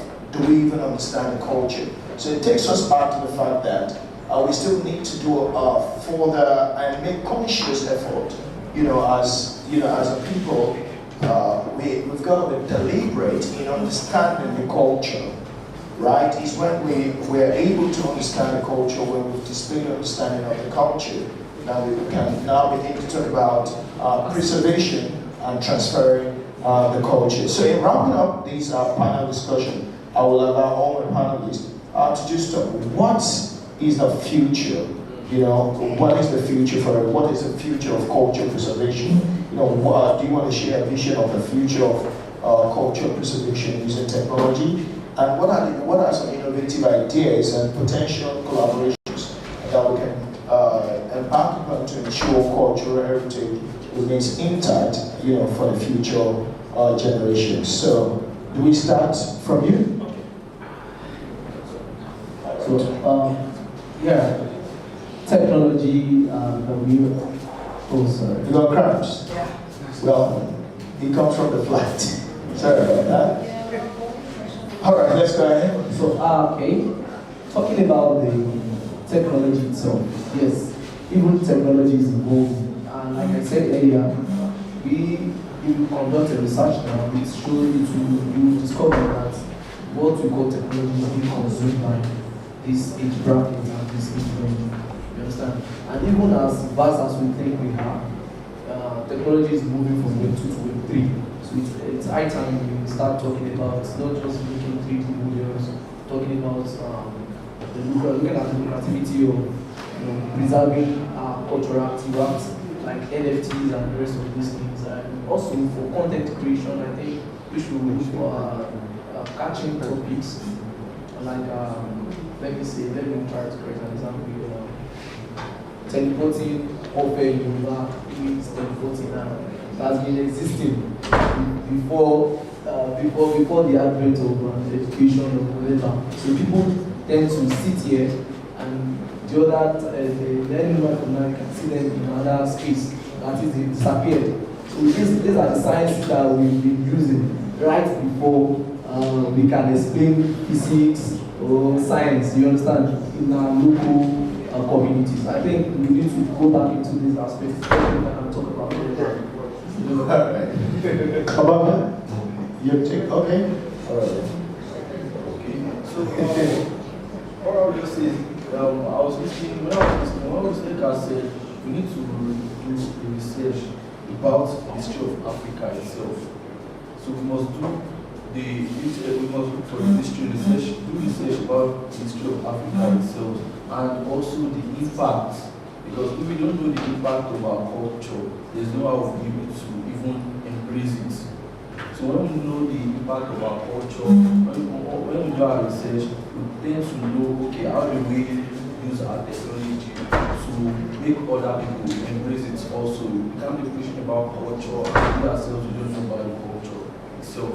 So we must first thing is we must do research about Africa itself. What being about Africa? Why are we called Africans? So, and we should now also look at the impact. When we look at, okay, as an African guy, what impact does these histories, all these things that we've learned so far about culture, what impact does it have on us? When you go to other countries, what impact their culture on even another person's culture? Because people tend to go to other countries and see what they do as, what's all this, and they tend to disrespect their culture. So once we start using technology to teach people about culture, when we start letting them know that, okay, this is people's culture, you can't just go to this person's country and go and behave like this because it is in normal stuff in your own country. What I can take in my country, other countries don't take them. So once we start using technology to teach people, to let them know that, oh, this thing or this how it is in other countries, even without you telling me if I should go to other countries, oh, I've done this thing in school, and I've already done my research on this. So once I get there, I'll know how to behave myself. Because I was discussing with someone, he said when you go to Poland, once they tell you how are you, they really mean it. They want to know, okay, how are you feeling, how are you feeling. So that's part of their own culture. But unlike we Nigerians, we say, how far, how are you? You don't just normal casual. So you understand? So once they tell you how are you, they really mean it. So those are research. When we do our African research, when we take our research and look at the impact, okay, how is it going to generate funds? How is it going to generate this thing for universities? How is it going to impact even our lives as individuals? I think then we start seeing the future, we start moving forward, even ahead of the Western world. All right, and thank you very much. And let the lady close this session for us.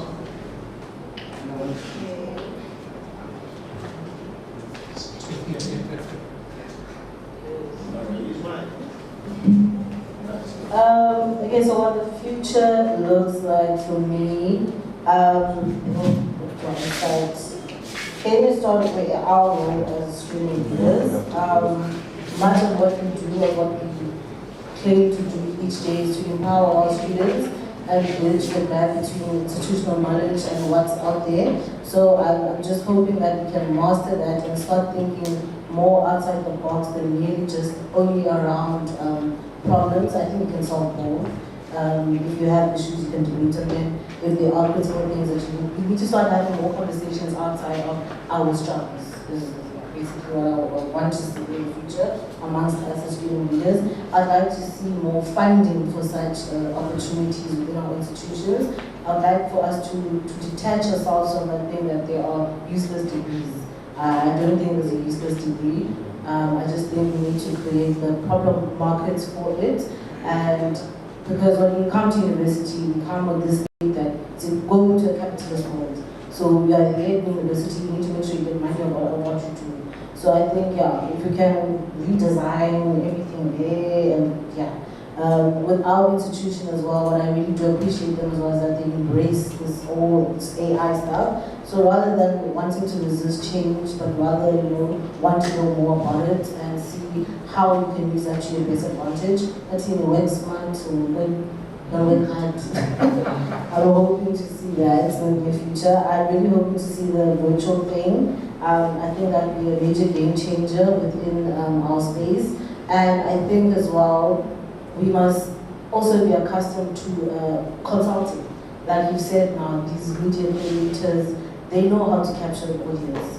If I am working in the history department, why cannot I approach someone who's an influence? This is a story I want to sell. Help me create content that will capture, individuals. So I think that's what the Western world does better than us. We want to shine is being a digital STEM. We don't collaborate enough. So I'd like to see that even amongst our institutions. Because that's what we struggle with in South Africa a lot. This one is better than this one, blah, blah, blah, blah, blah, blah.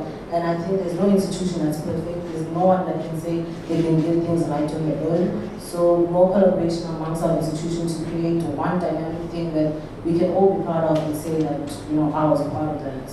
All right, and thank you very much. I could not allow to. Please a round of applause for the panel. And then thank you so much. We'll have to go to the MC to take it from here. Thank you very much, everyone.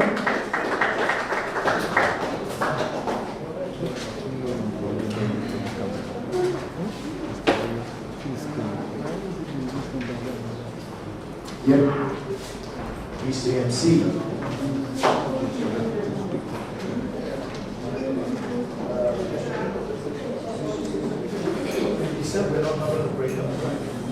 All right, then, so there's a slight modification for the program. We're not going to have a breakout.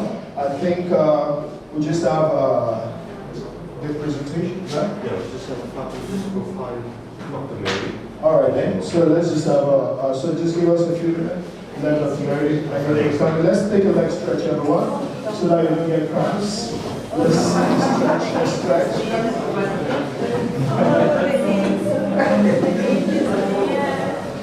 We'll take a 5-minute leg stretch. But I think it's now very well. But that's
So you go to fly sometimes to Europe to fly to Africa. Or you go to Asia, then you come back to Africa. These are some of the challenges that, but then again, we're talking about technology. During some of those conversations, I was just thinking that how many of us go to conferences and then, we get to be in a WhatsApp group and all that before the conference, and then as soon as the conference is over, it's back to our group, right? But getting on those kind of groups, getting into WhatsApp groups, Telegram groups, I think that's something I hope we take away from this conference, that it should kick off a long-lasting collaboration, right? So you have people from the University of Lagos, you have people from the University of Free State, you have people from Stellenbosch University. I mean, this should be a catalyst, for greater collaboration. So it will be good if there's a measure of all the group, like a community that comes out of these, so that there's collaboration across different universities, both in Nigeria, in South Africa, and I'm hoping that this will also encourage other universities to want to come aboard. When we said earlier at the beginning of the session that we are hoping that next year's one is bigger, it starts from what we take away from this year's event, right? If we've attended this year's event, we begin to think, what are the things we would like to do together, right? What are in terms of research? And something, right, is that for the older scholars, one research output is, when scholars think of research output, they're thinking of writing a whole 40 pieces of paper and all those things. And we've been talking about attention span. I think one of the things we begin to ask ourselves is, how do we do academic research? How does the output, how do we package the output in such a way that we can reach the younger generation, right? How do we put academic outputs in such a way that, the 18-year-old, the 21-year-old that cannot, I don't know how many people go on Instagram or Twitter, and when the article is getting to, like, say, no, it's not for me, right? You skip it. How much more when you have a research? So we begin to ask ourselves, how do we put outcomes of gatherings like these in a format that people will want to view it, read it, listen to it, right? I think adopting audiovisual outputs is something we really need to consider. Breaking it into multiple. I mean, if you take courses in Coursera or Udemy, right? You see, sometimes the introduction is 40 seconds, and the next video is 1 minute, 21 seconds, and then the next video is 2 minutes and all that. But before you know it, you've covered a whole lot, because it's not given to you in one stretch at a time, right? So I think we need to begin to think about such outputs as well when we have guidance like this. You know what, we've had a great time, we've discussed a lot, and a lot of knowledge comes out from guidance like this. But most often than not, it stays just within the group that gets the knowledge, because we focus on the conference, we don't focus on the post-conference as well, right? How do we disseminate knowledge that is created from a gathering like this? So those are some of the conversations I think we'll go about to our private spaces. It would be good that we have these conversations. When we have, what are the outputs? What outputs would you like to see?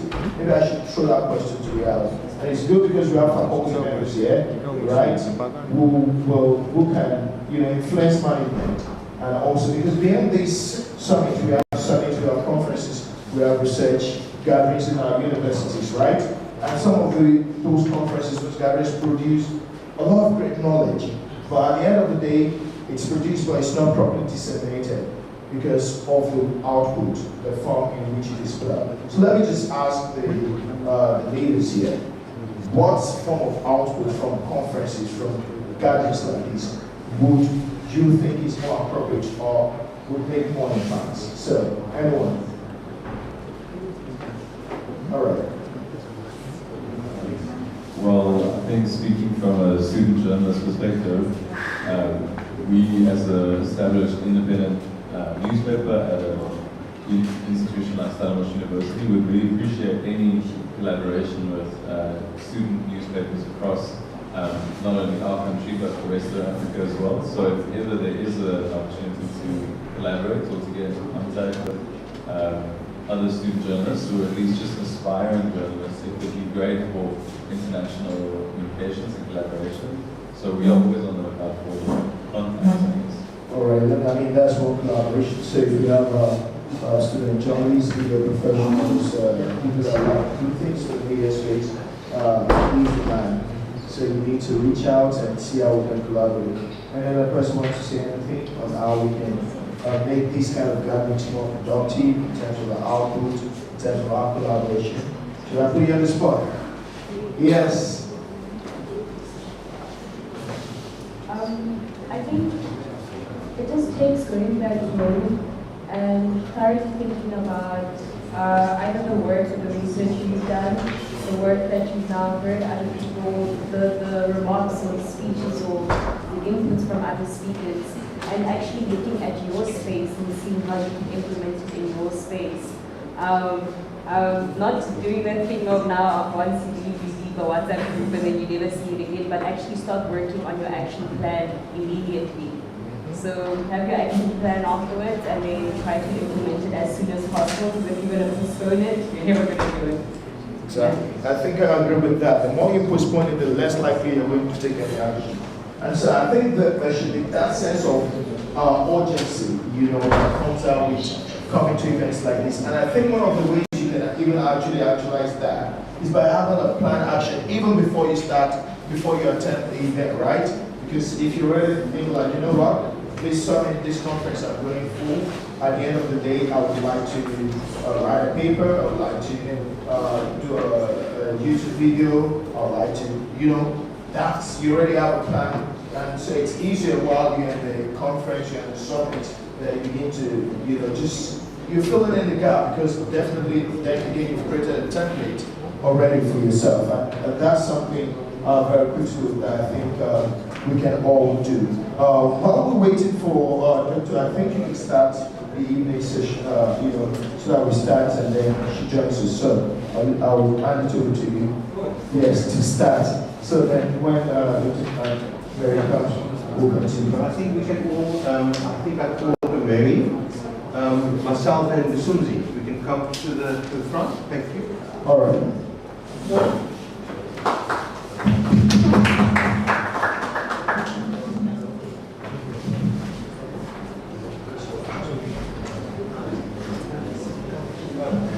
Yeah, please come in. We've been waiting. Please join us. Thank you. All right. So we're wrapping up. Like I said, we have to be here by 5 on the dot.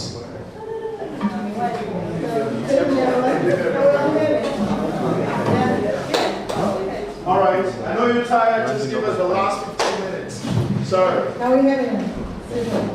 Good evening, everyone. Thank you for waiting this long after doing a 2 a.m. But we're wrapping up now, and it's all been amazing. So we're looking at our takeaways, especially from the student leaders. What are you going to take away from this conference? What are you going to do differently? Our dear MC has started the job for us. So we're just going to wrap up. But I have a couple of minutes here that, before I do that, let's introduce our panel, because I don't think we've been up here at all today. She has been, but we still have introduced herself. I'm Dr. Mary Akin, lecturer in statistics department. I'm also the Deputy Director of International Relations, Partnerships and Transport. Hi everyone, good afternoon. I am Spurgeon Adam Wilson. I am one of the colleagues from Stellenbosch University within Student Affairs. And yeah, lovely to be here. What, you've been on here? Okay, cool. So we can go ahead. Okay, so a couple of things that I have in here from all the conversations we've had is that we need to separate, for this generation, you need to separate religion, science, and culture. You need to hold your culture, hold your religion, and promote your science. Then we also need to promote our language in the technology. We need to be deliberate about moving our African languages from zero resource languages to high resource languages. I also put down here that we need to showcase our culture on social media and remove old stereotypes, change the narrative, change the information that's out there concerning the African culture. Okay. I think what I would say I would take from it is that we need to understand exactly what constitutes our culture. We need to be sure that the youth even know what and what's considered culture from the parts where you come from. Because I think we're already losing that. And today people don't even know what the African culture is all about. So we need to start again. I think we need to bring out that which is our culture and begin to reteach or relearn this African culture so that we do not lose it. Gradually, we don't know what again constitutes an African culture. Our names are being changed to English names. Meanwhile, our names have the meaning that comes with the culture. We're beginning to change our names to, well, let me not say meaningless names, but names that do not have the root of where we come from. I mean, I should know your name, and when you call your name, I know exactly where you come from your name. But we're beginning to lose that. So I think all this should begin to come, and then when we have this at our fingertips, then we know what to put on the internet, we know what to add in technology, because we know where we're coming from. But when you do not know where you're coming from, then what do you put out there? So I think that is one thing we need to do, to get our youth to begin to know our roots, our culture, our language, our dance, everything that is African culture. Yeah, thank you.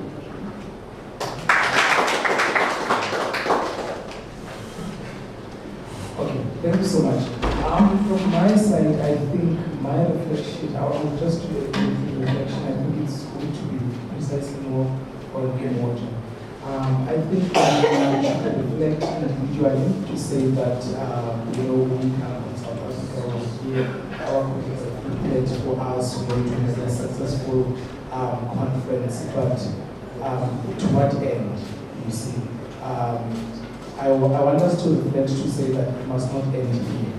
The little knowledge that we've gained, I believe the different speakers that came here, I think maybe we need to discuss a way forward to say that after this engagement, what do we do next? How do we put everything into practice? Of course, we're student leaders from our respective universities. We hold different positions in our spaces. How do we then take everything that we've learned here and report back, as I indicated when I was speaking, to say that how do we then influence the society? You see, not everyone has the opportunity to come here. And then how do we then become those game changers, those agents of innovation and impact to those people that we leave behind? So mine is to say that this collaboration must not be collaboration, not only in terms of us collaborating amongst each other, but it must be beneficial to the people that we leave behind. So I so wish that in our reflection, our report is to maybe draft a way forward in terms of what is next. You see, I'll make an example. Maybe we need to be practical to say that, okay, the University of Statistics was here, how do we then engage the university to sign a memorandum of understanding in terms of how to collaborate in research, engage scholarship, so that it doesn't end here. You see. So mine is all about action after the summer to make sure that it's impactful to the people that we are leaving behind. And also, Umoja must not be an organization that we keep for us, but we put it there to other people so that they can also benefit, because I can say that it's worth coming here. People come prepared, they give us different perspective, and I would wish that some of the students were here, some of the people that I know who are so engaged in such topics, but they're not here, you see, and they do not get this opportunity. So I also wish that we can have that in place, and also we can account maybe beyond our meetings. Thank you. So I have 5 minutes, so I'm going to try to do it very briefly. I think I just want to preface my few comments with the idea that I've been observing the entire day, and I think it was important just to absorb all our discussions and our thoughts and our ideas. And just a thought, as we entered this morning, from our Vice Chancellor, from the distinguished guests, from our performance here, I realized that we as Africans forget that we have the knowledge in the space where we are. And we've asked ourselves the different questions on how do we preserve, how do we ensure that we understand culture. And we often forget that the answers lies with us. And not with the westernized ideas that we often seek validation for. So I want to end just a few thoughts just to say that I think the most important part of a conference like this is, like the Sumzi says, is how do we use platforms like this to determine what are the next steps? How do we change the narrative to a narrative that we have spoken about this entire day, creating discourse, creating engagement and solutions for Africa through our own research and through our own experiences, which we've seen here today. We need to take charge of Africa and its future, as we said today. But what was great for me is there was a lot of questions that came out today on how to do that.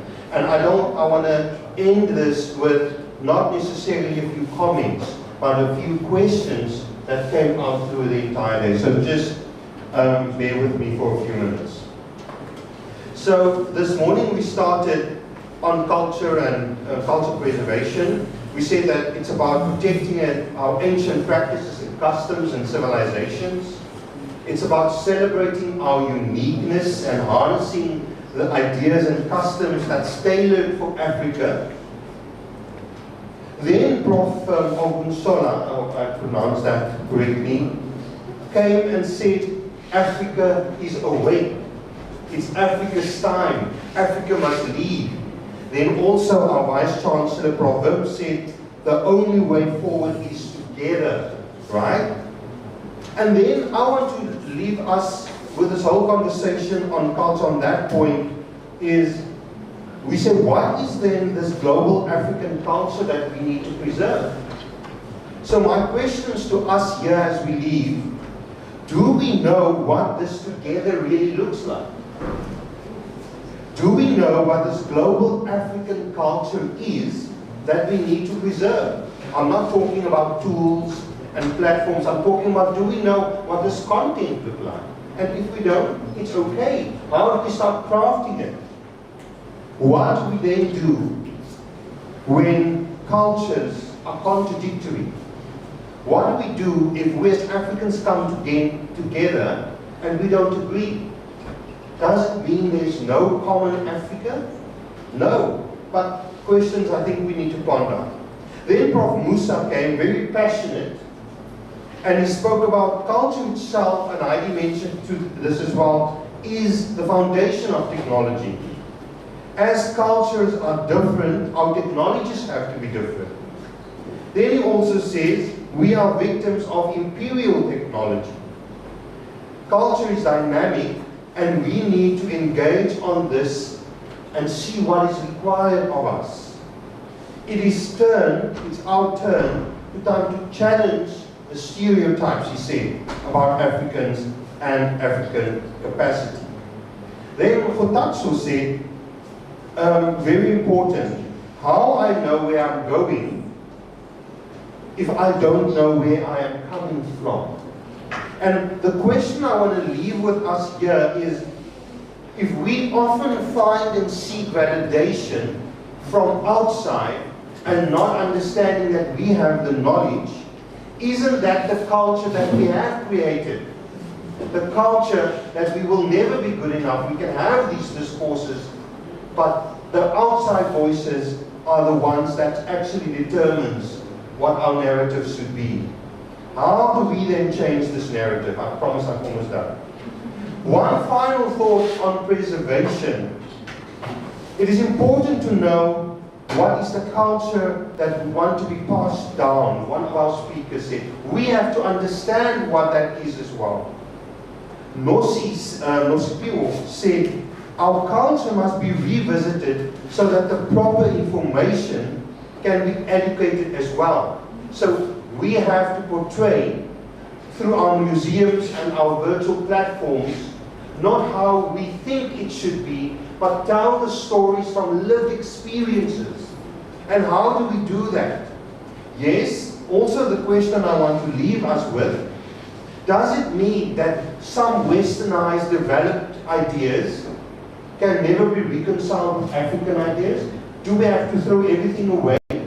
Is there a way that we can try to amalgamate and say, we have these technologies, but let's Africanize it? And do we know how to do that? How do we make sense of these museums and various cultural heritage sites and tools to sell authentic stories?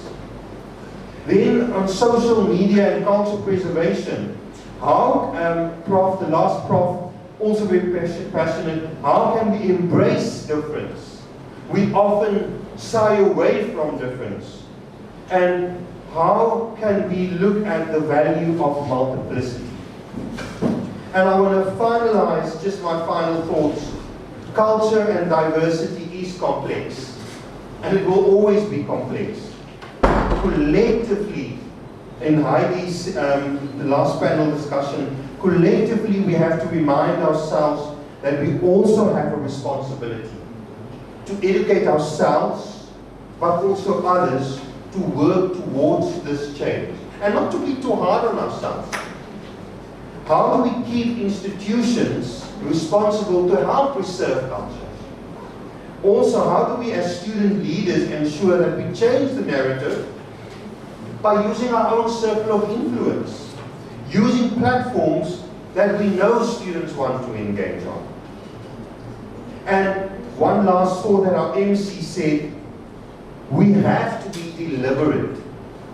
We cannot preserve something that we have no clue what it is. So I want to leave us with, we have to make sense of what is culture, what does it mean to us collectively, and to ponder on questions continuously like this is not a step back, it actually is a step forward, so that we can start taking control of our own future.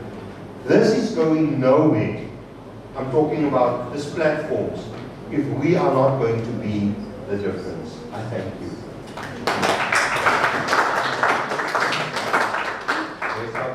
That is it from us. Just maybe one or two final comments from anyone. We know you're tired, so we are not going to do a full discussion on the points. Anyone who wants to have a final comment? Yes, Tian.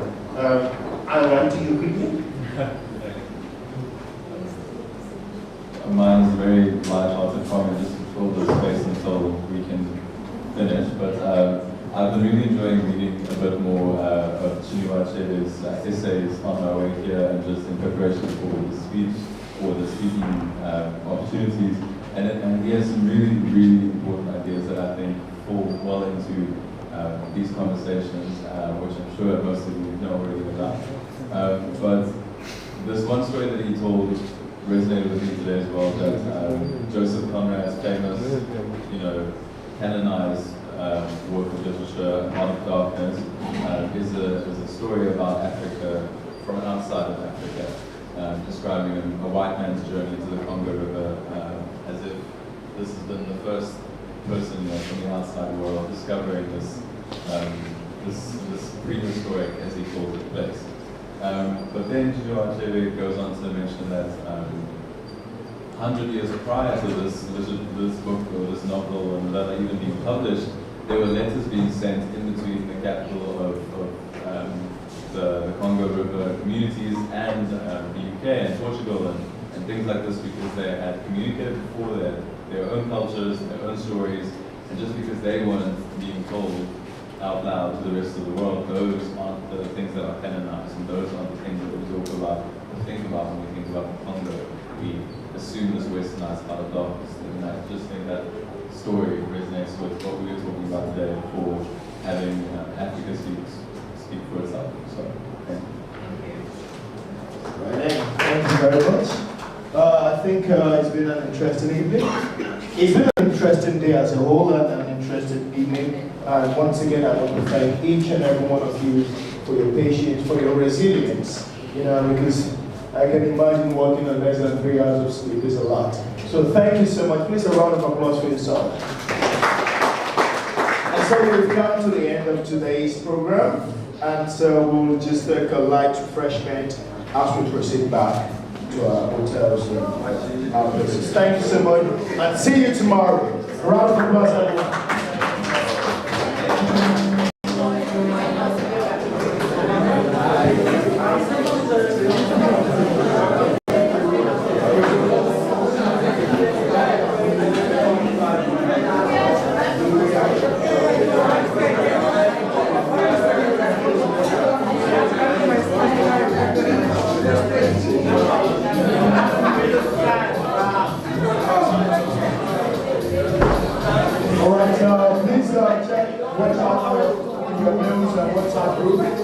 So that you get the details of tomorrow's meeting and activity. So it's also going to set you